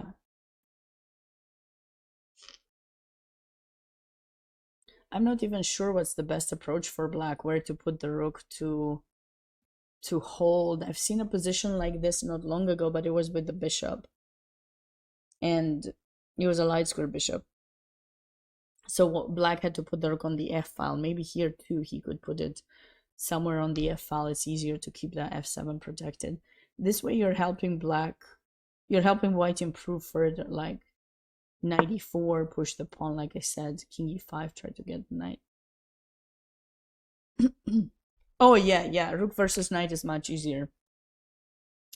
Recently, well, not so recently anymore, last year I played in the Romanian team championship and I was totally winning. I messed up, I got totally lost, and then somehow I thought I'm coming back and getting potentially to win, but my opponent found this way to trade pawns off the board, and eventually we got into rook knight versus rook, and it's relatively easy because you just have to check, and whenever they bring you somehow to a corner, then you check, and then as soon as the rook moves, then you move to the other side, so they never really get to bring you to the edge of the board. And the knight doesn't easily like cover up the king like the bishop does, to so that's the issue.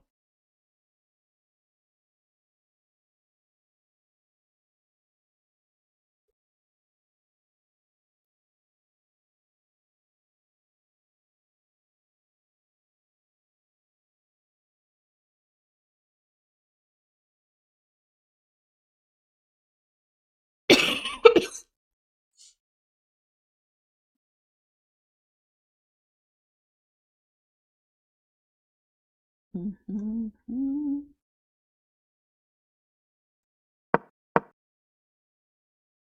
Why is black trading that pawn? I thought black needs to try to push these pawns forward. Like maybe b5, a5, create another pass pawn so it's hard for the bishop to do anything, and then the king would go grab this pawn or the bishop would grab it. Why is he trading it? Ah, because he has bishop king g4. Sorry. He has king g4. That's why he's trading it. Makes sense. Makes a lot of sense.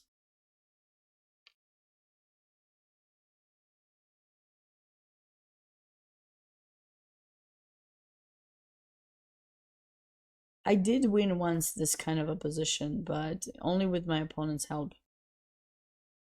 You can sometimes win them by, you know, moving the rook away, getting the pawn to f5 and trying to infiltrate from this side of the board. But it's difficult.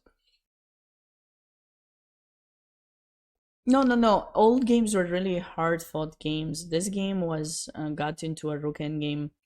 It was a Vienna. It started off as a Vienna, and there was a moment where I thought there were maybe some chances for black at some point, but it wasn't much.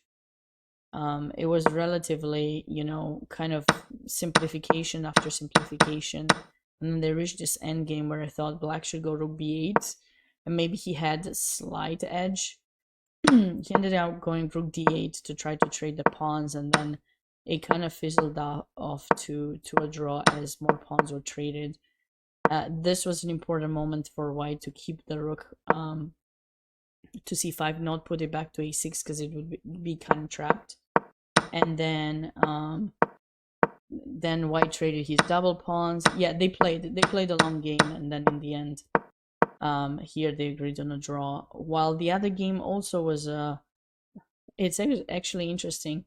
Around this moment where the position is quite balanced, white misplaced his knight. He put it in b6, and it seemed like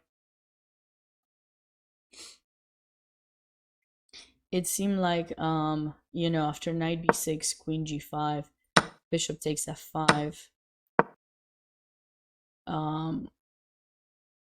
that black was slightly better, but he rushed to promote this pawn, and white found this very instructive and cute drawing idea. 97, allowing that pawn to promote, and now he took in f8.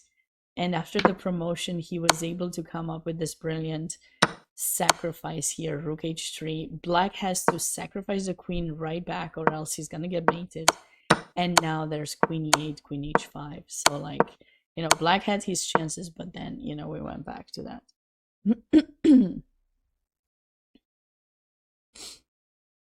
I played 142 games in the US Women's Championship. Wow, that's a statistic I didn't know. Seriously? No, they must have played more. You must have only checked from, did you only check it from I think you only checked it from 2009.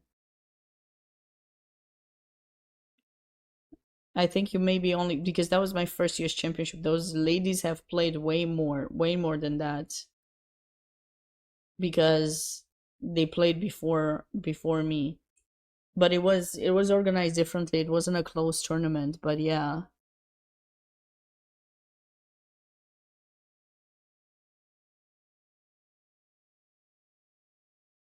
Yeah, I played from 2009 till 2022. 2022 was my final US Women's Championship that I played in. It was online. No, it was on over the board.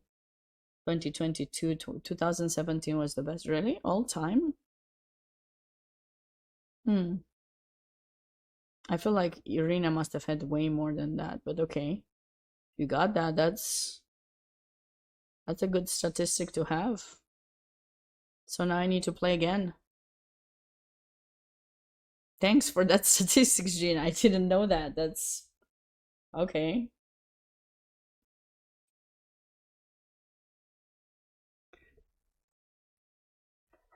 But yeah, so 2009 to 20, 2000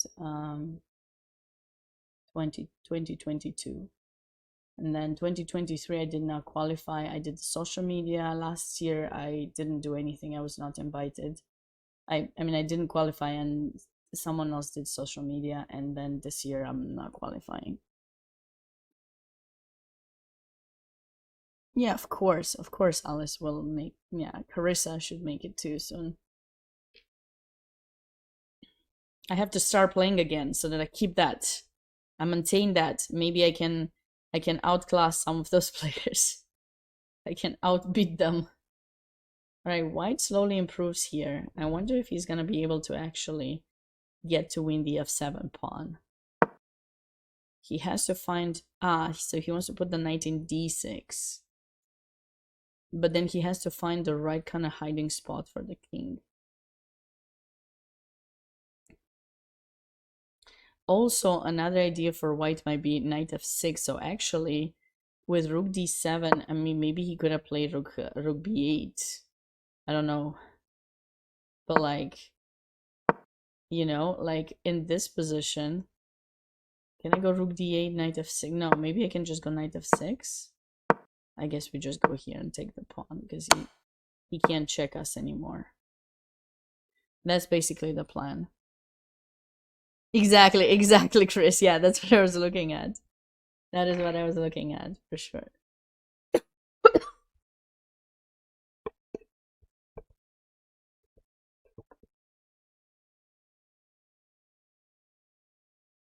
Knight f6, rook g8. Is that called the hook mate or Arabian mate? I think it's the hook, technically, the hook mate, because the pawn protects the knight and the knight helps with the mate. There's three mates that are quite similar and involve a rook, knight, rook and a knight. So there's Anastasia mate, where it usually happens with the king on the edge of the board and the knight that restricts, and there's usually a pawn here, and you checkmate on the side. Then there's the Arabian mate that happens usually with the king in the corner and knight diagonally from it, and the rook or queen mating on one of those two squares. And then there's the hook mate. It's just similar to the Arabian, still knight versus king, but you just get the rook behind the king over there. We'll see. What else have we got remaining? So there's that Vihan Nathaniel. Yeah, now black is gonna create a second pass pawn, and you can't stop both. And he has to create it on the b file, of course. If he creates it on the a file, white can simply rush with the king in the corner, sack the bishop for that pawn, and that would be a draw. And then we have Avi.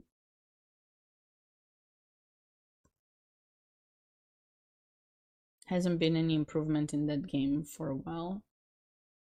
Eric Starkman, who has been down a piece for a while.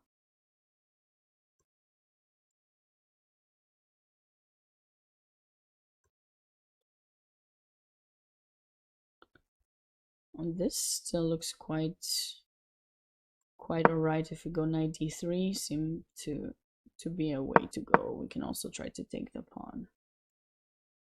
And then this game.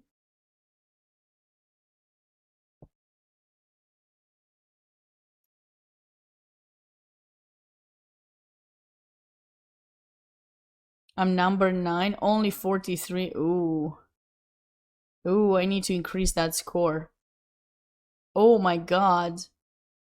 Irina and Tatev have huge numbers. Don't cry, wolf. I'm doing alright. How are you doing? How do you get the statistics, Jean? Where do you get your statistics from? Do you happen to be like, are you like a historian, and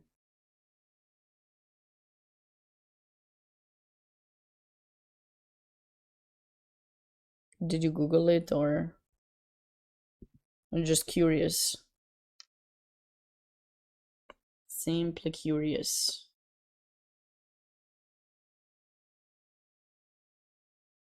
Oops.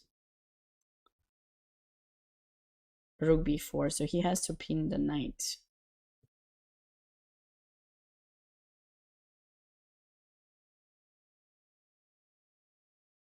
Oh, from Alexei Ruth's book, I see.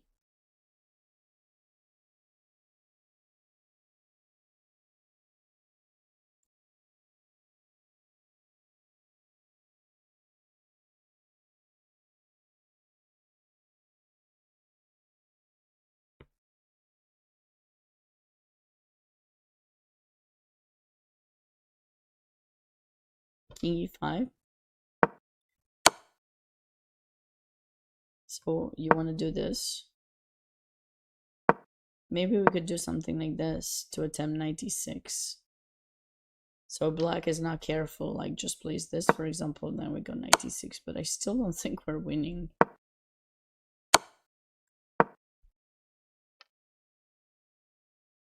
Like, now the knight is hanging. King. You want to do this. So then you want to do this. But I think I can put my rook on the F file.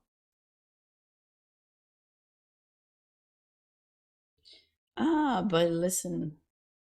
You could attempt to win this by... but this I take. But if I didn't take... If you could somehow... Like, let's just pretend, okay? Pretend you can't take and you do this. This is now winning, because we can just trade off everything to the king and pawn, which is actually winning now for white. Because we took the opposition, he's gonna go there, opposition again, and we entered with the king on the line of the pawn. If only we could do this, then we would be winning, but okay. It's gonna take time. Time and patience.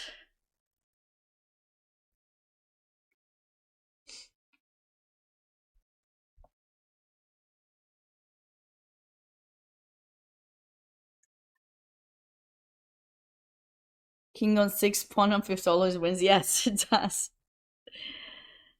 Yes, the countdown to 50 moves begins. All right, Chris, so the pawn made it to g5 on move 75, and so you can keep track if you want. We're only on move 79, so it's a long way to heaven. Oh, the prize fund. Good point. Good point. I didn't even mention those. I was too focused on the tournament.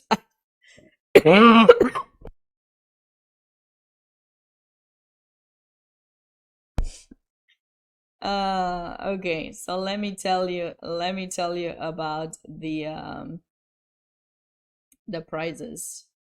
The prizes for the tournament. So $60,000 prize fund, 80% guaranteed based on 500 full entries. I don't know how many of those entries were full, but pretty much most of those will be given out. So the top prize for winning the US Open is $10,000. Second place will be shared by a lot of people. So it was 6,000, 4,000, 3,000, 2,500, 2,000, 1,500, and 1,000. By the way, for winning first, Sol first, Darius Schwiertz, the winner of the US Open, also gets a $200 bonus prize. So there's no Armageddon or anything. And then they had prizes for the other players. As you know, this is an open tournament, and we had players from all ages, all ratings. So when you check the list of the standings,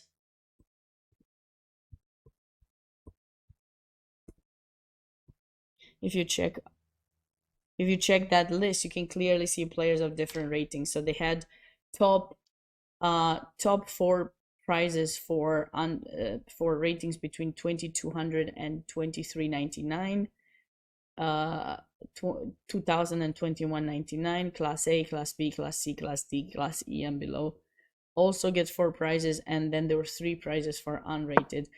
On top of that, the nice thing about this tournament, there were also mixed double prizes for, like, male, female, but also um, top team under 1800, husband and wife, mother and son, father and daughter team, brother and sister, and coach and student. So hopefully people have registered for those to be eligible for those prizes. That's kind of cool. Anyways, wait, what?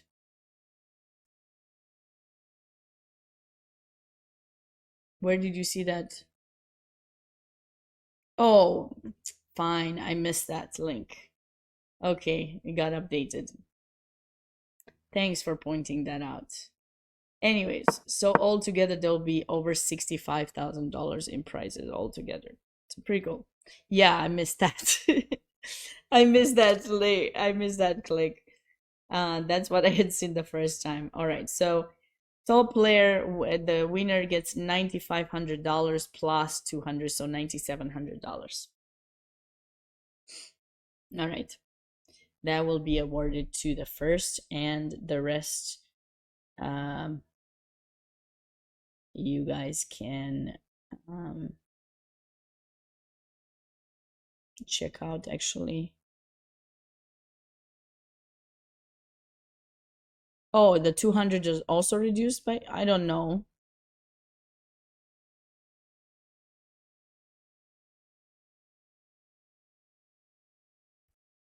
There's something else I'm missing. What else am I missing?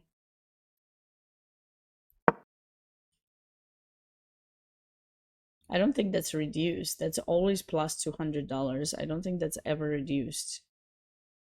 That always, no, no, I think it'll be 200. They always do 200 for clear winner, right? I don't think they changed that one. I think they changed the rest. Or maybe they changed that one too. That I don't know. I'm not handling any money, my friends. I'm only here for the commentary. No, I can't even have coffee. You don't even drink coffee yourself. Why would you want to bet for coffee? And I always lose bets with you, so no. How about I win a tea no matter what? How about we do that? Uh, you got into chess because you were told there wouldn't be any math.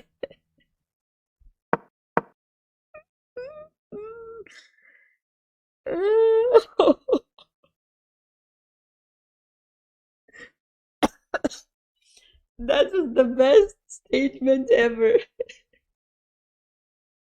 Uh, you got into chess because you thought.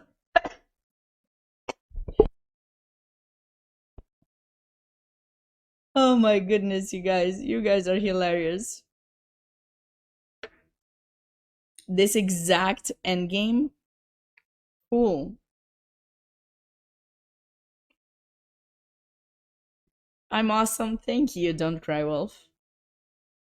Well, I'm very focused at tournaments. There's a lot of emotions going on.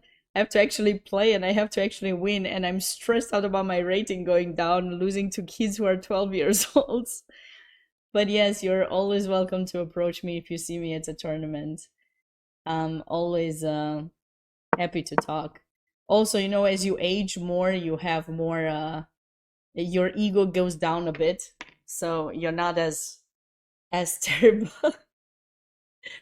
You're not as terrible with people around you. But yeah, no, I if I do lose, I would recommend probably not necessarily approaching me too much. That I still have a lot of emotions to, it's not with the people around me, it's with myself. And that's why a lot of the times when you see people getting mad at things, it's not at the surrounding, it's at themselves. And sometimes you show those on the outside. I try to do better myself. The more time has passed, I feel that I've done better. Maybe people would say not, but I remember when I was losing in my early days, I would get really upset. Like one time I remember I went and I slammed the door behind me.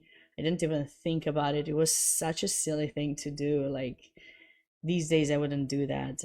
I would try not to show emotions, but yeah, it's tough when you lose.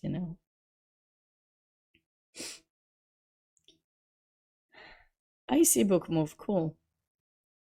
You're killing me, yeah, with the with the breathing. Like when I get too excited, my voice just goes away. Uh, no, I would love to talk. Let me know. You know. Hi, Maple. Maple, I got back to you. Thank you. We'll see you. I will see you tomorrow.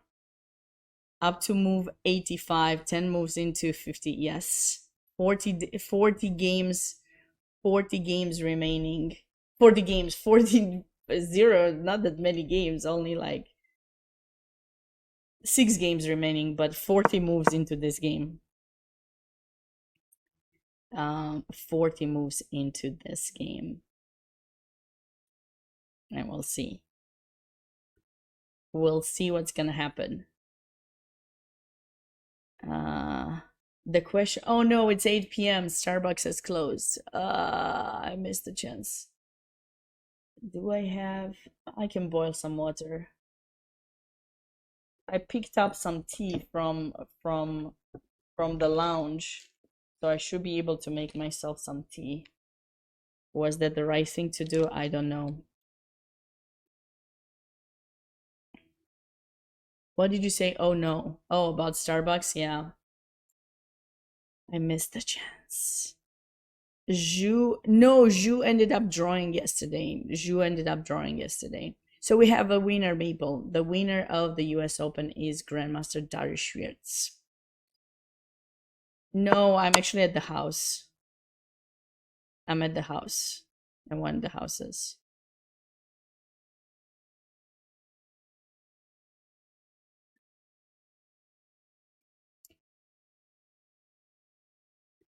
But don't worry, I'm fine. I'm doing okay. I probably should get some water though. I should have gotten some warm water.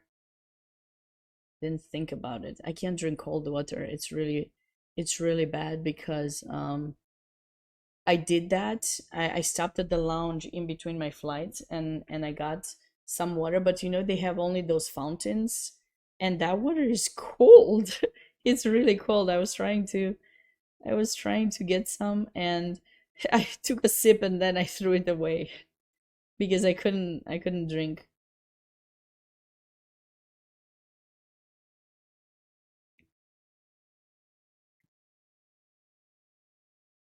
I couldn't drink it.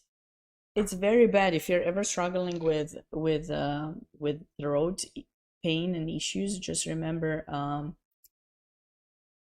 don't don't seriously, no coffee, no cold drinks, obviously not alcohol, no spicy stuff, and also no fizz drinks. So you can't drink mineral water or like soda or anything like that. That's really the worst thing you can do. Um, it's gonna get worse, so I have to be very careful. Yeah, yeah, yeah. I'll boil some water. I got some mint tea. I'll make myself some. I just don't want to leave you guys. I just got used to being on stream, and now it's gonna be sad. I'm not doing this. I've been doing it. I want to do more of this. So I keep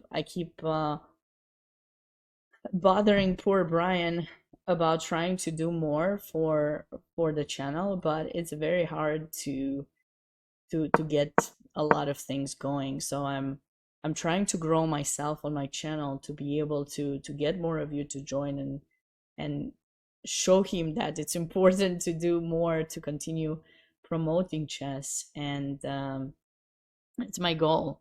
So the more of you come, the more of you show when streaming happens, the more you help more streams happening. I do have some ideas, but I have to have a meeting and make my suggestions, be as bossy as I can when I find him when I find the right moment. Sometimes you need to make sure you state your ideas with confidence at the right moment so that it gets appreciated and supported. So that is my plan. I wish I could do this all the time. So we'll try to get it on my channel going a bit more. But but we'll see where that goes. For now, big tournaments are being big tournaments. I trust you guys, come on, I trust you. What do you mean?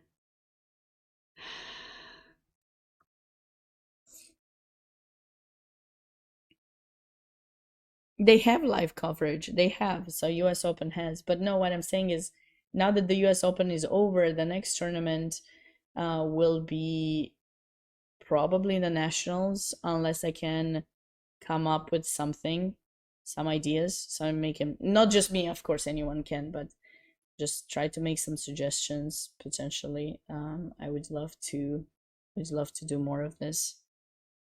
Commentary is something I've enjoyed for a while, and I think the more you do, the more you spend the time doing it, the better you can get at it. I think you cannot, nobody can know if you're good or not unless you try, right? And hopefully, I will get to also have a co-host occasionally. It's um, it's nice to do it on my own, but I think I like to hear someone else's perspectives, and I think it's nice sometimes when we fight over, you know, what the best move is, or who finds it first. It brings another level of entertainment, and different personalities, different chess styles, some more tactical, some more positional, can certainly bring some spice to the commentary, or knowledge to about specific positions or history or openings. It's kind of nice. So we'll see. Um,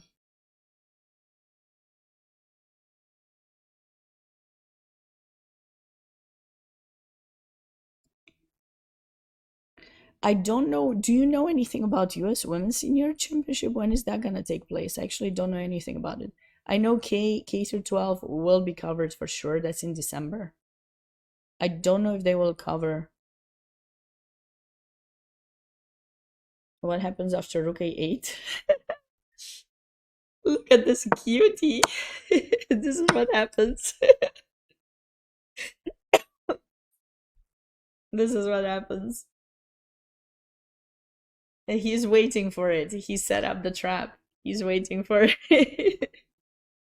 He's waiting for it. Go Rook A8 so that we can finish faster.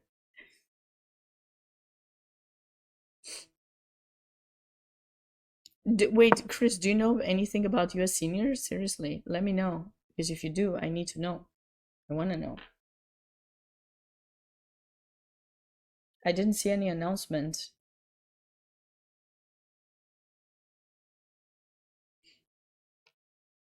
So how is White going to progress the position now? Wait, maybe he's waiting for the rook to move? Oh, okay, I'll ask. So now if he moves, do we have the win? Check. We do have it. Because now we just need to approach to the rook and then the pawn falls. I just need to figure out on which files or how. But like, no, we actually go to, can we go to f6? Yeah, and then this is winning. Okay. So, yeah, he has to stay on the e file. If he went there, yeah, so he has to control that square. Okay, but now there's no stalemate. So if he attempts this, there's king h6, so that's a draw. All right, we're on move 94, so 20 moves remaining to the claim of a draw. I will definitely ask about US seniors, but yeah, that's a good one.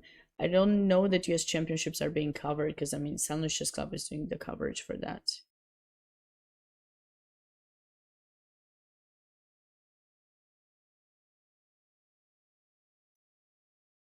We only have 3 games remaining.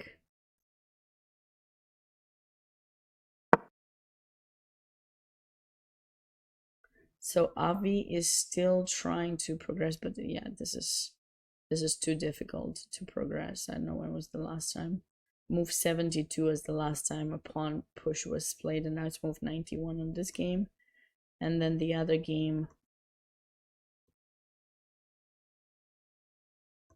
is this one.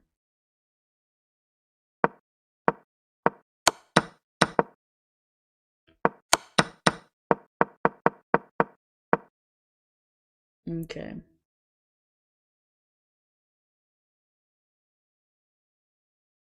Oh yeah, that was a good game. That was a good game, Gene.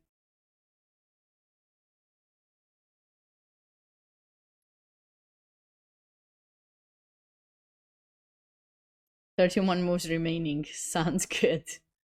Well,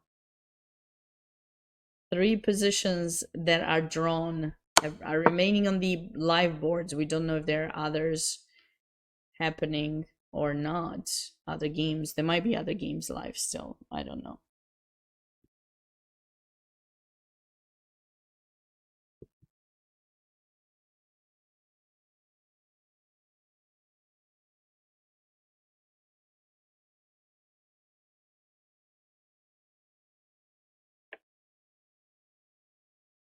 That was my last win. Oh, that was a good game too. I was totally lost in that game against Sophie.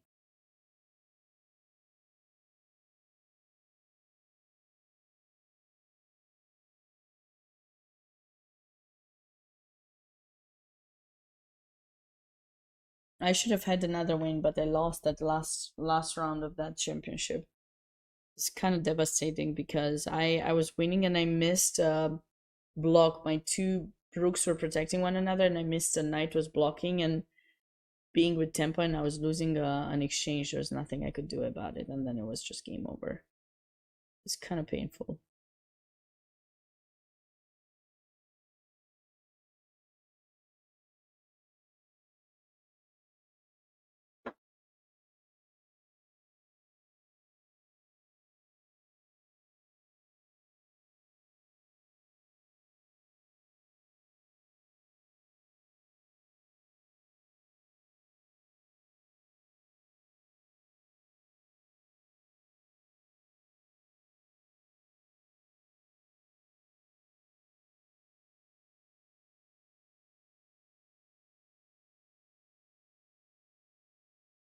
If the rooks are traded, is it a win? Yes, it's a win.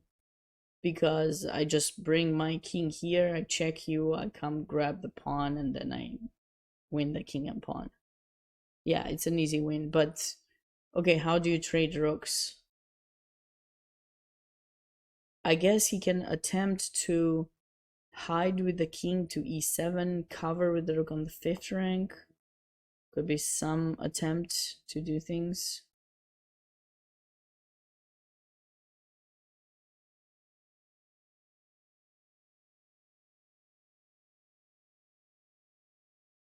But it's not easy.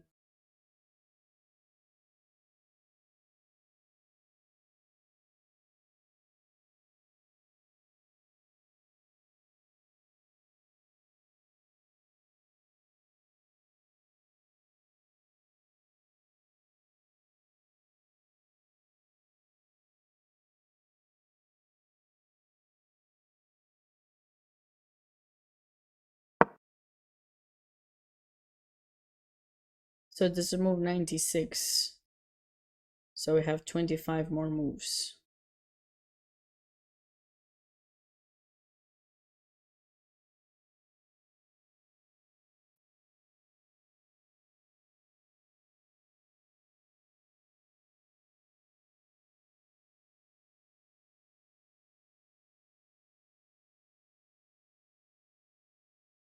In your opinion, what do you think is the best tournament ever?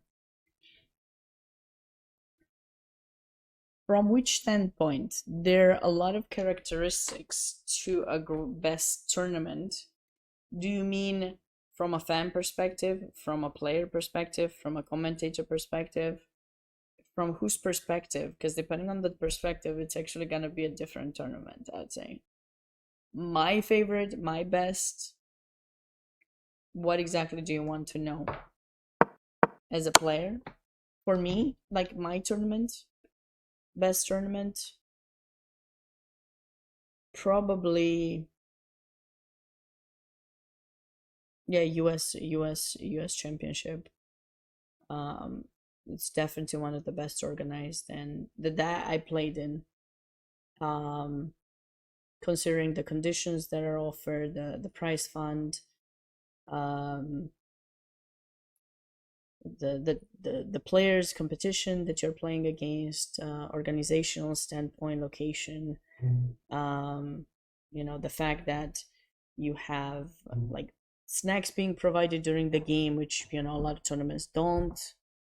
So it's kind of like really thought through to make sure there's nothing you have to think about, and pretty much you can focus on chess only. I've played some other competitions that I really enjoyed. There was this team competition that I played in. It was a match between US and China, and it was organized in China. I think it was in 2000. I want to say 2010 or 11, and that was a pretty well organized tournament as well. Like really good conditions. The hotel was great. The playing venue, like everything, kind of um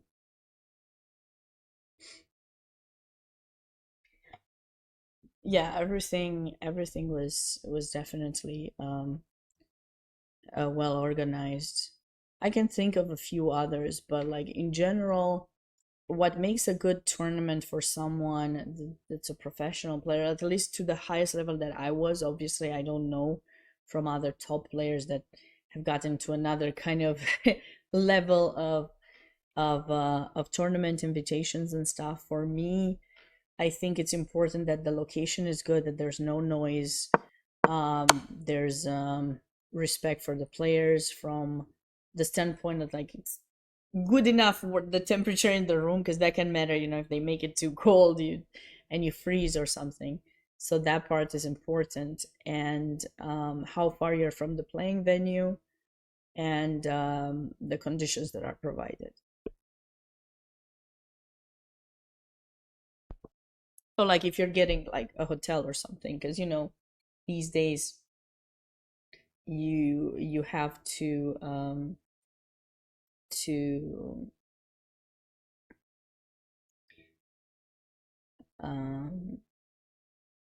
pay a lot for yourself, and you know that's tough. So from the standpoint, from what I've played, those were definitely some of the best organizations. I feel like there was something else. There was another one that was good. Um,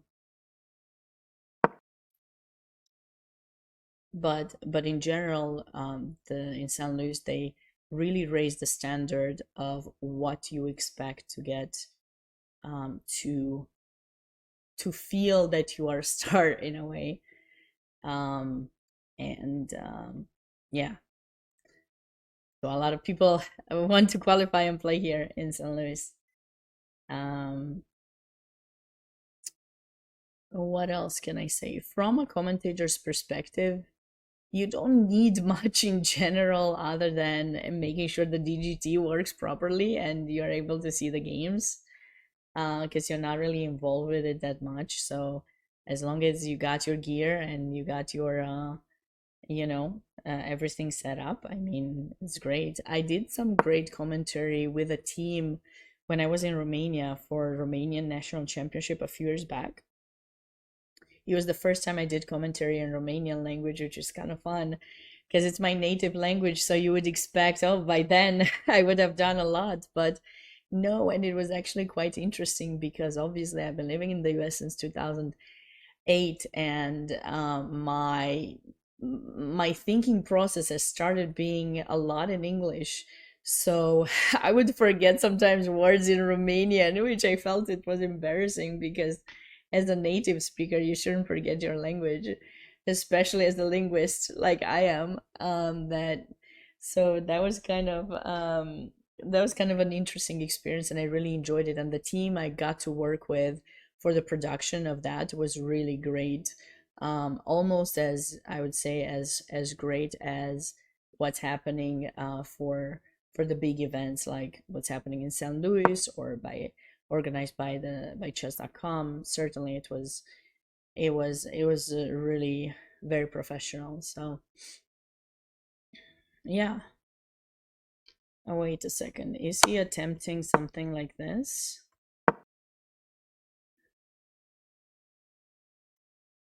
But so now he wants to go here. But I don't know. He's gonna get into this endgame, but this will end in a draw. He's gonna try this. So they'll start the counting again after that because trades will happen.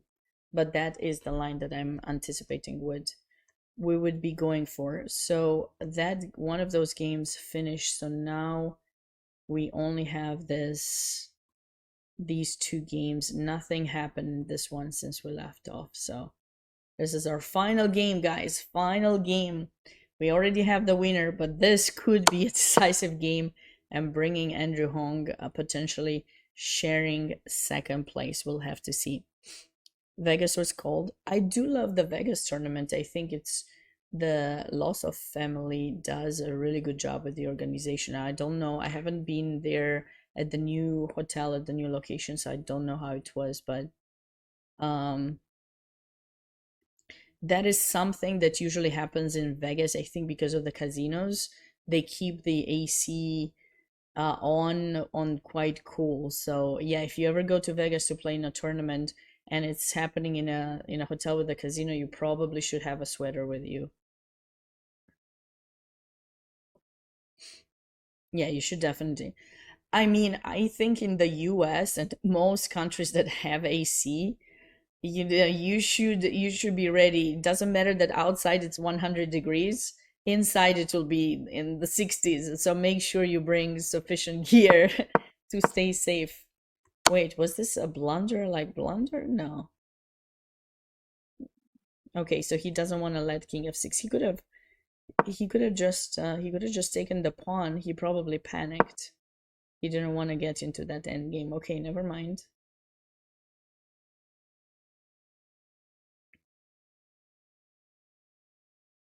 No, but I think it's because of the casinos that they have to keep it lower, right?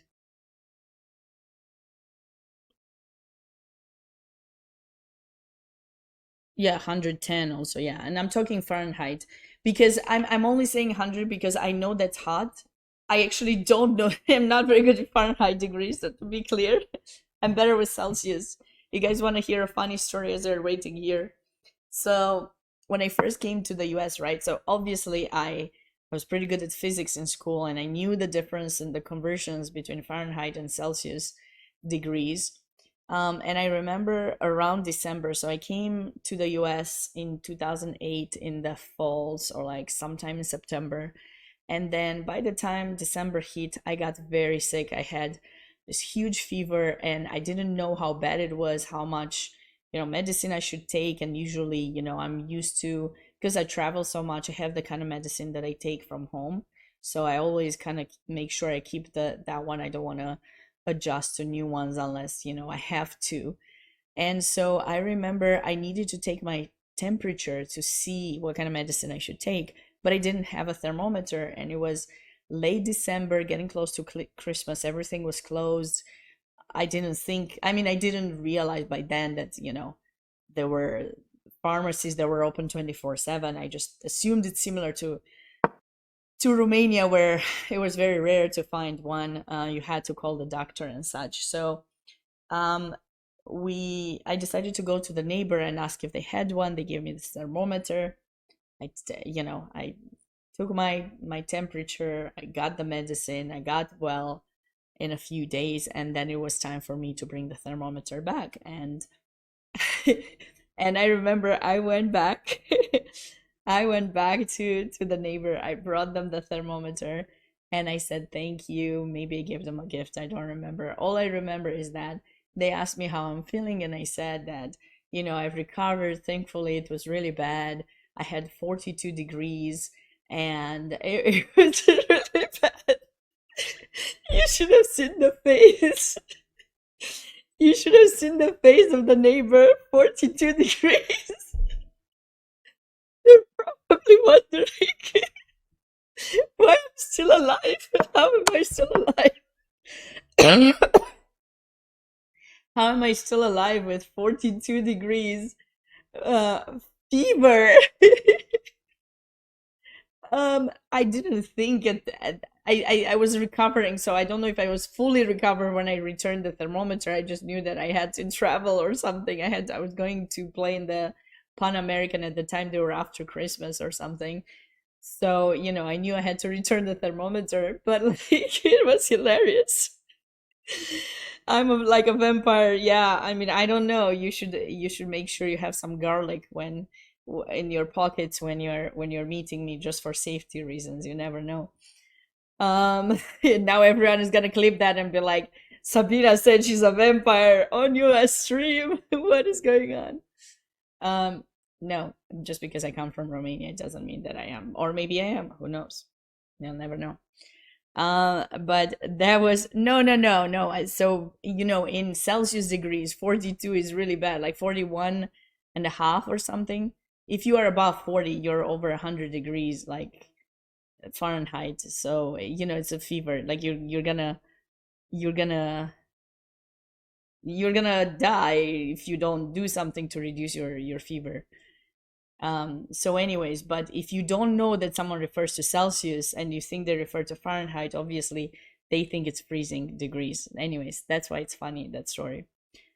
Um, why you need garlic? Well, if I'm a vampire, they say that you need to have garlic in next to you so that, they can't approach you or something.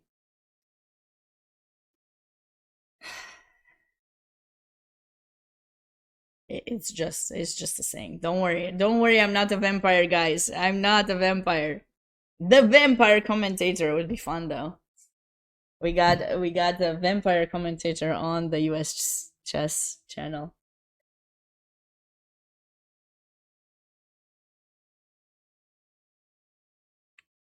Did I watch Sinners? No, I don't think so.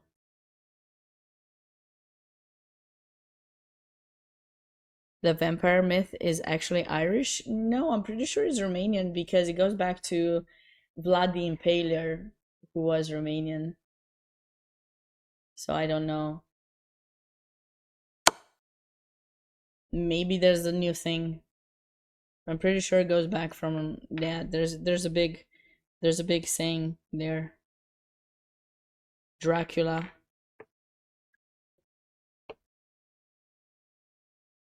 Best movies of the year. The Sinners. Okay, I'll check it out. I see. Okay, I'll look into it. I did not watch the Twilight movies. Oops.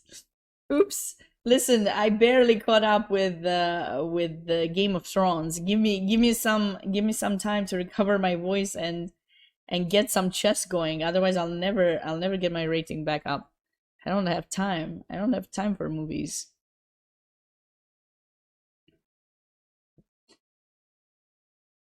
You didn't go to Bucharest? Come on, Chris. Did you at least try Romanian food?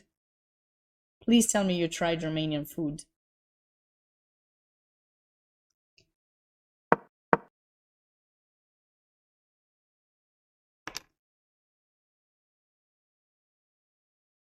Lucas? Who is Luca? I don't know any Luca.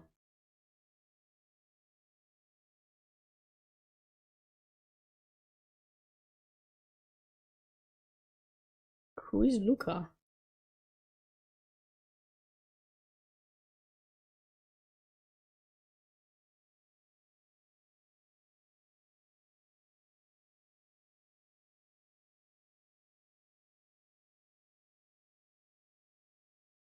You know Mamaya? Oh, you went to Romania? That's cool. You should have tried Romanian food then. My favorite thing to make Romanian dishes are sarmale and mamaliga and okay, we're gonna get a repetition. Maybe. And we have this bean dish that's like delicious. And we have soups. We have a lot of soups. We have different kinds of soups, not like the chicken noodle soup in the US, but we have like dumpling soup and we also have sour soup, which is similar to the Russian borscht. Very delicious. I don't know why I'm talking about food. I must be getting hungry. I apologize. I apologize. Of course, Chris. So British of you. So British of you. You waited at the British pub. Come on. Ah, unacceptable. You should not have told me that. Where was Christian? Christian should have done a better job. We need to talk to him. That's right. That's right, Maple. Yeah, I'm hungry too. Well, next time I'll try to see if I can get involved with GCT, then I will come to Romania. I'll go back.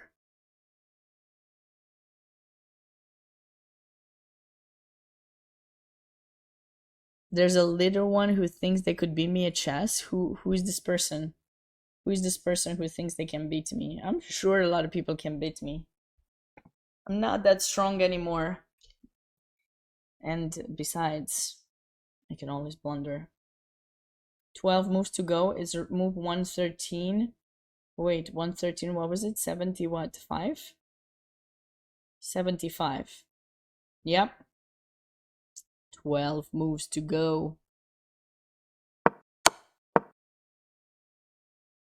No, did I move the thing? Of course I moved it, silly me.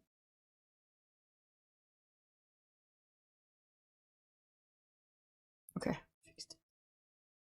Fixed it.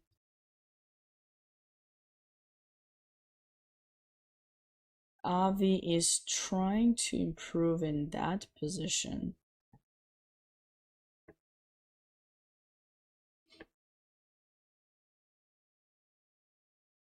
Okay, fine. 12 moves and a half. Oh. Is it your daughter or did you know in UCF rules there's no such thing as writing your move on your score sheet and making a 50 move claim? No, I didn't know that.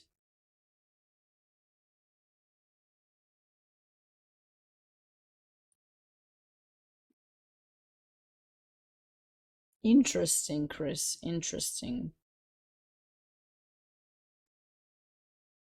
But you know what they say? Rules are meant to be broken.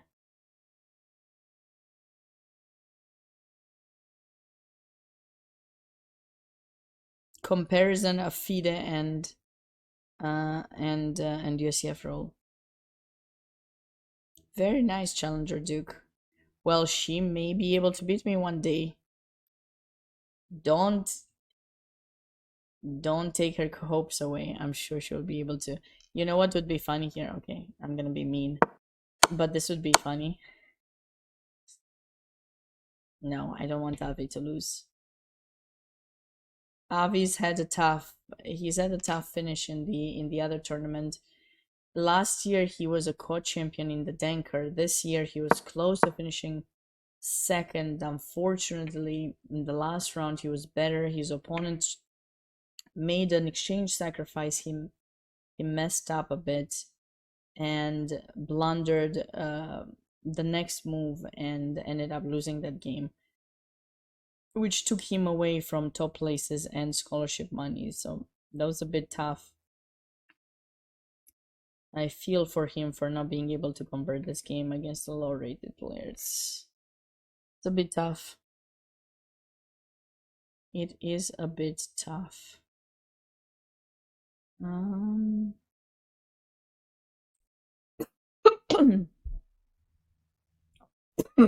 that the king escaped, not much will happen.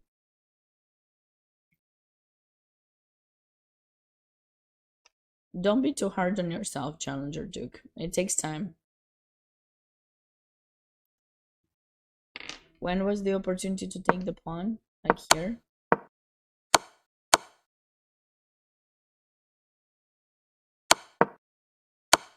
When was it? There's no opportunity to take the pawn.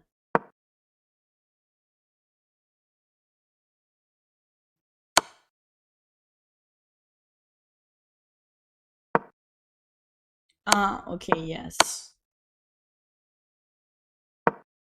Yes, because there'll be check rook. Yeah. The pawn wall opening? Do you mean the stone wall opening for black?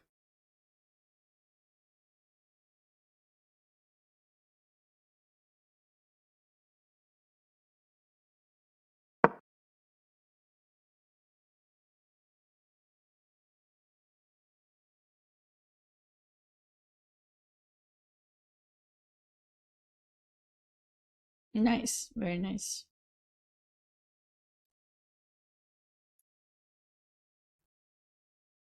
I guess king f2, pray for this, but actually this is still a draw. You can't do much. Ay, ay, ay. What a round! It's the first time I'm calling the actions on a tournament, and there's no tie break, no tie break whatsoever.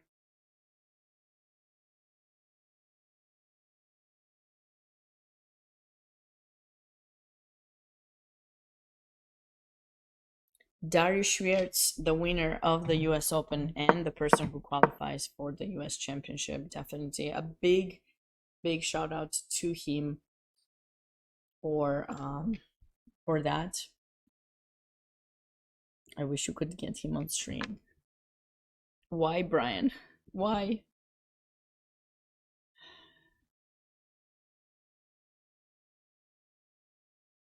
But there will be an interview with him, I'm sure, and you guys will be able to catch it up to catch up with it on US Chess YouTube page. Definitely follow that. I remember, like, so in 2022, I remember it was Elshan who won the spot for the championship in California at Rancho Mirage. 2023, it was a Grandmaster Andrew Tang. He had such a nice, like, I had such a nice conversation. It was me and Caden Troff. We had such a nice conversation with him after winning that year the spot for the US Championship. It was really nice. And then last year I had to leave early, so I wasn't able to stay there for the finish. And I think it was a Wonder Liang who won last year, and now Darius wins the tournament. So it's always a really big tournament that attracts some of the top grandmasters in the country that are not that close to qualifying by rating. They know they won't do it, so this is their chance to try their best. And with the three different schedules, um, it's always interesting to see them fight. Some people think that they have more chances playing in the longer tournament format because you know it takes more days of hotel that you have to cover in order to be able to play. So there are less strong players who do that. A lot of the stronger players, like, they think about financial reasons too, so they choose the 4-day schedule. So that's always the toughest one. It attracts the most grandmasters. And Darius has played actually the 4-day schedule, and coming out of that, being able to survive a tough game against Sam Schmeckel, and then winning the last round against Josh Friedel, that was definitely a big story. And again, kudos to Josh for fighting this hard, coming back out of retirement, I'm told, to compete in this tournament, and almost getting there. I hope he continues. He comes back out of retirement fully. I know this was like a home turf for him because he's from Wisconsin, but hopefully he continues, and maybe he will qualify next year. Darius came from the 4-day schedule, I believe. Pretty sure.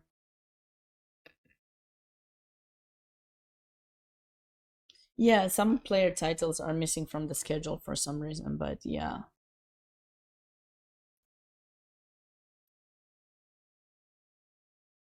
Yes. Six round. So basically, I can show you guys the standings.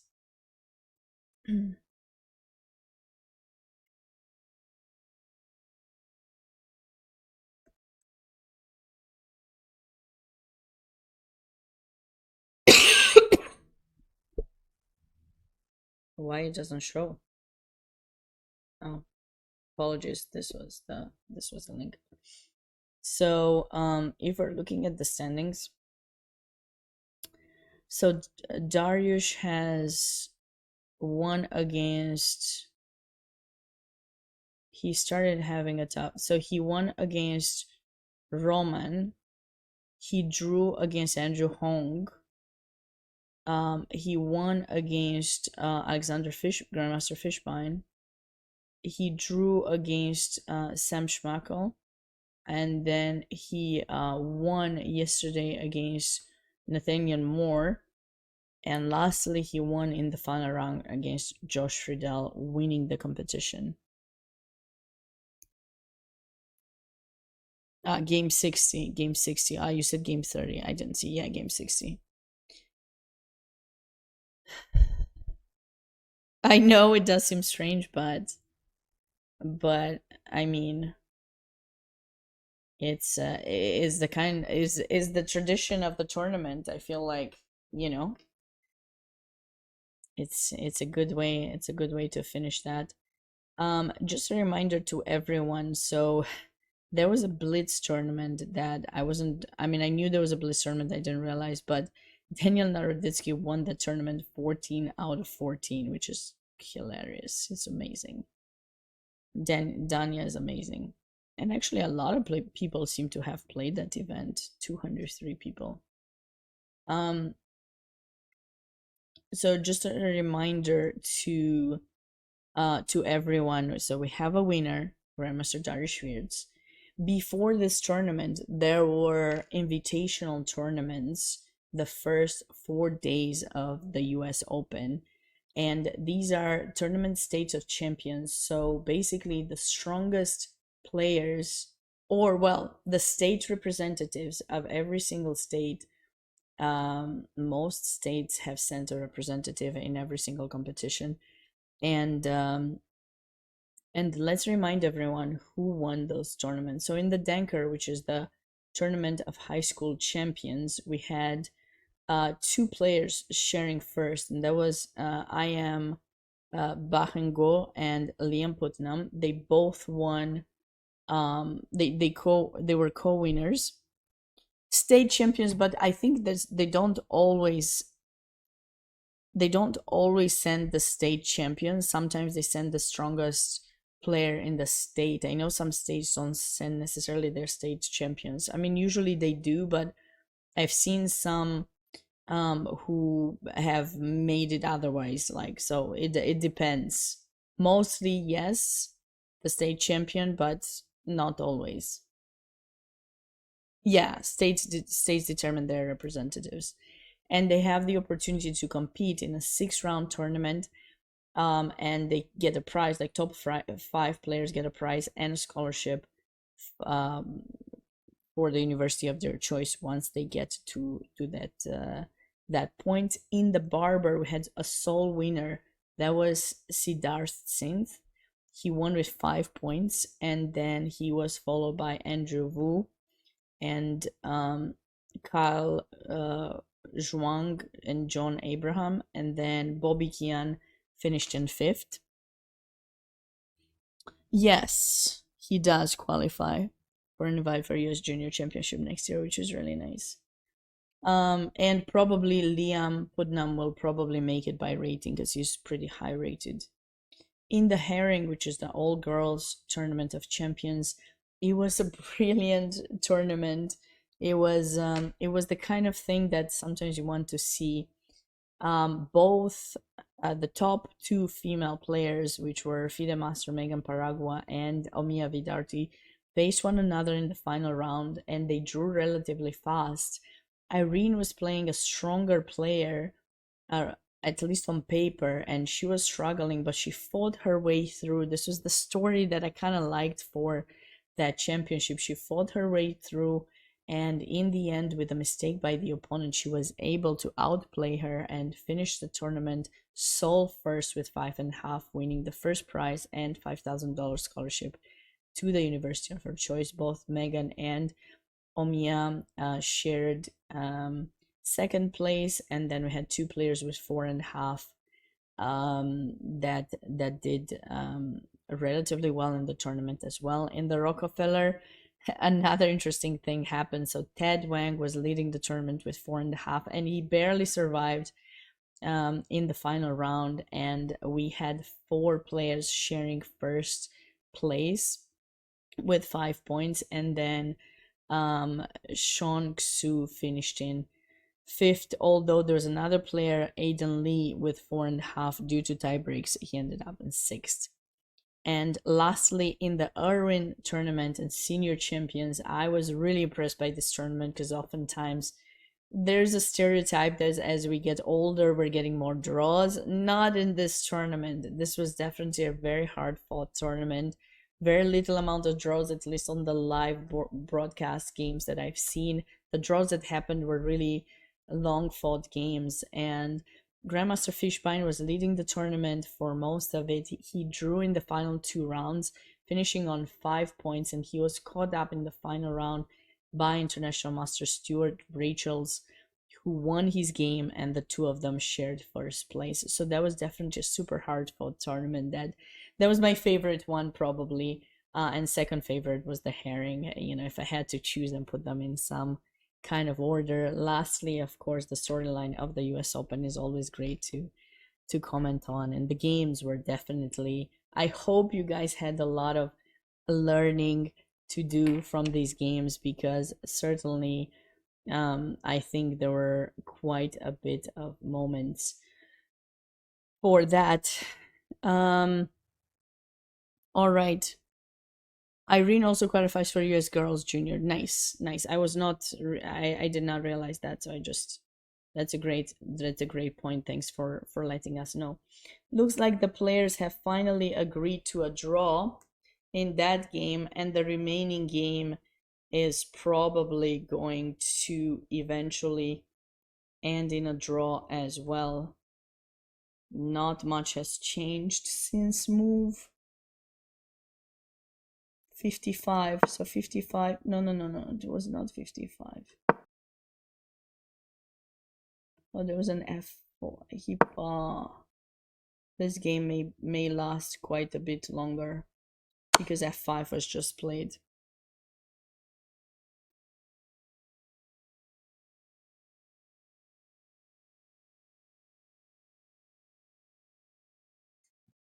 But again, what a thrill it was being here with you guys. I don't know when I will see you again soon. If you want to stay in touch with me, and you want to follow some more of my commentary, you're more than welcome to follow my own Twitch channel. I would appreciate if you do. I will be back to streaming very likely sometime, not this coming week, the following one, as soon as I return back home. I might be streaming from here too, but I need to give my voice a rest to try to fully recover. I have to teach one more camp, and well, that will involve talking a lot. So when I'm not teaching the camp, I want to try to give my voice a bit of rest. So very likely next week I will not be starting it, but it's my birthday month, so I want to make changes. You know what they say. You make changes at the beginning of the new year, and you make changes when some big event is happening, and then you try to keep them as much as you can. That's my goal, but I can't promise you. I can only try. I always try, but it's a process. It's a process. Commentary is what I love to do the most, but you gotta find some way to pay the bills too, right? So um my main thing is coaching for now, but we'll see. if we can adjust that and see more of you and interact more. We'll see. uh, Chris, thanks so much. Thanks so much. Thanks so much for.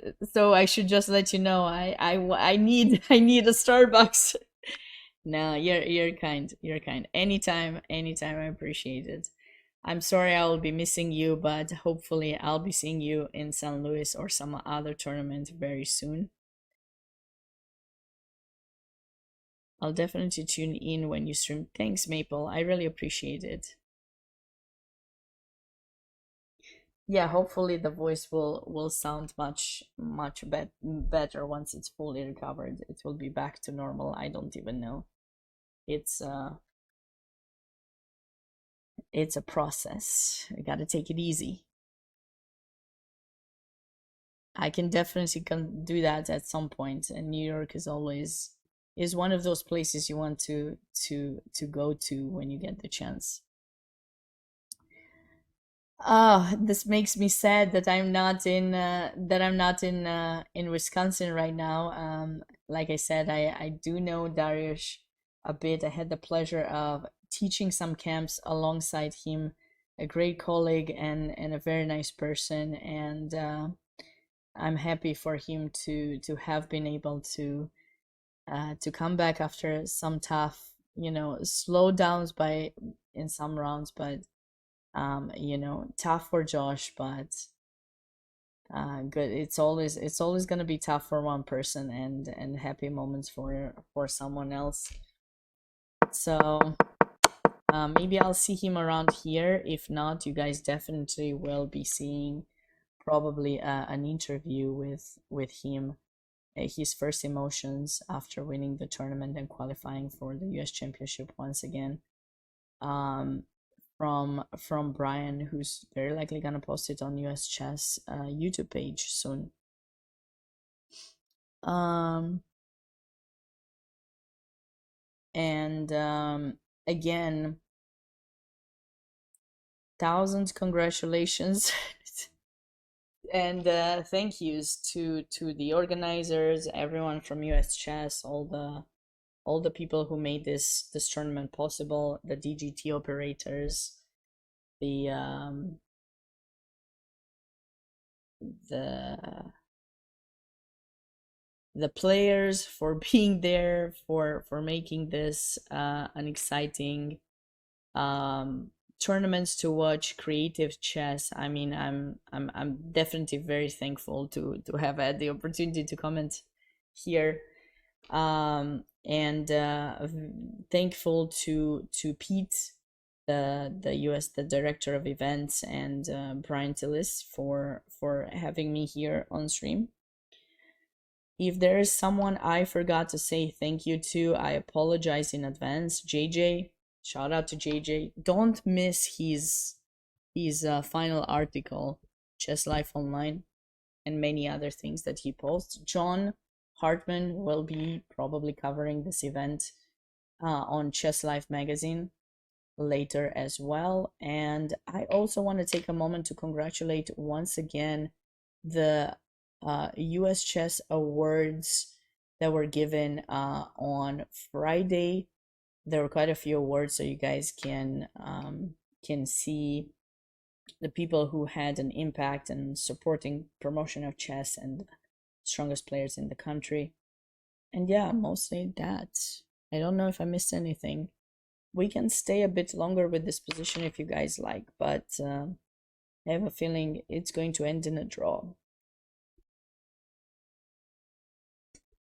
Before I sign off, do you guys have any questions, any concerns, anything else that I should have covered and I didn't? Any other thing that I can do?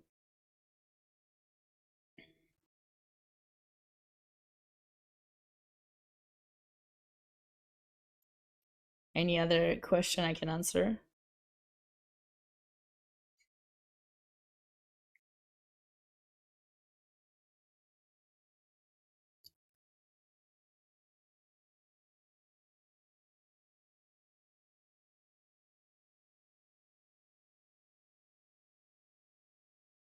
No, quiet. It's quiet time. It's the first time the chat is quiet for the day. That is surprising to me. I don't usually see the chat. The chat is quiet. Rest well. Nice, Maple. Nice.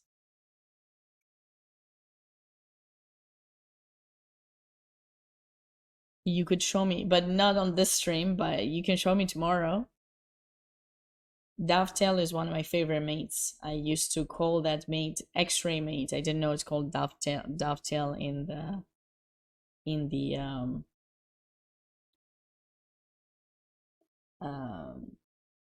in the US in English. But yeah, it's kind of a cute mate. We'll talk tomorrow. We'll talk tomorrow about those things. All right, guys, it was a pleasure. It was a pleasure. I'm gonna assume this game will end in a draw. I haven't taken a break in a while. I don't want to take a break and come back and it's a draw. So we'll finish off the stream right now. Thank you again, hearts to everyone. Follow US Chess and follow me on social media too. There's no link, but if you Google me, you'll be able to find my name very soon. I appreciate all of you being here. I wish you a wonderful rest of this Sunday, amount that is still left, and have a great week ahead. Enjoy the rest of the summer, and until next time, bye for now.